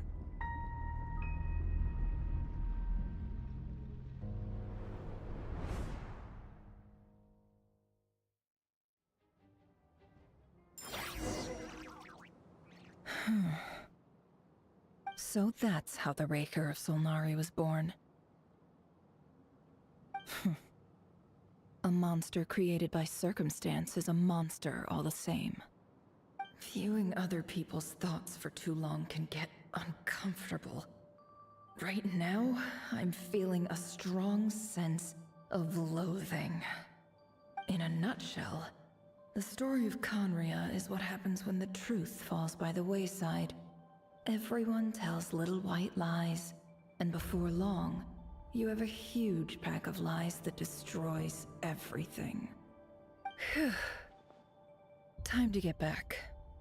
His past is filled with sorrow, but the tale of any fallen civilization is one of endless tragedy. Cruel as it may be, that was Conria's fate.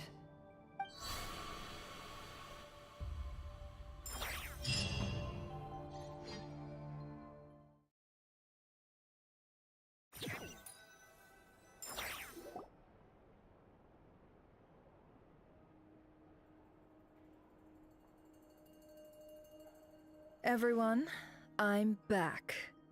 Can I get a standing ovation? Never! How are you holding up? Feeling okay? She's fine. Boss is a pro. Yes, I'm fine.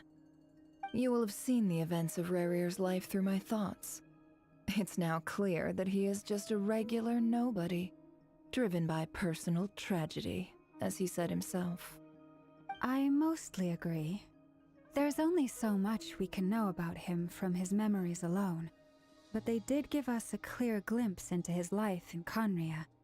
However, I would not consider Rarir to be a nobody. He was deeply involved in the events of that era. Yet, when the catastrophe of a generation strikes, nobody is safe. Sounds to me like you're speaking in riddles again. Is this you urging me not to abandon the people of Nodcry in their hour of need? That's not what I meant. Although I do hope you choose to remain a part of the plan. Without you, the mission ahead will be all but impossible. Then try to remember that I respond better to the carrot than the stick. And I don't appreciate being bossed around. Now, as for you, Missy, you were excellent. You stuck to the rules of the ceremony and kept your mouth shut the entire time. Bravo. Cool. So, can you fill me in on the deets now? Most of what I saw went right over my head. Patience. You'll hear the whole story, don't you worry. But let's meet up with the others first. It will save me narrating it twice. Yehoda? Yes, boss. Let me get that door for ya. That's more like it. For a moment there, I was worried you'd forgotten about the first clause of your employment contract. Forgive my curiosity, but what does the first clause say? It says I gotta do the annoying stuff that boss is too lazy to do for herself. Like opening the door, pouring the tea, yada yada. Is that right? If something is in the contract, it's because she willingly agreed to it. In any case, I've hardly shied. There's nothing I dislike more than other people.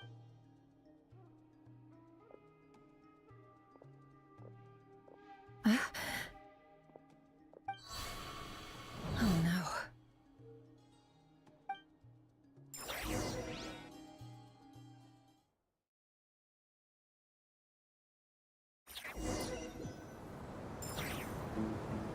Sorry to disturb you, but we seem to have run into some trouble.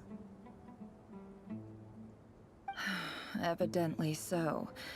Don't worry, I'm not about to leave you to fend for yourselves. I'm not that kind of boss. And it would go against the Curatorium's labor policy. I'm sorry? What did you hear me say? I wasn't talking about labor policy. Wait. How long have I been standing here? Not long. You just appeared by the door a moment ago.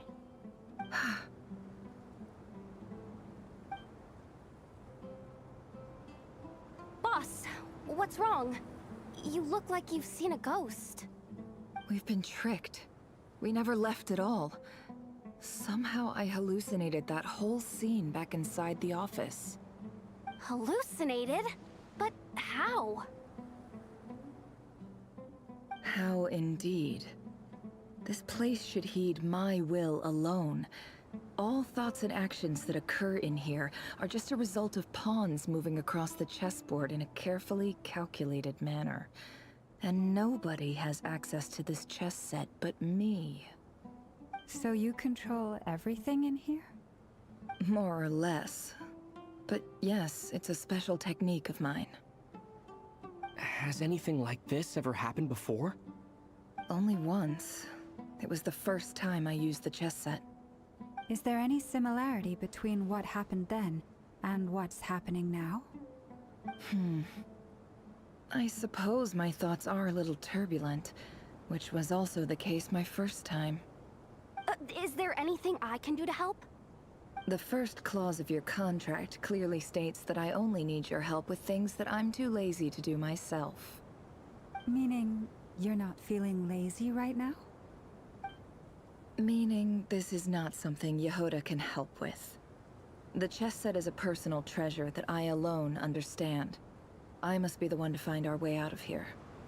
Boss, it's fine. Really. Let me do something useful. Oh, listen to you. Whatever would I do without you, Yehoda? What? Really? Yes, really. Where would I ever find another employee as obedient and servile as you? God forbid anything ever happens to you. Oh, okay. Well, anyway, I was thinking of fetching some water. There's gotta be a source around here somewhere. I suggest everyone finds someplace comfortable to take a rest. We gotta conserve our energy. Even though all this chess malarkey doesn't exist in a physical sense, mentally speaking, it's all real. And so is our tiredness and fatigue. You don't want to dismiss mental fatigue.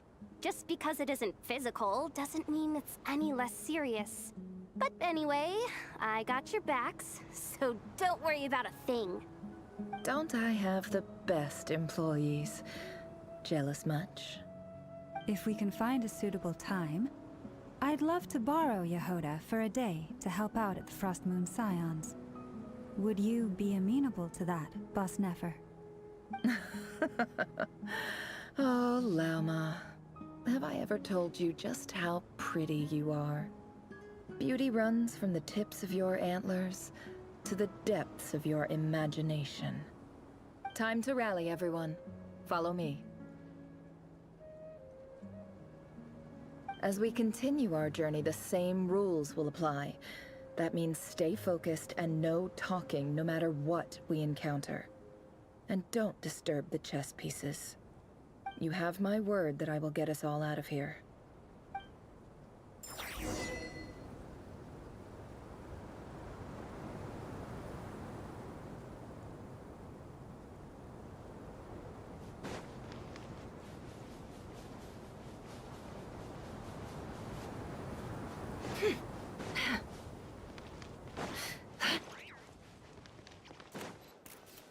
This place looks familiar. That's not a good sign. There's someone up ahead. Time for a little chat.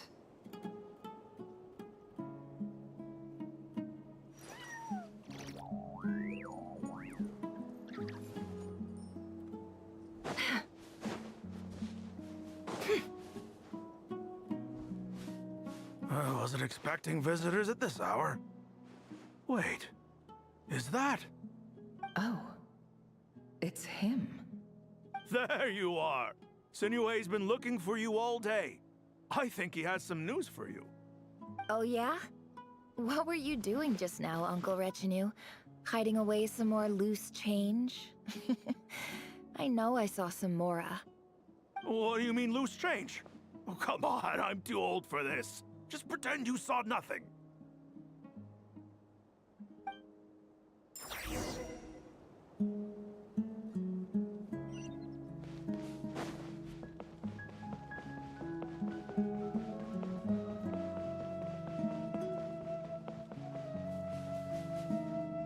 Hey, kid. Mind telling me what Sinuhe's been up to recently? I'm trying to get in his good books and I need a way in. Get in his good books? Why? What do you want with my dad, Uncle Apepi? I've written a new song. I was hoping to showcase it at the next festival, but I'll need his approval. A new song, huh? I'd love to stay and listen, but unfortunately, Uncle Retinue says my dad's looking for me. Well, there's plenty of time and I'm not going anywhere. See that pile of stones? I'll be sitting there warming up my vocal cords. Come find me when you're done. Pile of stones. Got it.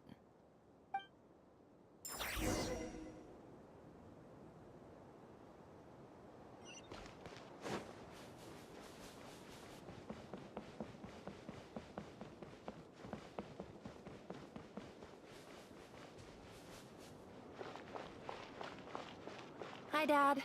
Uncle Retinue said you were looking for me. Ah, there's my little princess. If you'd gotten back just a little sooner, you could have shared the spoils of war with me. Spoils of war? Who were you fighting against, Dad?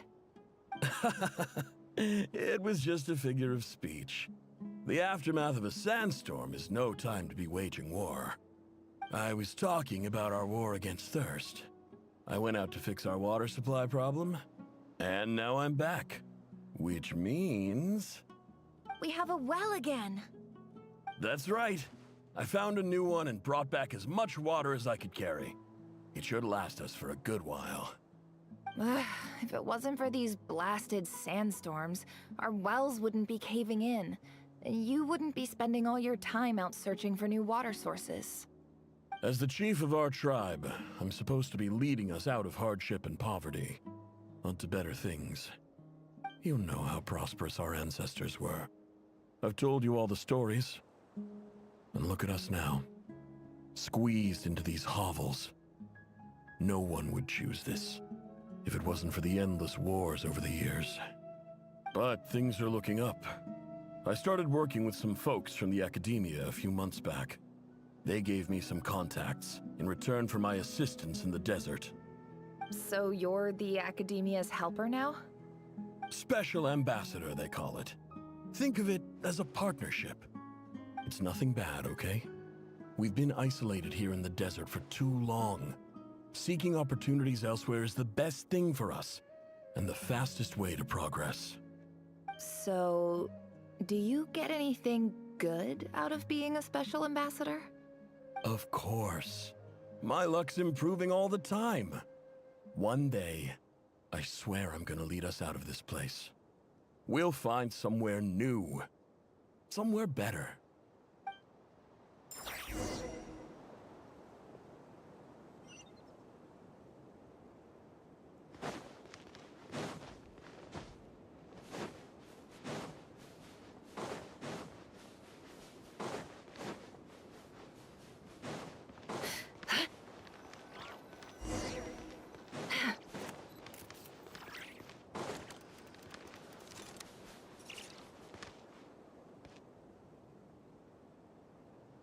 That's our well, and you know it. You stole from us. Well, you've gone from chief to thief, and now you have to face the consequences. Did you really think you could take our water without permission and get away with it? You're either brave, stupid, or both. And that special ambassador act? Yeah, nice try.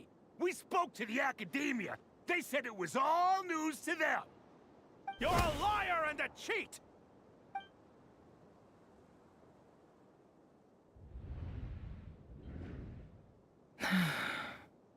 I heard Yehuda gasp, but I don't blame her.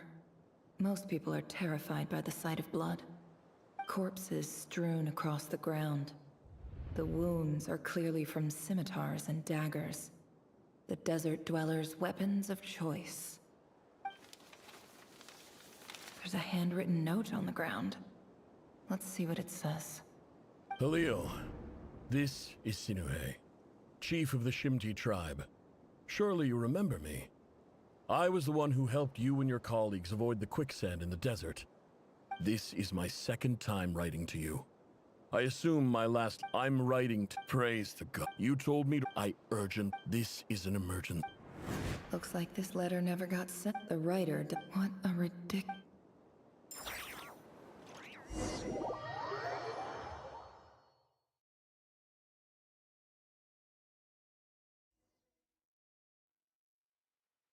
Officer, Welcome. Welcome to our humble village. I thought you would at least have the courtesy to provide some respectable libations. This is the finest wine Aru village has to offer. I promise.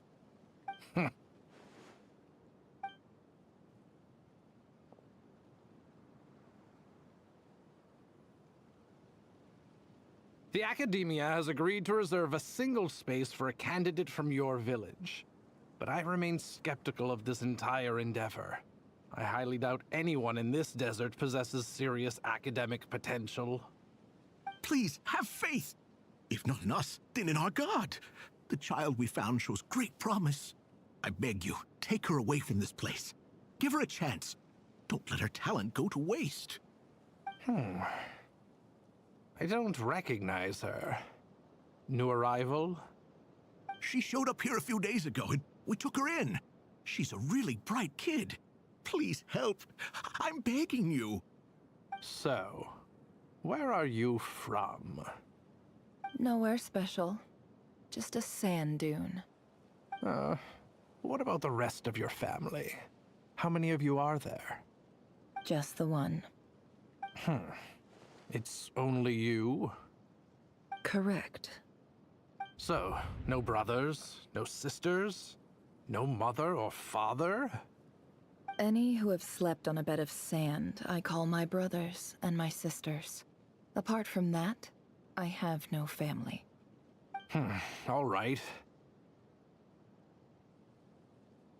Get over here. Sign your name on the form.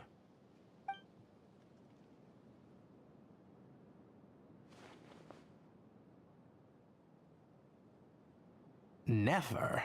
You're rather fair-skinned for a desert dweller.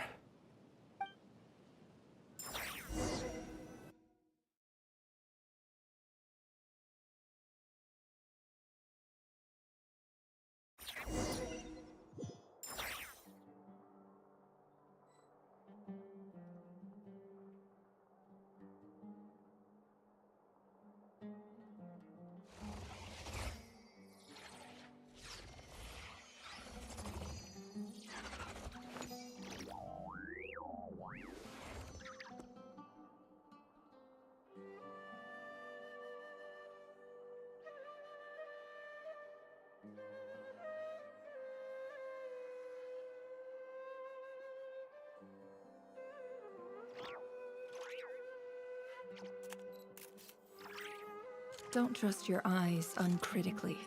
People only see what they want to, so don't be your own fool.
Emotions are like a raging torrent that surges through the mind.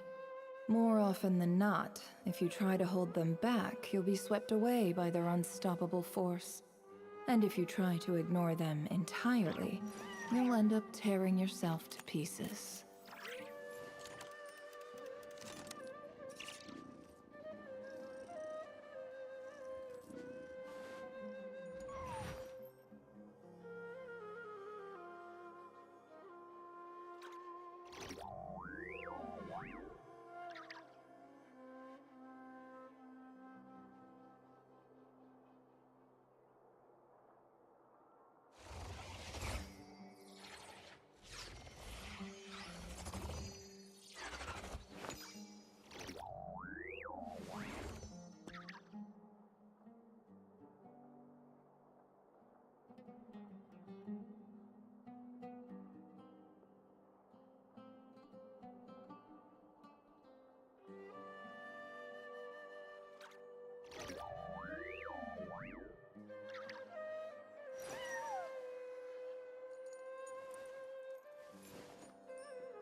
Don't trust your eyes uncritically.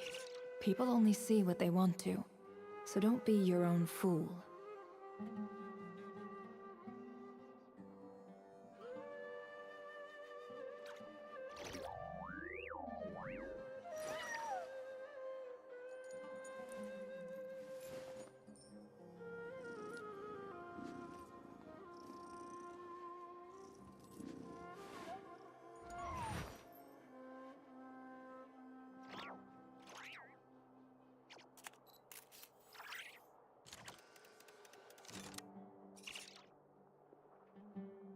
Why does Ashru sit up on the counter? To welcome our clients, of course. A kitty's gotta earn his kibble somehow.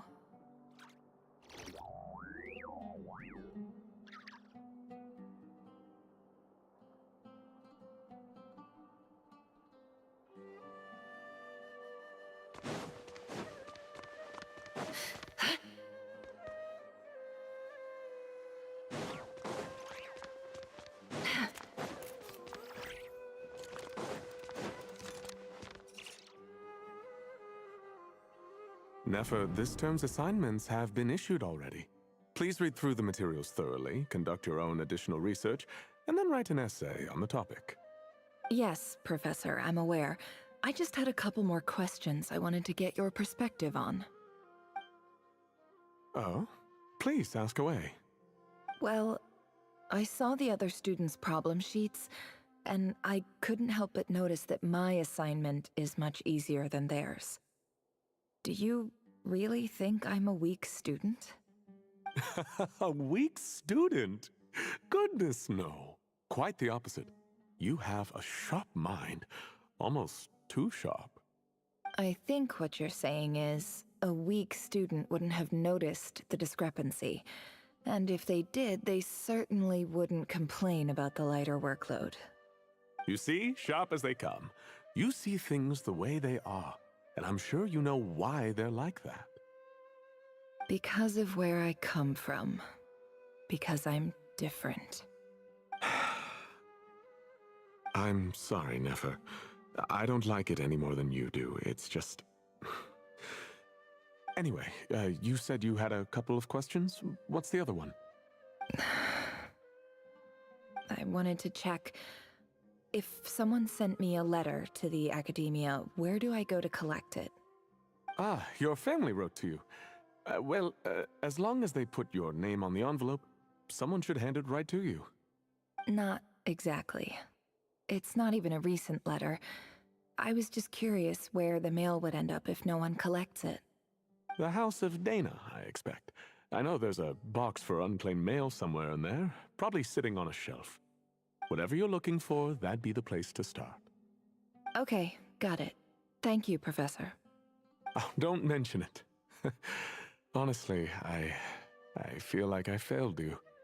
I'm supposed to be your teacher, but I haven't taught you anything. Hey, don't say that. You're a great teacher, and you do your best for all your students. But the rules are the rules. You're not allowed to teach students like me. It's not just the academia either. The whole world bends over backwards for the successful, and leaves the losers to suffer and die. Oh, my dear child. Don't tell me you've given up on life already. I haven't. I just think that if you want to make it in this world, you have to find a way to become successful.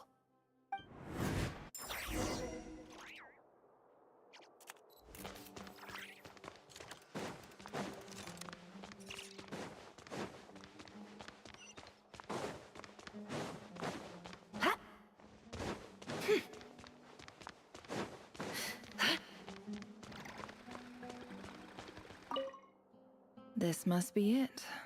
A big cardboard box full of unclaimed mail. And probably some letters that ended up here by mistake, too.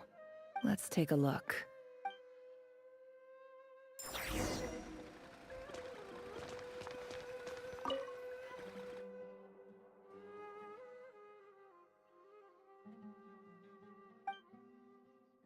A dilapidation survey from Port Ormond. This one was... Who was it? This one... In clinical... This seems like... Wait. The note says... This next one is... A few were in recent... However, as well education as grant... I do hope... And the sender... So this... Whatever. I'm not exactly... I can't believe... I don't believe... Wait...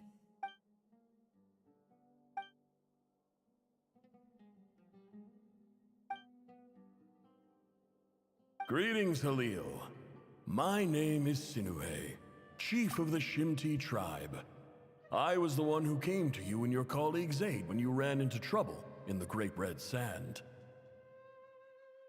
I don't know how well you remember it now, but I brought you to safety and gave you some water and other supplies.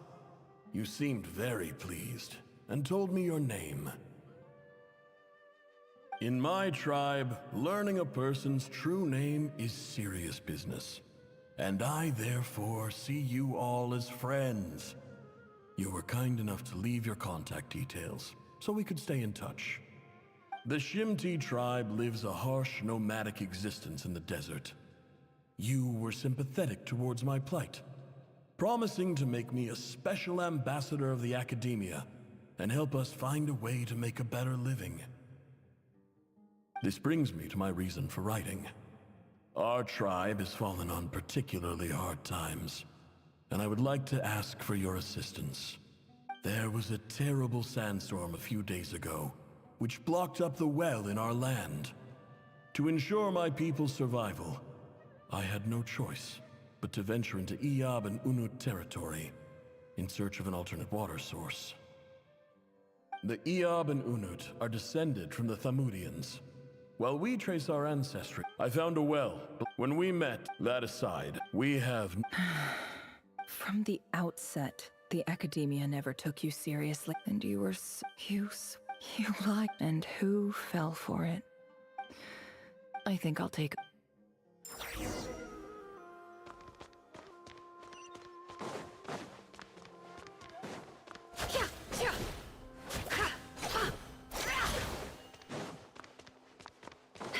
It all adds up.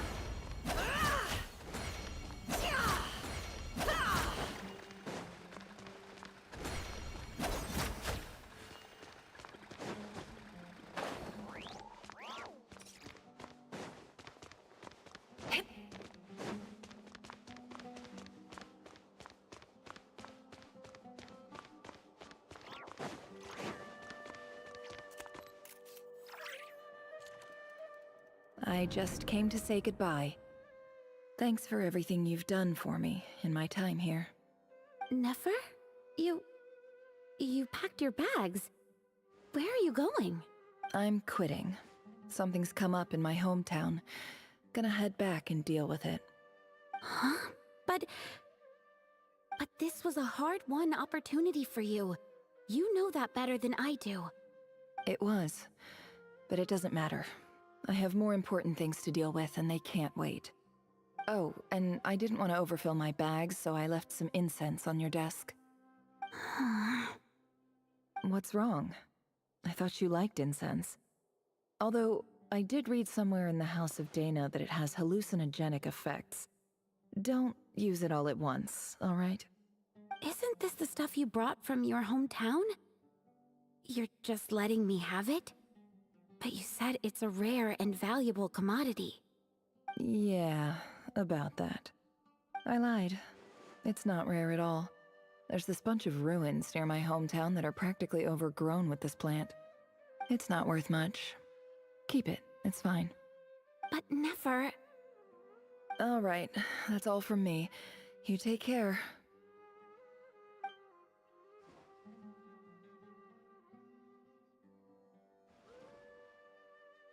Don't forget me, okay?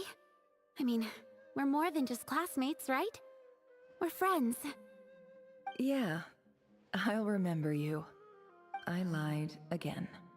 That incense is worth a fortune, and it's a rare find even in those ruins. And as for remembering her, I have far too much to do when I get back.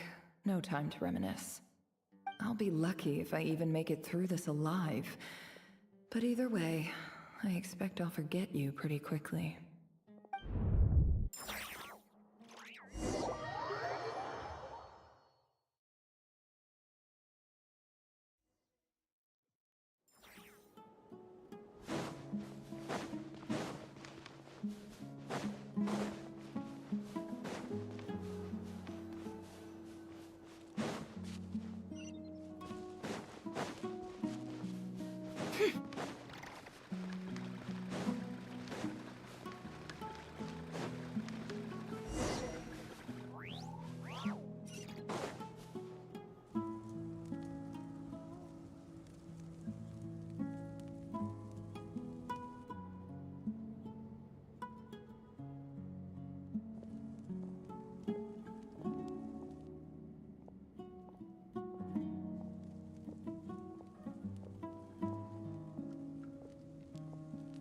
It's a pleasure to meet you, Mr. Arif.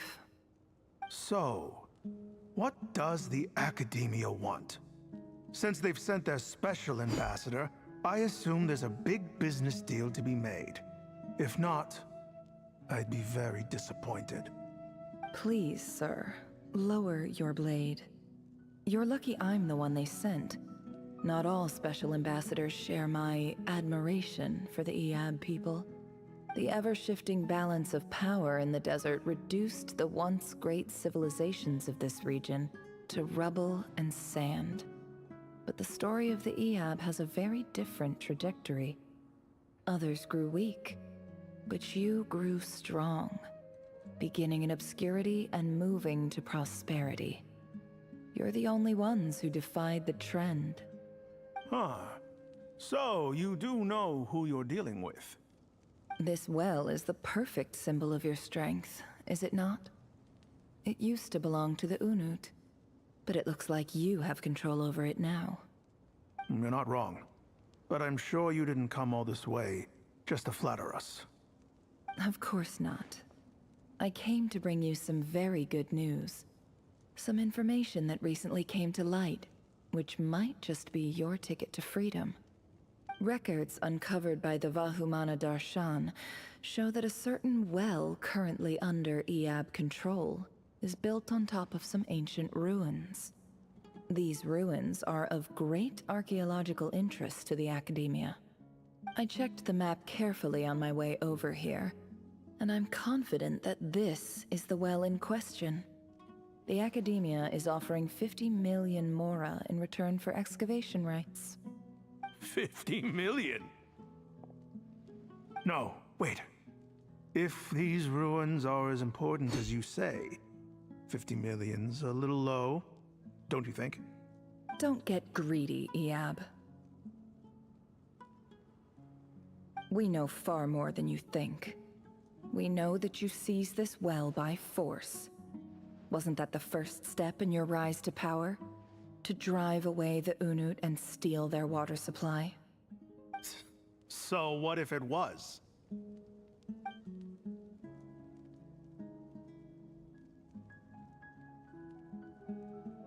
Don't worry. As unscrupulous as it was, it's something we're willing to overlook. The Academia is only interested in dealing with the de facto power holders in the region. I hope I am making myself clear.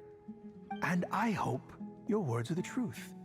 If I find out the Academia is trying to play me, I'll hunt down every one of your people and make you watch as I cut their heads off one by one. I assure you, Chief, that would not be in your long-term interests. You don't want to make an enemy of the Academia. You see how I'm dressed, don't you? I appreciate that you've never been to the rainforest, but surely even you recognize an ambassador's attire when you see it. And what does a barbarian like you have to lose anyway? You really think the Sumeru Academia would bother to come all this way just to lie to you? We have more important things to worry about. All right, I take your point. The Academia is the highest authority in the land. I'm sure you're trustworthy people. In that case, we have a deal. We will sell you the excavation rights. I'd like to thank you, Ambassador. This is good news indeed. Excellent news. In fact, it calls for a celebration. Would you do us the honor of staying a while and enjoying some Eab hospitality? Gladly. I am partial to wine myself, and I trust you are as well. So let's indulge in a few drinks together, in celebration of this momentous occasion.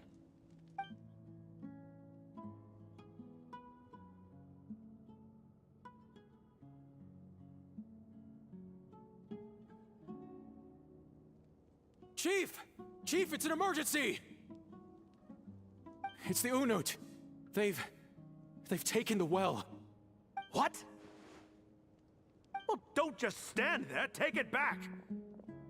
Yes, Chief. I have every confidence in the Eab's military superiority, and yet... Well, what is it? The Unut's response was alarmingly fast. The day after we reach a deal, they seize the well. This can't be a coincidence. Perhaps there is a traitor in your midst. I don't think so. I am obliged to remind you, Chief, that the Academia will only deal with the de facto power holders. If you cannot regain control over the well, I'm afraid you won't see a single mora of that 50 million. No! Please, Ambassador, just give me some time. I swear the Unut will not get away with this. That well is ours, and so is the mora. Glad to hear it. I will wait here for an update. If there is a traitor, I will find them. In the meantime, make yourself at home. I'll report back as soon as I have an update. Much obliged. Wow. All it took was a few words and I've got him wrapped around my finger. What an amazing feeling. So, in summary, Ambassador, the Academia would rather negotiate with our tribe instead of the Eab, yes? The Eab are ruthless murderers who don't listen to reason. And now they have the gall to interfere in our research projects in the desert region. So let me ask you, Chief. If you were the Academia, what would you do? Kill them all, of course. Precisely. The Academia does not tolerate those who stand in our way. The Eab have held back our academic pursuits for too long, and our patience is wearing thin.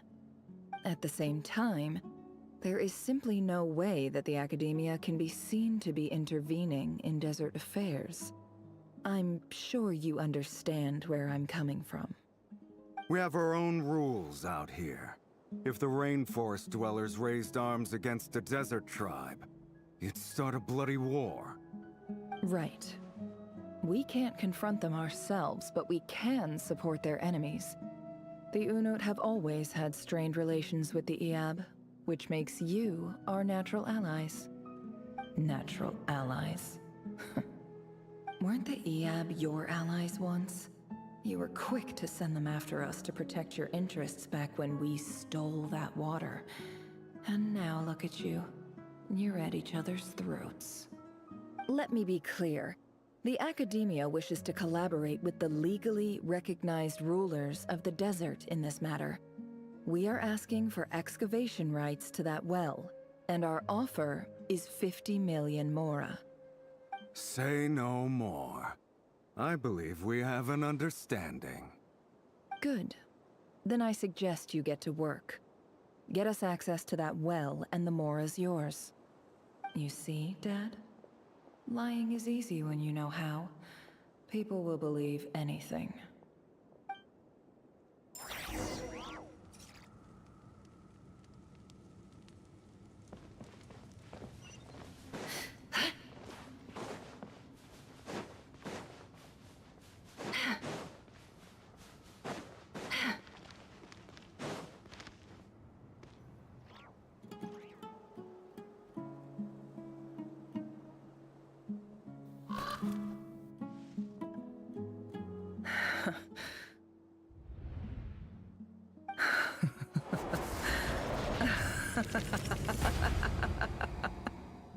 Look at yourselves. You may be vile, savage monsters, but your butchered bodies bleed like any others. You're no different. You're nothing special at all. The monsters who destroyed my home, they're just ordinary, petty human beings. What a joke. I think we're even now. Maybe I've even done the desert a favor. It's a better place without all these people around. Oh, Sinuhe, my gullible fool of a father. Perhaps if you'd been as ruthless as I was today, our tribespeople would still be alive. In this dog-eat-dog world, a chief needs to be tough to survive. But you couldn't do what had to be done. So I did it for you. Nefer, it's okay. All of this is in the past now. I believe I remember you promising to remain silent. Yeah, but even so... Yehoda, is there anything you can do to ease the tension? Alright, time for a sharp turn onto a completely different topic. So, anyway, that's enough of that. When are we getting out of this place? Feels like we've been walking forever. I'm getting pretty tired. Oh, Lauma, you tired? Yes. If we can find somewhere to sit down, I could certainly do with a rest. It's not far now. There should be a temple just up ahead. Yes. Really? A temple? That's where this story ends? I guess that's how things go in the desert. Desert dwellers can never escape their destiny. Or so everyone says. I never wanted to believe it, but looking back now, I'm as desert as they come. You mentioned a temple. What's waiting for us there? My biggest trade secret of all. Ah. Then I'm guessing it's where you got your power from. The power to peer into other people's minds. I didn't know you were clued up on any other religions. I'm no expert in the history of Sumeru, but since you come from the desert, I would imagine it has something to do with King Deshret. Sounds impressive. Oh, I know who you mean. General Mahamatra Sino. The spirit of Hermanubis dwells within him. That's Boss Neff for ya. She knows everything. Sino's hardly a figure of obscurity, but I know about Sethos too. What about him? Is he a big deal or something? Well, he's not a small deal, let's put it that way. Please, this is the bare bone basics. Save the flattery. Thanks for your patience, everyone. I'm sure it's been a lot to take in. With any luck, that's our exit just up ahead.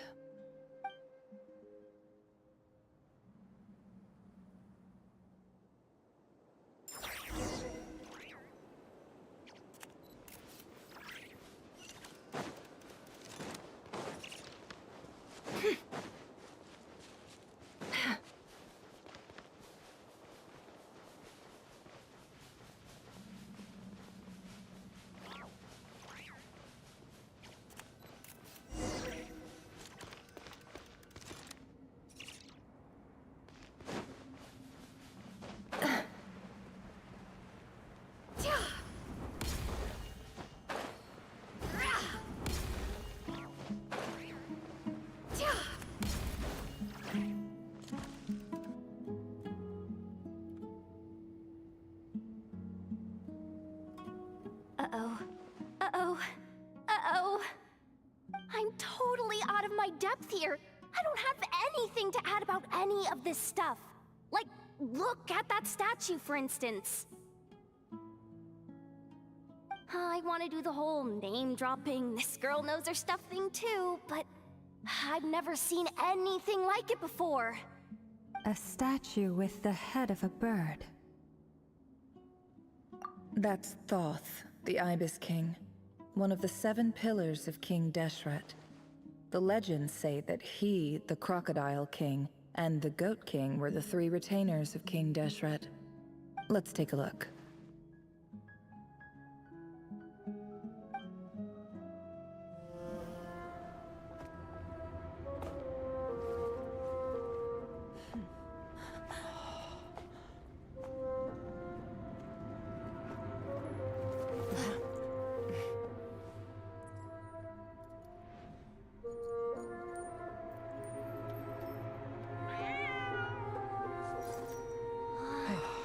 It's just Ashru. So, all is well?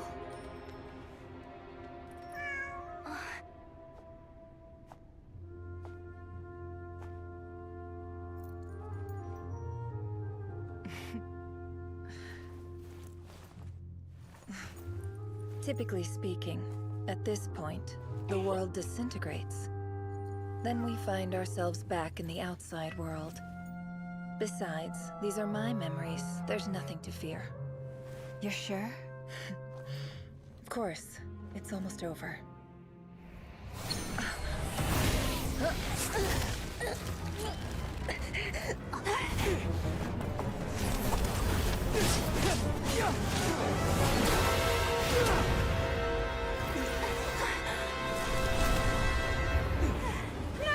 Hold on!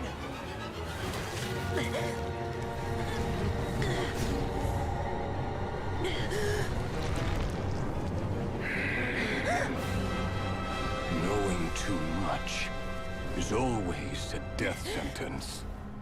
Speak for yourself.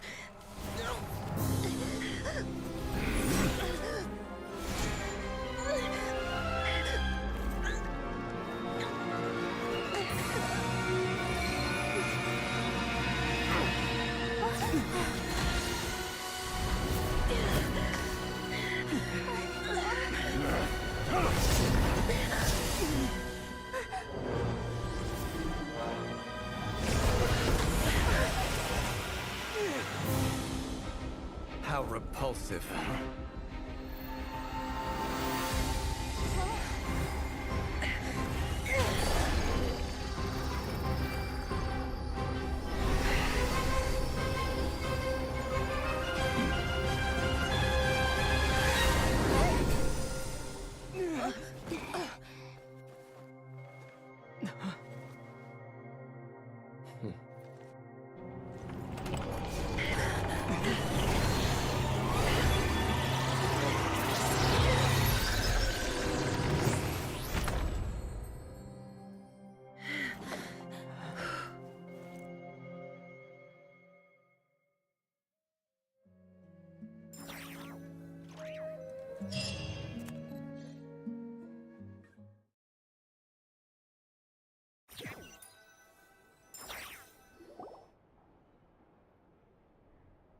Timed that pretty well, didn't I? It's okay. I'm just glad no one was hurt. Paimon noticed you doing something too, Dainsleif. Were you helping get them out? Of course. When I asked Nefer to conduct this investigation, I was not naive to the dangers involved. I had a duty to ensure your safety. Good to know your sense of justice is still intact after all these years. I take that to mean that you saw the truth. That comes as a great relief. I certainly did. And thanks to your help, I also managed to trap Rerir inside the chess set. Whoa, really? How'd you manage that? Well, to be honest, I sensed that something was wrong long before we made it to the temple. By using this fragment to probe into Rerir's past, well, the monster formerly known as Rerir, it seems I alerted him. I was tracking him, then he caught on and started tracking me too. Can't say I'm surprised. But how did he track you through your thoughts alone? That shouldn't be possible. Rerir was a secret agent who reported directly to the Vinster King. He is an expert at finding a trail and hunting down his pursuers. No wonder. He infiltrated the chess set, read my thoughts, and built a new virtual chess set inside of it. That's why we weren't able to leave at first. Speaking of your chess set, it's quite a remarkable item. Would I be right in thinking you have some connection to King Deshret? You overestimate me. I only have a connection with one of his underlings, the Ibis King. You all saw how this came to be. A long time ago, the Iab massacred my tribe, the Shimti, in our home village. A few years later, I enrolled in the academia, where some new information came to light. The Unut and the Iab fought a bitter battle over the rights to a well, all for the sake of a non-existent 50 million mora. The Iab ultimately won that confrontation, but their victory came at the cost of almost every warrior in the tribe. The final blow to the Eab came at the victory feast, when an Unut assassin beheaded their chief right before my eyes. The remaining Eab fled and have been scattered to the winds ever since. Having gotten my revenge, I returned to my hometown, where to my surprise, the nearby temple was still standing. There it was, seemingly immune to the relentless hostility of the desert, while my tribal home lay in ruins. As I stood there gazing at the temple, I noticed a cat just outside. This cat, as it turned out, was home to the spirit of the Ibis King. He led me to a gate deep inside the temple, and there he made a deal with me. This chess set is my gift from the Ibis King. The chessboard within is made to the same specifications as the one in the mausoleum of King Deshret, and represents his power of piercing analysis. With this chessboard in its container, I gained a certain ability to perceive hidden secrets. Now, you could conclude that the Ibis King simply wanted to give the people of this world the power to seek the truth, but I don't believe that's the full story. Every god plays favorites. Their hearts are as fickle as any human's, full of secrets, perversions, egotistical tendencies. But precious few gods are willing to admit this. It is the same with all powerful forces, including fate itself. Their gaze falls preferentially upon a select few. As you rightly point out, this is an act of favoritism. If you're alluding to the Abyss, then yes, I agree. Gather the others. It's time to share everything I've learned.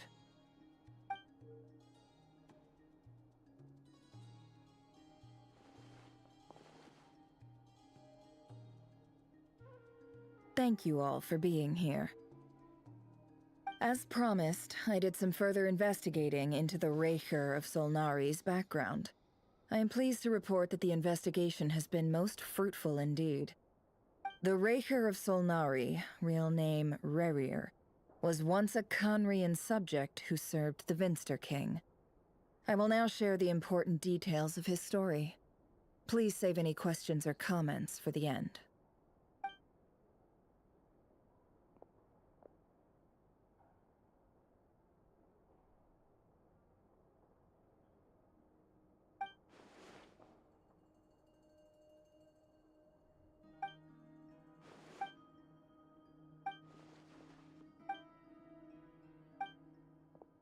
So that's why he's so obsessed with the moon. A tragic tale, to be sure. But it does not excuse his many transgressions. No matter how much Rerir suffered in the past, the fact remains that he is what we know today as the Wild Hunt, wreaking havoc upon innocent lives in Notcry. He becomes more dangerous with each passing day. If left unchecked, it is simply a matter of time before all of Tevat suffers the consequences. This is a threat that the Knights of Favonius cannot ignore. A question for Miss Columbina. Forgive me if this is presumptuous, but have you ever seen the spatial gateway that appeared in Rerir's memory? Never. But I have heard stories of something called the Moon Gate, and this seems to fit the description. Miss Lama, any thoughts on this? In the lore of the Frost Moon Scions, the moon is believed to hold many secrets. Some sources speak of ancient knowledge, others of a gateway to the unknown. The term Moon Gate is one I have heard before, but as is the case with all of our legends, there are no records of any first-hand witnesses. We cannot know whether it truly exists. Then back to Miss Columbina. As a moon goddess yourself, do you have some idea of where the Moon Gate leads to? Not at this stage, sorry. I do hold the power of the Frost Moon, and my strength is recovering well. I can sense that the gate would open at my command, but... But there's more to the power of the Frost Moon than that? Yes. A moon goddess has the right to open the Moon Gate, since it is a path to the moon. But as Nefer mentioned, holding open a spatial gateway takes a huge amount of power. And right now, I need to conserve my energy to fight the Rahier of Solnari. I'm afraid this is one mystery we may have to leave unsolved for now. I agree. Better to save your strength. But if you'll humor me for a moment, I have a bold conjecture of my own regarding the world beyond the gateway. I highly suspect that neither Tholindis nor Rarir made it through unscathed. The evidence pointing to this is the fact that the Rahier of Solnari exists in the form of countless fragments. With the abyssal power he wields, no ordinary foe can touch him, let alone tear him to shreds. And yet, the Wild Hunt proliferates wherever his scattered fragments lie, drawing hordes of monsters to many different locations across the land. So your theory is that Rarir was physically torn to shreds by some powerful force? Hence, why the Wild Hunt is a distributed phenomenon, rather than a unified one? Makes sense to me. Explains why the Wild Hunt is so pervasive, and why he's been trying to piece himself back together. He was whole to begin with, and he wants to be whole again. Without the power of the Abyss on his side, he almost certainly would have perished the moment he was torn apart. But the Abyss, much like a curse, has kept him alive. I could not agree more. The power of the Abyss is most surely a curse. It is a compelling explanation, and one that accords with my present understanding of Abyss creatures. Whether the life form in question is primitive or advanced, if a curse has extended its lifespan unnaturally, it will continue to survive in spite of everything. This raises some interesting questions. I will run some experiments and see if there is any validity to my suspicions. That being said, regardless of whether my research bears fruit, I would like to thank Miss Nefer for conducting such a thorough investigation. Already, it has greatly enriched my understanding of the entity we face. My pleasure, Mr. Albedo. I too hope that the information I have shared today proves useful as we look to formulate the next stage of our plan. Hey! What is it, Dainsleif? You look really upset! It's just... when I think of the man I once knew as Rarir, I struggle to understand why things had to turn out like this. The two of you used to be friends, didn't you? I don't know if these words will bring any comfort, but my heart goes out to you. Mine too. We can never know all the hows and whys of the way things are. The moon and stars are full of untold secrets and lies, and the skies are host to many— Those are the first comforting words I've heard in a long time. Well, I think this is a good place to end today. That's very— Of course. Sounds good to me. Take some time to rest and digest before we reconvene to nail down a plan.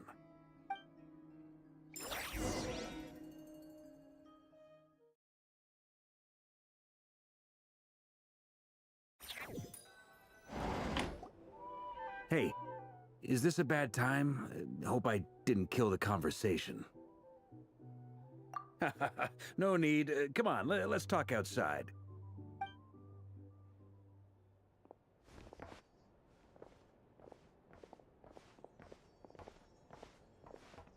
Anyway, Nefer went back to the curatorium to get some rest. But before she left, she shared some things with me that I thought you should be aware of.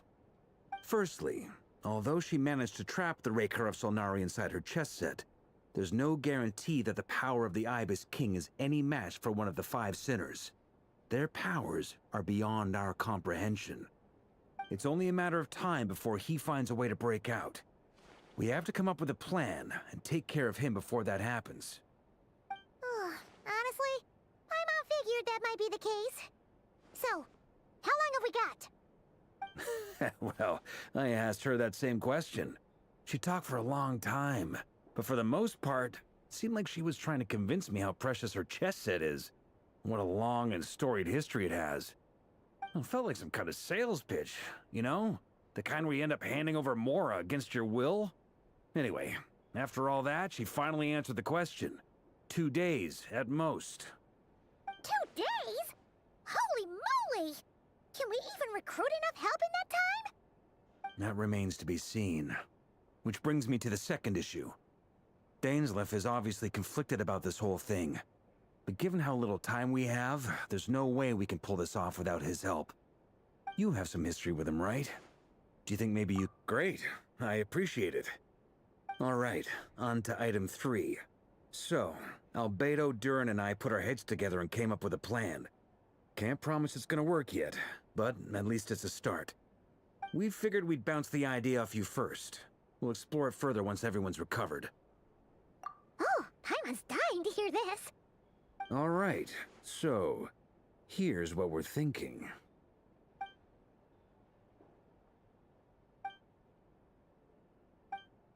We felt a little uneasy about roping you into this. I mean, firstly, you're not locals, and secondly, none of us are your boss. You're well within your rights to refuse if you so choose. Roping us in? Why would you even say that? We know the stakes here. It's all of us against the Rayher of Solnari, or none of us stand a chance. I choose my words very intentionally, I'll have you know. I like to think there's an art to striking a... Sir Varka. I'm all ears. I think we can be more flexible with how the roles are allocated. In my view, the most sensible lineup would be like this.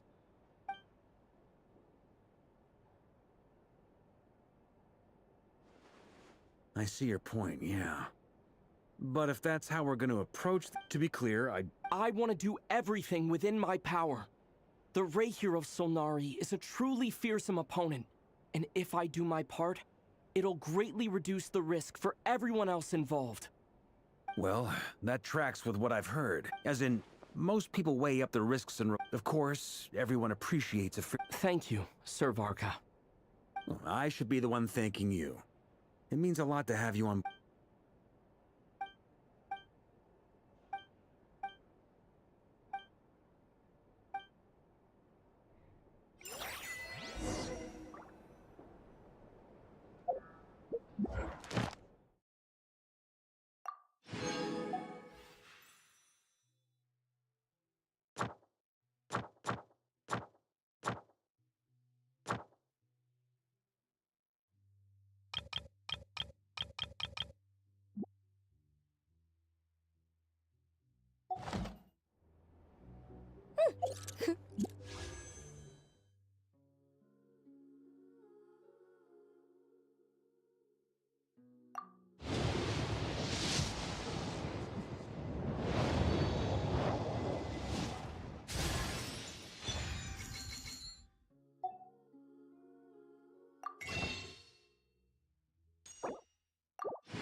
This is a thorough plan, but I do have one last question before we take action. How can we be sure that our enemy won't leave the designated area? Great question. Albedo's been hard at work analyzing Rayher and the Wild Hunt's behavioral patterns.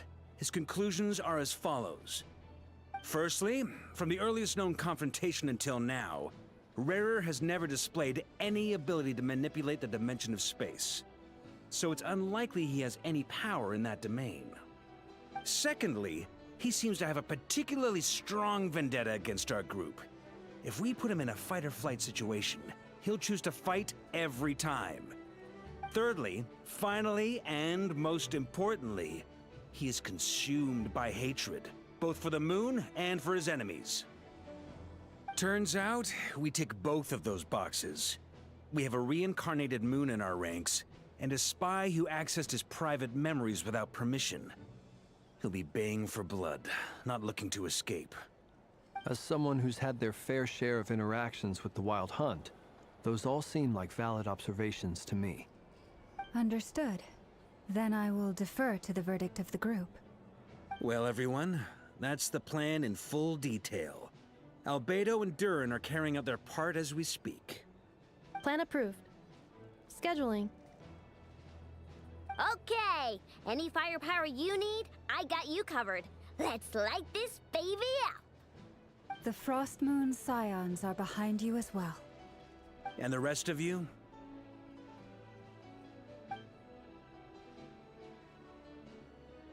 No objections?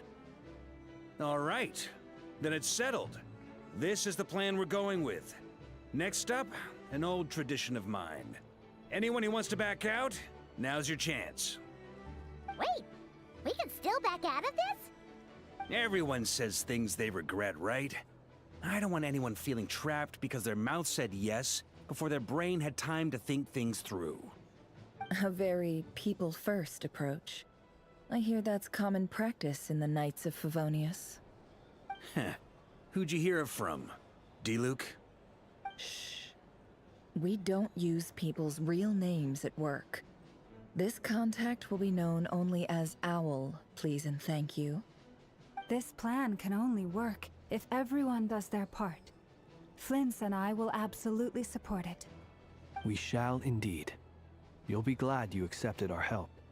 Also, you are the last person I expected to see here, Miss Dory. It's not often I get called Dory in a work context. My peers usually call me Lord Sangama Bay. So, the longer your name, the higher your net worth. Is that the idea here? In that case, Mr. Flint's here must be worth a fortune. That's right, I know your full name. It's...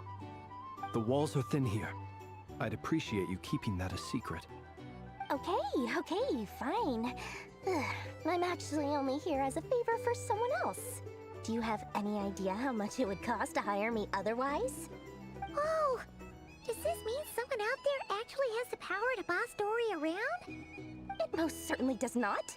We have a said moms. Okay. It's a lucky charm that a great mate I finally... You're right. You will?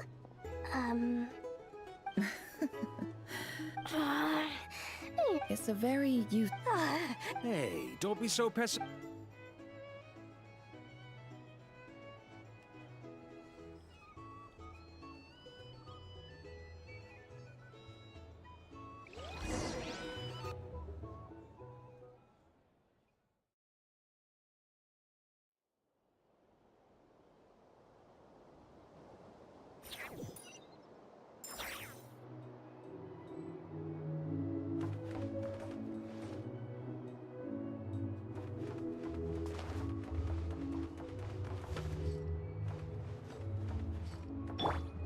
Strike a pose!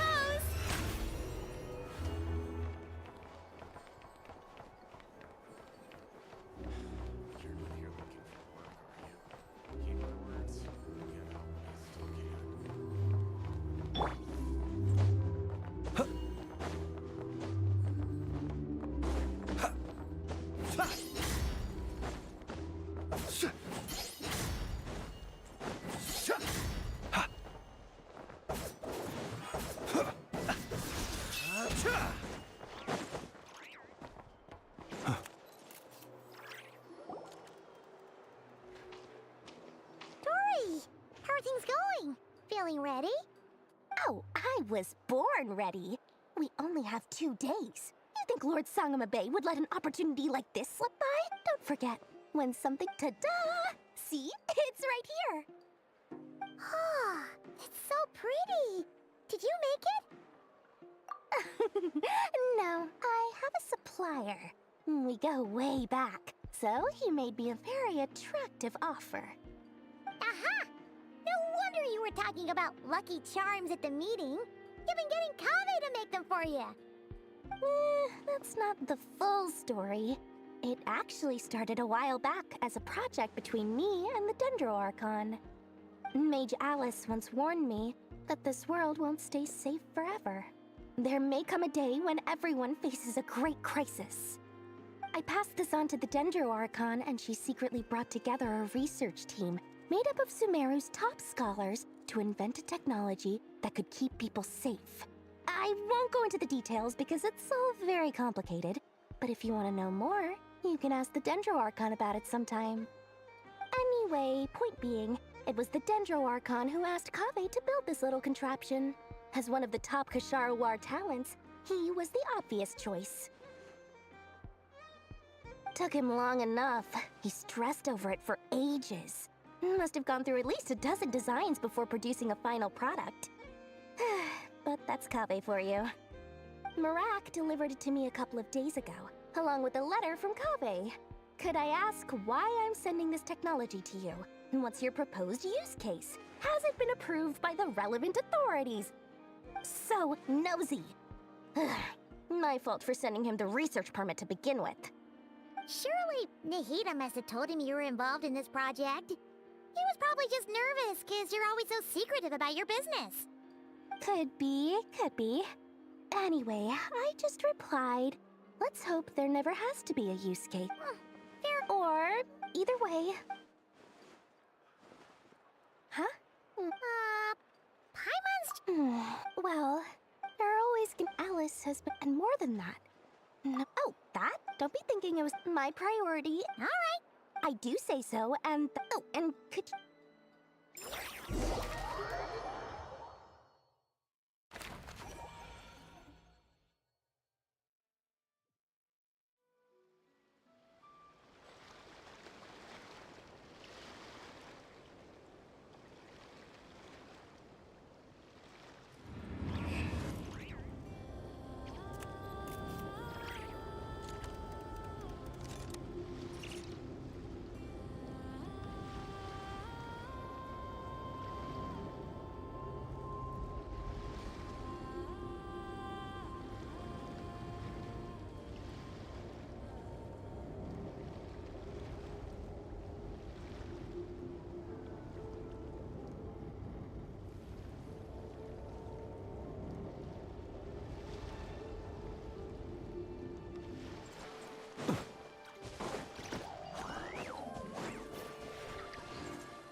Traveler, Paimon, it's good to see you. Everything going smoothly over here? Sort of. As you're probably aware, Varka, Durin, and I captured some abyssal creatures from the Wild Hunt. Per the plan, we dissected and analyzed some samples of these creatures. The process went very smoothly. The findings, however, come with some troubling implications. What? You can actually dissect the Wild Hunt? That depends on your definition of Wild Hunt and dissection. Harmless, lifeless. These words are accurate descriptions. The Wild Hunt is an interesting phenomenon. In and of itself, it doesn't seem to possess anything akin to a human personality. But taken as a collective, the medium through which the Wild Hunt is summoned does appear to have a soul. Master griped a lot about the wise Horoptatyr, and seemed somewhat fascinated with the foul Certology. But she barely mentioned Rerir at all. I don't think that was because of his lower social standing, though. Anyway, it's a pity. I should like to hear her thoughts on the nature of the lifeform he has become today. It's a strange mix. The furious energy of an abyssal being channeled through a fractured physical existence. A consequence of being torn apart by an unknown power. Perhaps the only explanation for his survival in this state is that he sacrificed a degree of individuality in exchange for a continued existence. Oh, sorry. Once I get talking about interesting research, I have a tendency to go on indefinitely. Back to our research findings. Essentially, they confirm my hypothesis. You could think of this as, unfortunately... Oh, it's... Miss Columbina's situation is difficult. It's as if her Given the circumstance, time to kick off. Oh, Paimon almost forgot! This is for you. Dory asked us to bring it. Ah, how wonderful. Well... I'm sorry I won't be there to protect you and... All right then.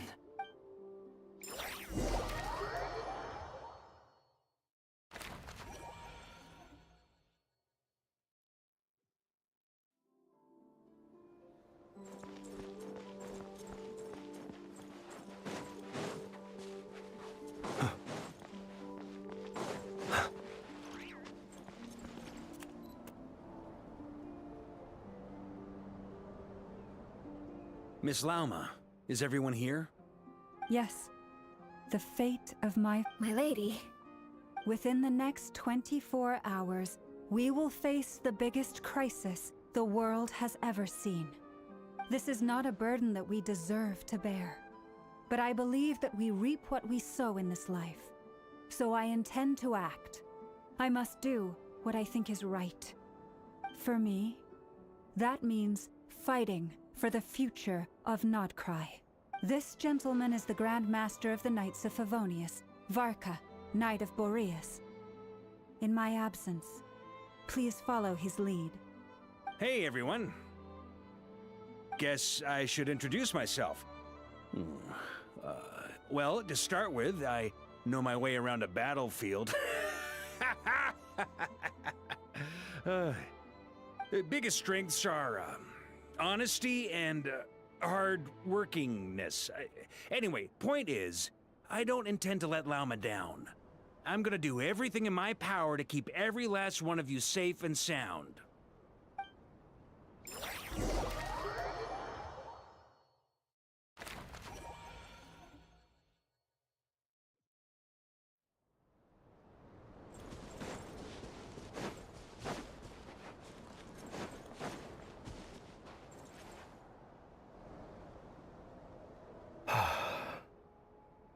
Something on your mind? Miss Columbina, was it? I believe that's how the others addressed you. That's right. Names are funny things. Have you always been called Dainsleif? Yes. I take it your own name has a more complicated history. I have a different relationship with names than other people. To be honest, I'm not even sure that Columbina is my name. At least, not in the same way that Dainsleif is yours. But it's what everyone calls me, and I go along with it. A lot of my life has been that way. I get so used to things that I forget to question why they are so. I never used to think much about where names come from, or what they mean to people. Maybe something's wrong with me. You're different from other people. I sensed it the first time we met. You're more perceptive than most. I'm sure your long life and rich range of experience explains that. Do you ever find yourself missing Conria, Mr. Dainsleif? Difficult to answer. I have dreamed of the past many, many times.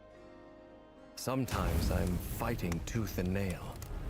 Other times I'm lying on the ground, defeated.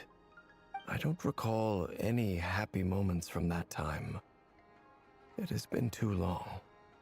Is that because hatred survives longer than love and affection?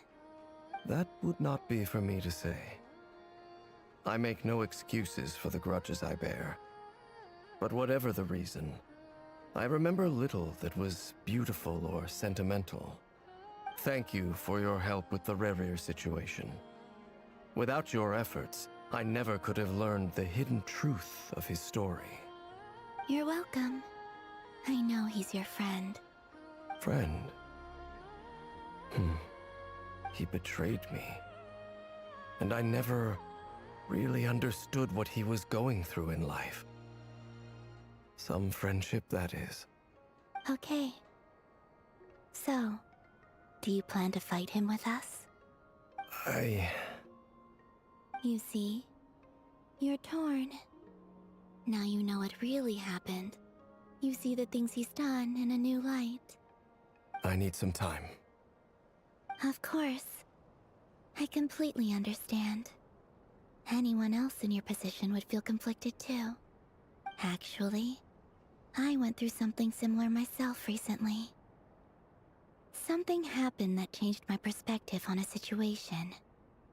A situation I took for granted at the time, but now I feel very grateful for it. You mean the Harbingers who still support you, even though you've left the Fatui? Yes. I always thought they were only helping me because Harbingers are forced to work together. But then I abandoned them. A warrant was even put out for my arrest. And even now, they still support me. Which means I was wrong about them all along. Clearly, they view you as a friend.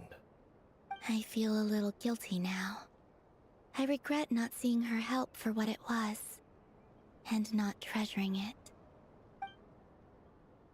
I see the guilt that you're feeling now, because I feel it too. Hopefully, talking about it will do us both some good. Have you noticed that the Traveler and Paimon are over there? I think they've been listening. Huh. Shall we say hello? Sure. Hello. Ah! They caught us!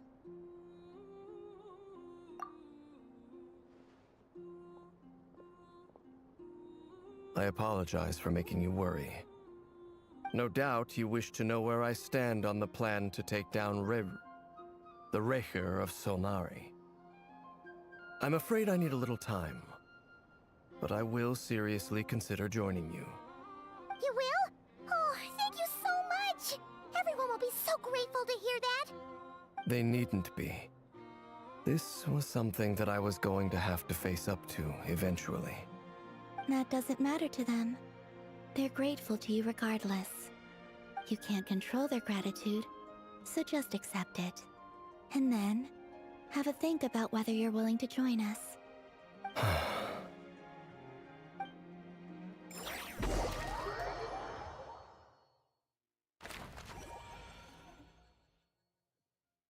It's nearly showtime! Let's go rendezvous with the others. You know the place.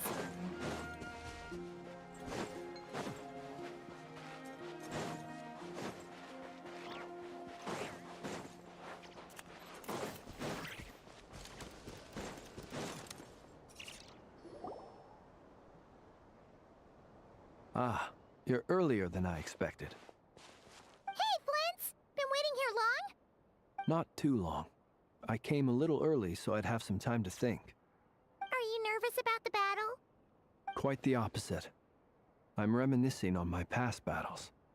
When I was awakened by the Radniki, I had not touched a weapon in many years. I felt like the battlefield was not where I belonged. But after waging war against the Wild Hunt for so long, I came to realize something. A life of absolute peace is simply not a possibility for me. My restless flame indicates that somewhere inside of me, there is a deep yearning to root out the evil in this world. Oh, that doesn't sound like such a bad thing. Well, in the past, when I was a Fae whose primary concern was hibernation, it was hardly ideal. But it certainly serves me well here in the present. And I am delighted to be able to join forces with you in this endeavor. Looks like I'm not the first to arrive. Ah, Miss Lauma. Did you sleep okay last night? I struggled to settle down at first, because of the nerves. But don't worry. I got enough sleep in the end. I'll be just fine. Please, I'm just doing my part. Never! Over here! Aino asked me to relay a message. She said Anefa will be on high alert and keep a close watch over all secondary districts where defense is required, providing support as necessary.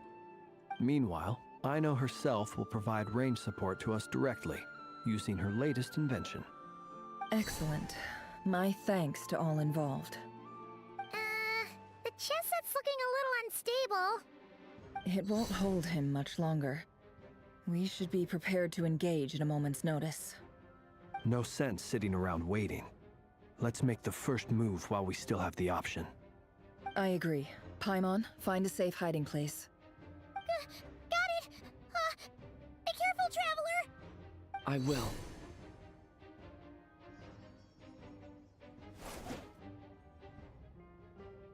Everyone, take your positions as soon as the battle starts. Every ounce of strength we have in our bones, let us bring to this fight. Ready? Let's go. I've seen all your futile ploys before. You have become the authors of your own demise. I wouldn't be so sure about that. You are merely a moment of sport before I tear down the moon.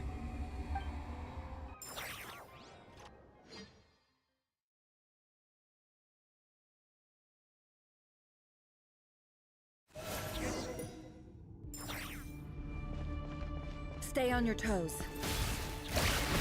Let me help you guys. This!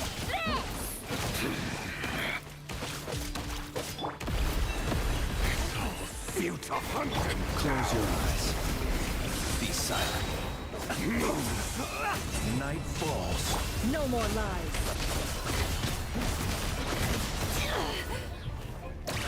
It all adds up. Let's see what you're made of.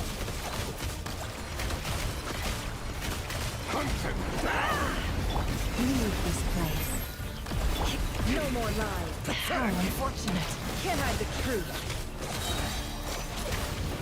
Time to go clean. Let's see what you're made of. The deception ends here. It all adds up. With one heart, we pray. Futile. To dust.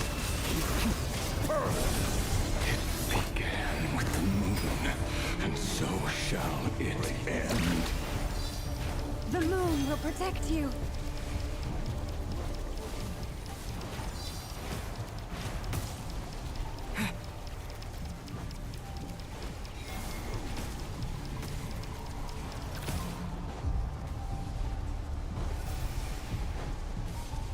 The moonlight betrays you.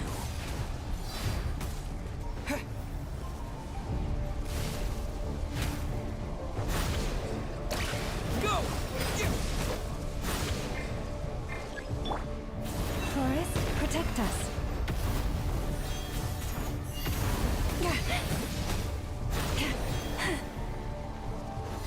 Do you see now?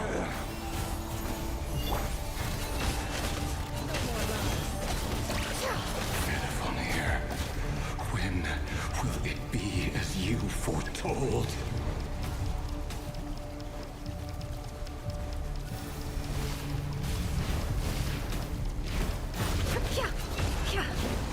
Can't hide the truth.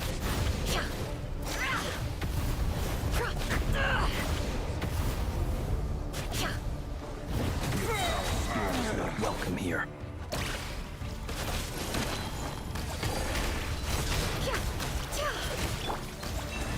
By the frost moon of old. It all adds up. It all falls into place. Let's see what you're made of. It's all futile. Wipe out! Move. The long sleep beckons. Keep your distance. Down.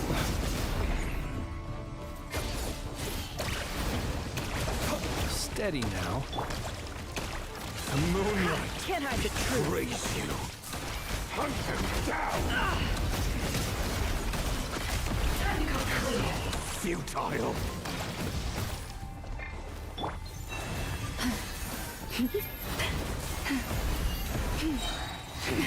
A grave transgression. It all adds up. Seek within. Futile. It all falls into place. Pathetic. Hunt him down. No The more moonlight is futile. Leave this place. With one heart, we pray. Pathetic.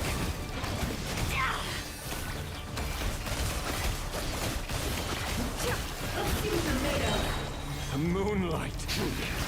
Your little game of heroics is over. Who wants to go first? Now, get out of my sight! No! We've been separated! Will it take? You okay? Never! Where are the others? Stuck outside the barrier. I guess he really doesn't notice. Destroyed, and reborn. Knowing too much is always a death sentence. Be careful what you wish for.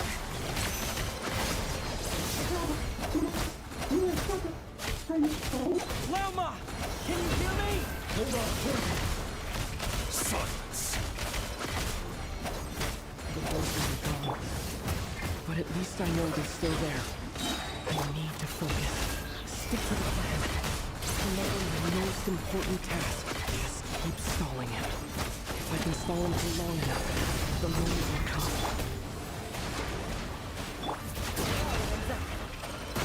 Let's see what you're made of. She can't hide the truth. Shameless. Time to come clean. No more lies.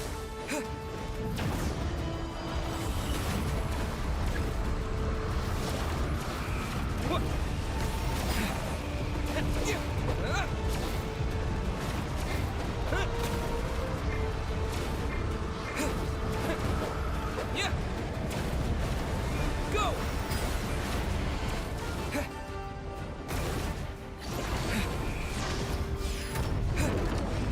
Maybe I wasn't meant for this world. Your death is within my grasp. Absurd. Go! Bombs away! Can't hide the truth. The deception ends here. No more lies. Destroyed. Reborn. It all adds up. Let's see what you're made of. Yeah! Can't hide the truth. Time to come clean. The mystery unravels. No more lies. It all falls into place.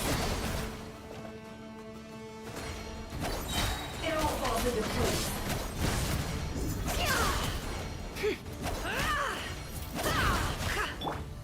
Water jet! Bombs away! The deception ends here. Can't hide the truth. Let's see what you're made of. Go!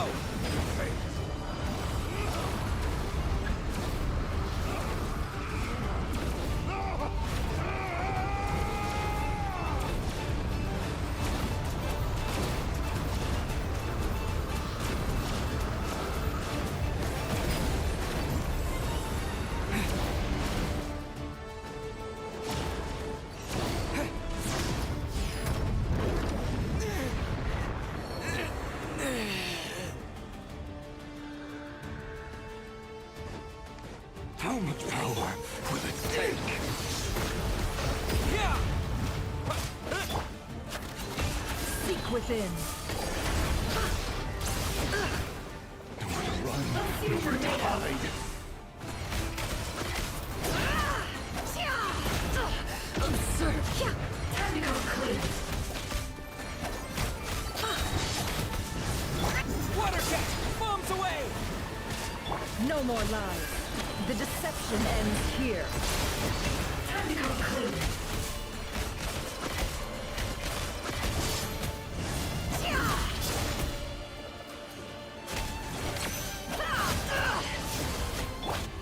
Water jet! Can't hide the truth.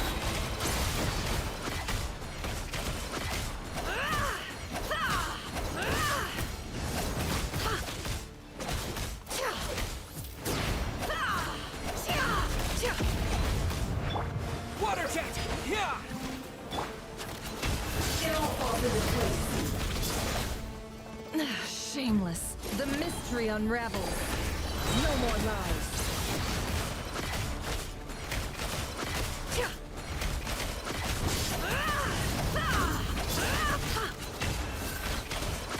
Time to come clean. Destroyed. It all adds up. Reborn. Water jet! Bombs away! The deception ends here. Absurd.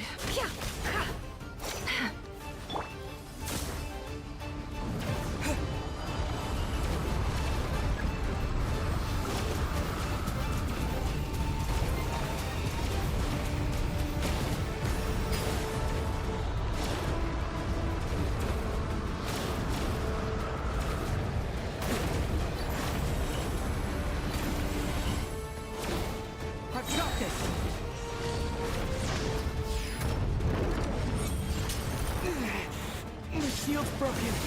I can't keep this up. Don't push your luck. Destroyed. And reborn. No more lies.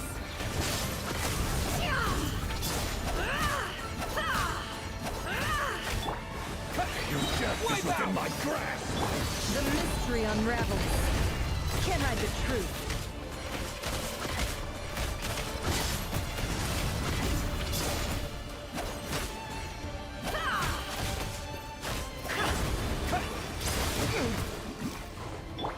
It all adds up.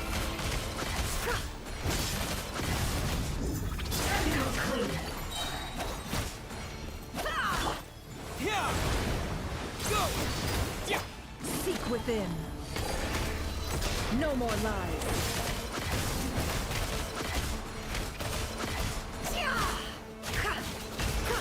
Time to go clean. Time to go clean.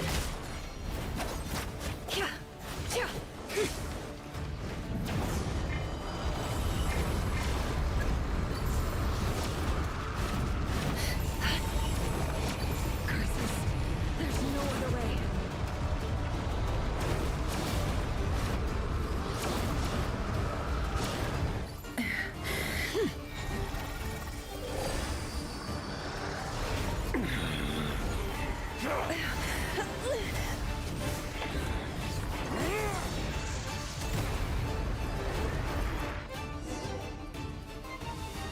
The only way to defeat Rarer is to borrow his own power. That means Columbina will have to disappear while you two bear the brunt of his attacks. You have to hold on. Find a way to keep him focused on killing the two of you.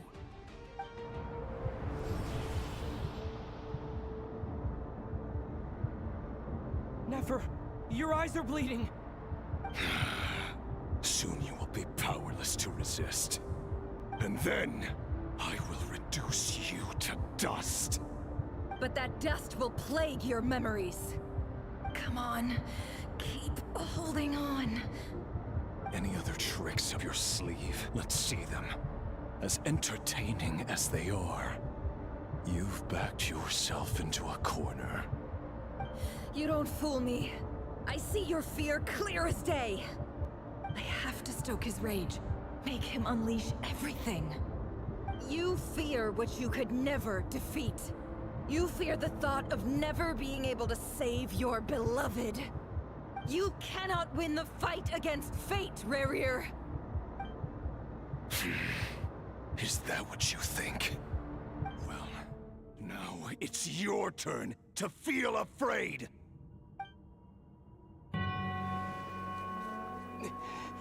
You fear the sound of your own name? Is it us you hate? Or is it what you've become? Let's see what becomes of you!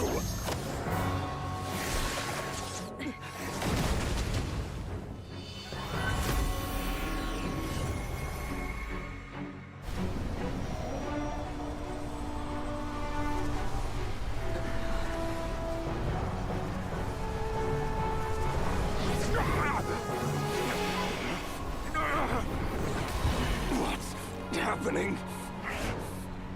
That power. I've seen it before.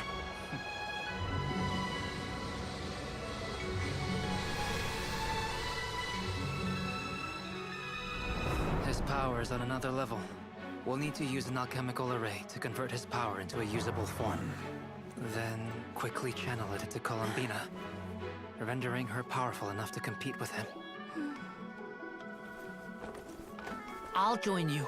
I can help. If I release enough abyssal energy into a confined space, it'll create a potential difference, allowing us to extract a huge amount of elemental energy. Next, I'll synchronize with everyone's minds using Pyro, then give you temporary access to their abilities and fields of view.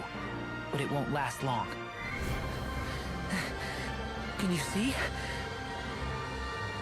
Well enough. So, we have a student of Gold Rheindotter in our midst. How about that?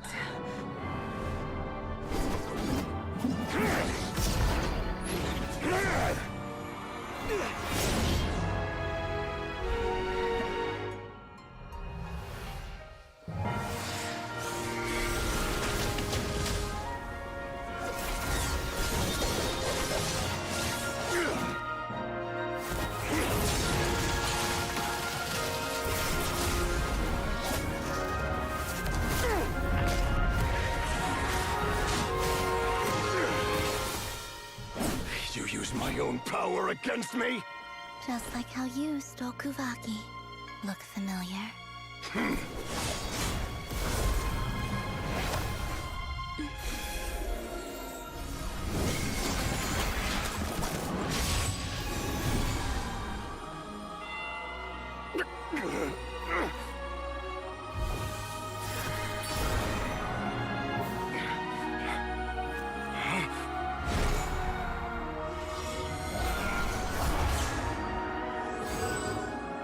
Don't you realize? You don't have the power to hold that gate open. I don't, but someone else does. Goodbye, Reverie.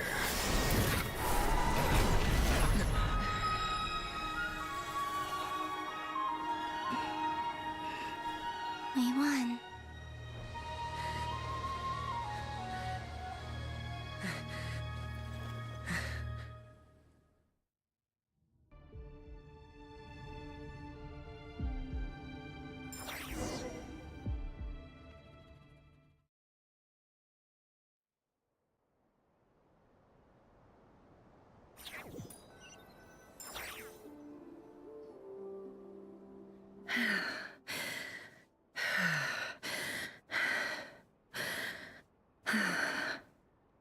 Nefer, how are your eyes?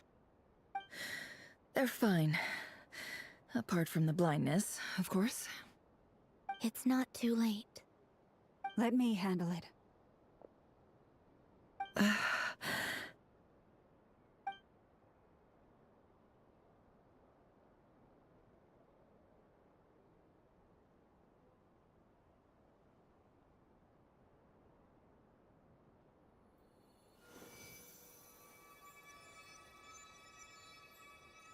Miss Nefer, it's not like you to lose your composure. That was the most reckless thing I've ever seen you do. Reckless how? The situation was critical. Our lives were at stake. We had to do something. Even so. Okay. I guess you're right. Under the circumstances, it was a wise decision. You traded your eyes for an incredible victory. In business terms, I suppose that's a huge return on investment. I'd be hard-pressed to argue otherwise. Still, I don't like this outcome, and I don't want you to lose your sight for good.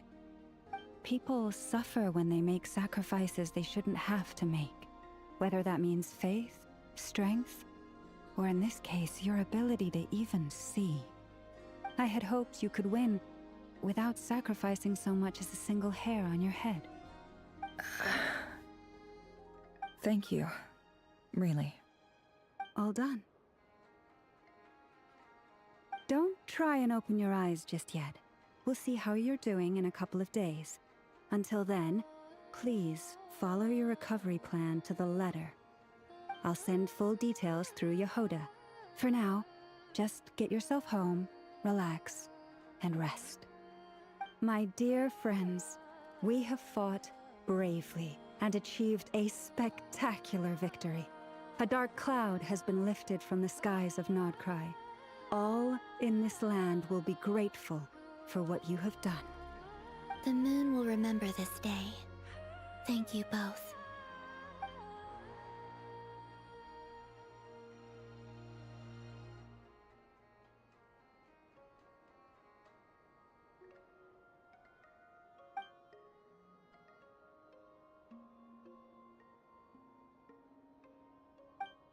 There's something I want to let you know.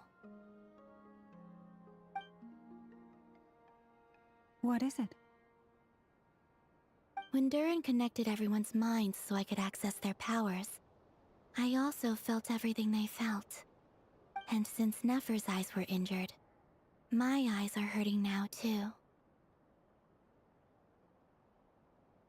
Huh.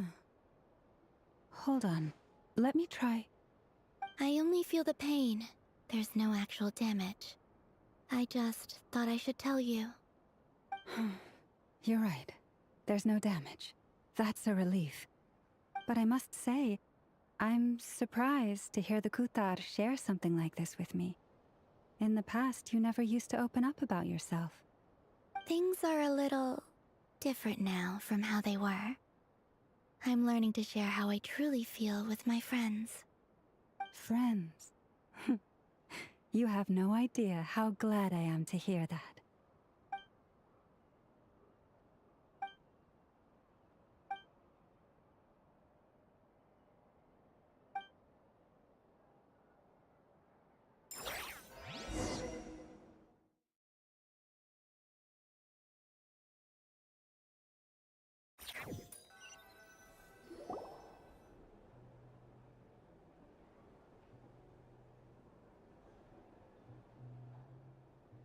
Yay! You're awake! How are you feeling? Any aches and pains? Did you sleep well? I'm doing all right, Paimon. No need to worry about me. Phew! Well, that's good. Paimon's been sitting on the edge of the bed worrying about you for ages. You slept a whole day and night. Poor Paimon had to eat all by her lonesome. Glad to hear you didn't starve. How was the food? Well, it wasn't the same without you there to share it. Honestly, Paimon just can't relax when you're not your usual self. She couldn't enjoy the food and settle down to sleep. Well, I'm back to normal now. Oh yeah, and Albedo swung by earlier. He said to tell you to head to the tavern when you woke up. Varker and the others are organizing a victory feast and they want to celebrate with you. He also dropped off some medical supplies, but you seem fit as a fiddle, so guess you won't be needing those. If you're feeling up to it, let's head over now. Wouldn't want to keep them waiting.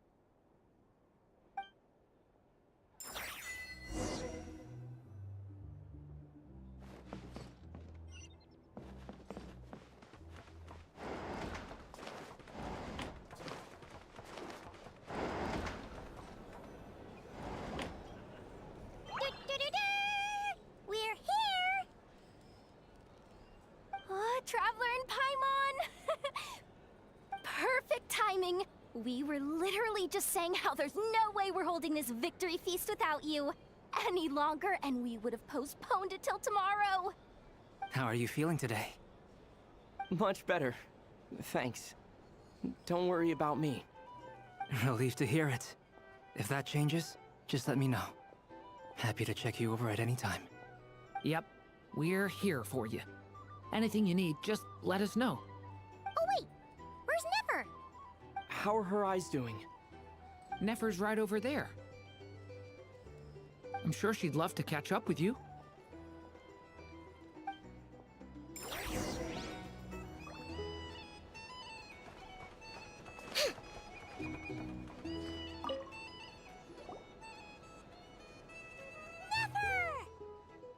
Traveler, Paimon, are you recovering well? Turns out that moon chanter has some real talent after all. My eyes were mostly recovered after just a couple days rest. I can actually open them again now. Yeah, but you gotta be careful. Lauma says not to strain your eyes while they're still healing. Yes, thank you. I'm well aware. Yehoda, could I borrow you for a moment? I could do with an extra pair of hands. Oh, sure. Coming. Did you hear that? I gotta go help Lauma for a second. You guys chat among yourselves. I'll grab us some drinks on the way back. Paimon, you still like 'em sweet? You bet. Make it extra sweet, because Paimon's earned it. Sure thing.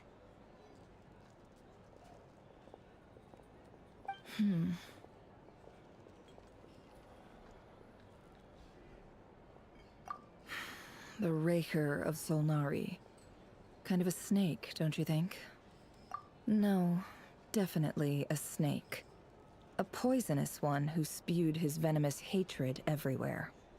Anyone who seeks revenge out of hatred for other people has become a snake. That's something my dad used to say. Perhaps.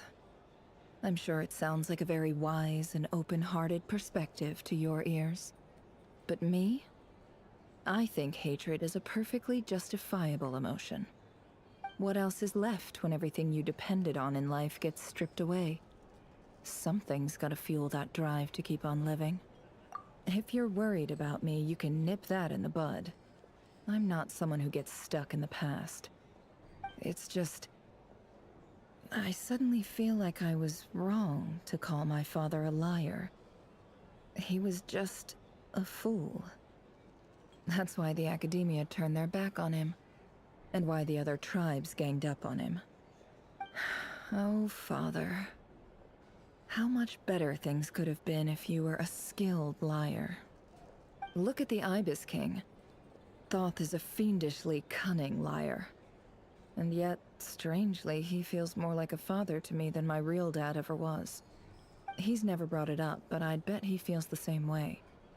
Why else would he give me the power to perceive the truth, while at the same time training me in the art of deception? Well, King Deshret banished him to Aru, which is essentially a prison, and posed 3 questions to him. He promised that he'd have his freedom if he could find the answers. His response was to take on a physical form and approach me, hoping that I could become his envoy and search for one of the answers on his behalf. Did he really think I'd fall for that? He's stuck, so that's enough for you to decide he's nice, is it? He's a prisoner, and he was scared. So he decided to perform some good deeds to win people's approval. He lives in fear because he's a deceiver. How is Rerir any different? You can't work as a spy your whole life and expect a happy ending. It's preposterous. Yet I can't say I don't understand it. Liars live in the darkness of their own making, but it's still human nature to want to go on living.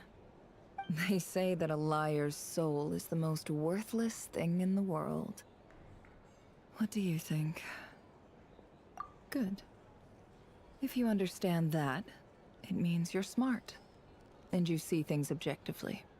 If you ask me, the soul of a liar really is worth nothing, because all they care about is themselves.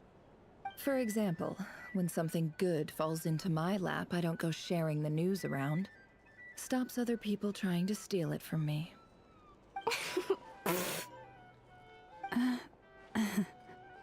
So be it. They have sharp ears. I can't keep anything from them.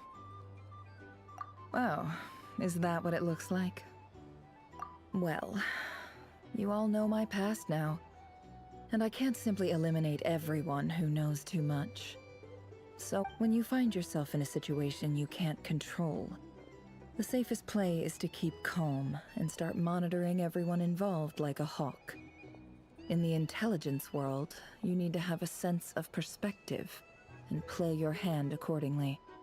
If you understand what's at stake, please ensure my secret is safe with you. I trust you'll respect my wishes as a friend. But don't forget, I will also be watching you like a hawk. Very good. Oh wait! Now that the panic's over and we've all calmed down, Paimon suddenly remembered something. After all that build-up, our mystery ally never showed up even once!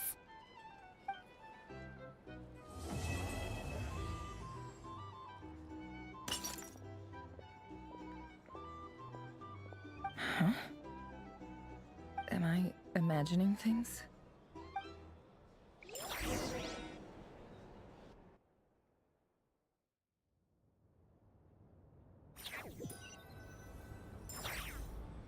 So, that close colleague who stayed behind with you? What's he been up to recently? Don't know, don't care. I get more normal human interaction from hanging out with Bosco 2 than him. Although, now you mention it, he hasn't bothered me in a while. I wonder if... If he's disappeared without a trace, it's the biggest gift he ever gave to the world. But I somehow doubt that's what's going on. He won't lie low forever. So we'd better stay on guard.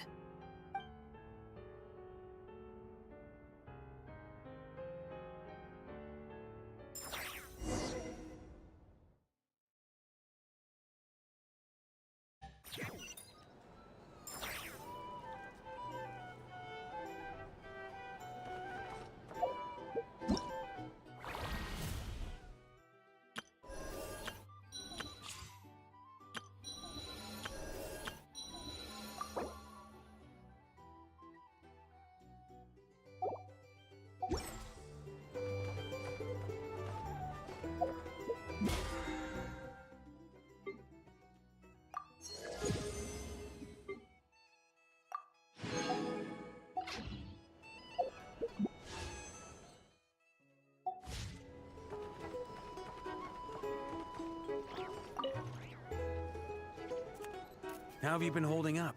Any adverse reactions? If you start to take a turn for the worse, make sure you tell me right away. You don't need to worry about me, Grandmaster. I'm fine. I mean, I barely did anything, so... What? You're too humble, young man. You played an indispensable role in the battle for Notcry. Sometimes... Let's do a quick demo. Thank you. See? Did you catch that? A masterclass. Hey, you guys! Hey, look who's bounced back. Looking good, traveler. Seems like you've recovered. Can I get you a... Huh? Handling a drink? I'm on believe, to be totally honest. Don't worry. To put it in this... When facing an enemy, you have no hope of defeat. So, instead of looking for a way to For this to work, for added security, the alchemical... That power... What's surprised, given his history with Rarir, It must have been a... Absolutely. He was torn between... Anyway.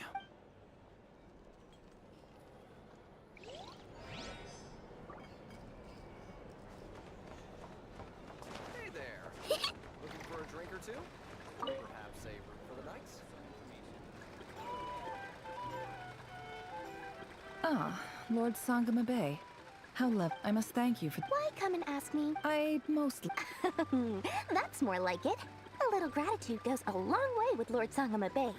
Play your The chance to work with such a kind and charitable and... Huh? Let's see. It's nothing to... How? You're a curious, but I'm afraid no matter... You did it first. It was empty. Disasters are capricious things. They strike. My elder sister used to dream of finding a sanctuary. It was something I looked at. The tech people had... It's a pity. So? What's... But surely you... You don't get it. Just thinking about... Thank you. For... And the pen. Oh, that... Seems like we've... Yeah. So long that... That would be your mother. Yeah. It's not like my sister can't help me now. Not everything. Yeah. That's... Well, that... Oh, absolutely. You've got a lot of... I appreciate the...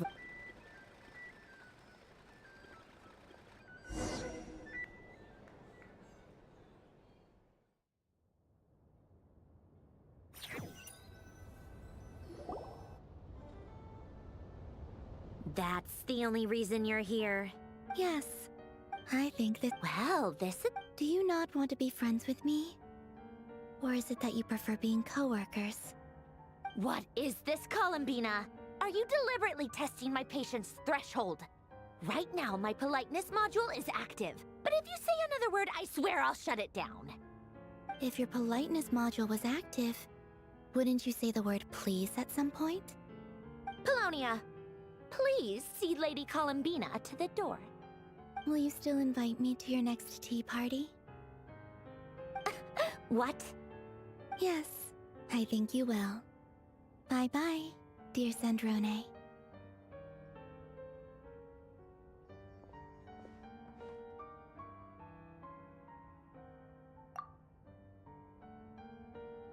Last time, the Wild Hunt escorted you out. Would you rather I handled it myself this time? We just wanted to, see how you were doing now that it's all over. Why? Out of concern for my safety. Mostly because you kind of helped us. Oh, don't you worry. If my coasters are still missing. Whoa! You can ignore those. I doodle and write and other trying to predict. Huh. Oh, who else? Wait. I mean, I guess, yep. We used to chat occasionally back when he was still around.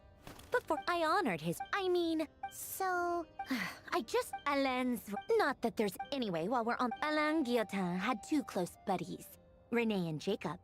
They spent their childhood years together in the Narzissenkreuz Institute. They were all quite but beneath the... Unfortunately, childhood would end a mad dream. And if Renee and Alain had been people of...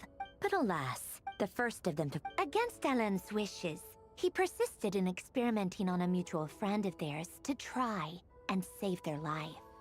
Alain did not approve and parted ways with... It's complicated. Perhaps the seed that would grow into a nightmare had already sprouted in Renee's mind. Even then. The next time they... And although that wave died down eventually, I hear that it just recently came back with a vengeance. As I understand, Renee wanted to live out his dream as... But I'm told that... What do you think? Do you admire or do you Same difference. The only difference is... I don't like Maybe I could... Anyway, that's... He managed. To his credit, After that, the only thing supporting his work... But although that is... I think that... Yet Alain's... And once he realized, he quit working on his... He told me that I think that all... At the very end, many years after... And that one went all... The other sought death... Even the grandest tree starts as a tiny seed. They were young, or maybe, but instead, do you think the desire to save oneself? He gave the no elaboration. All right, tea time's over. I owe Arlecchino a favor for... I'm gonna go tea. Polonia, exit.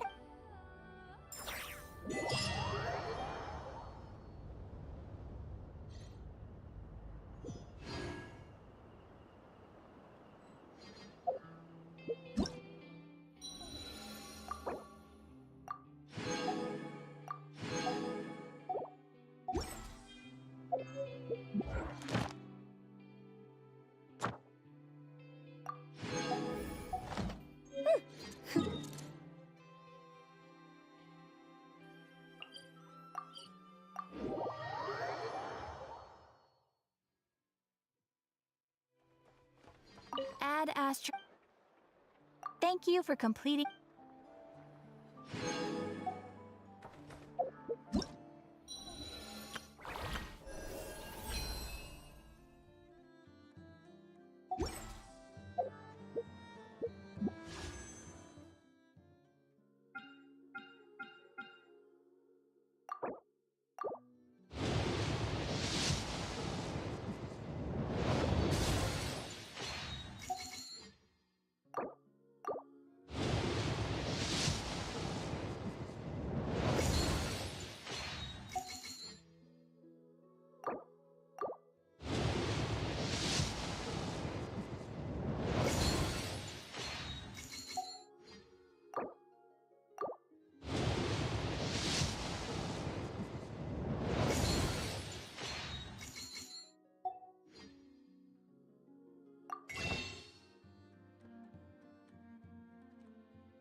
land holds nothing but promise for adventurers from all walks of life.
The pleasure is all mine.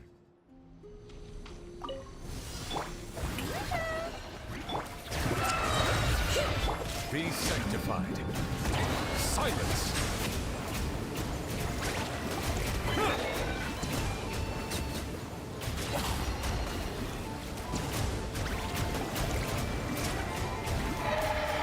Bow your head.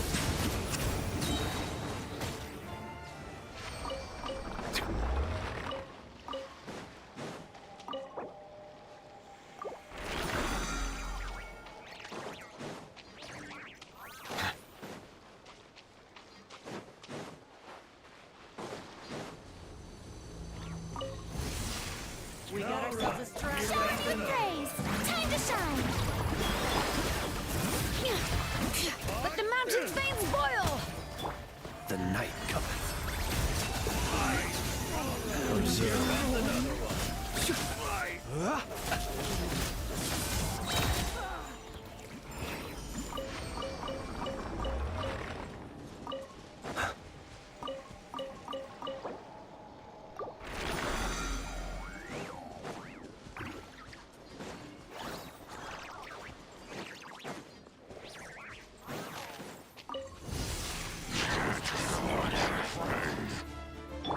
Strike a pose! Bring it! The tides beckon. Silence!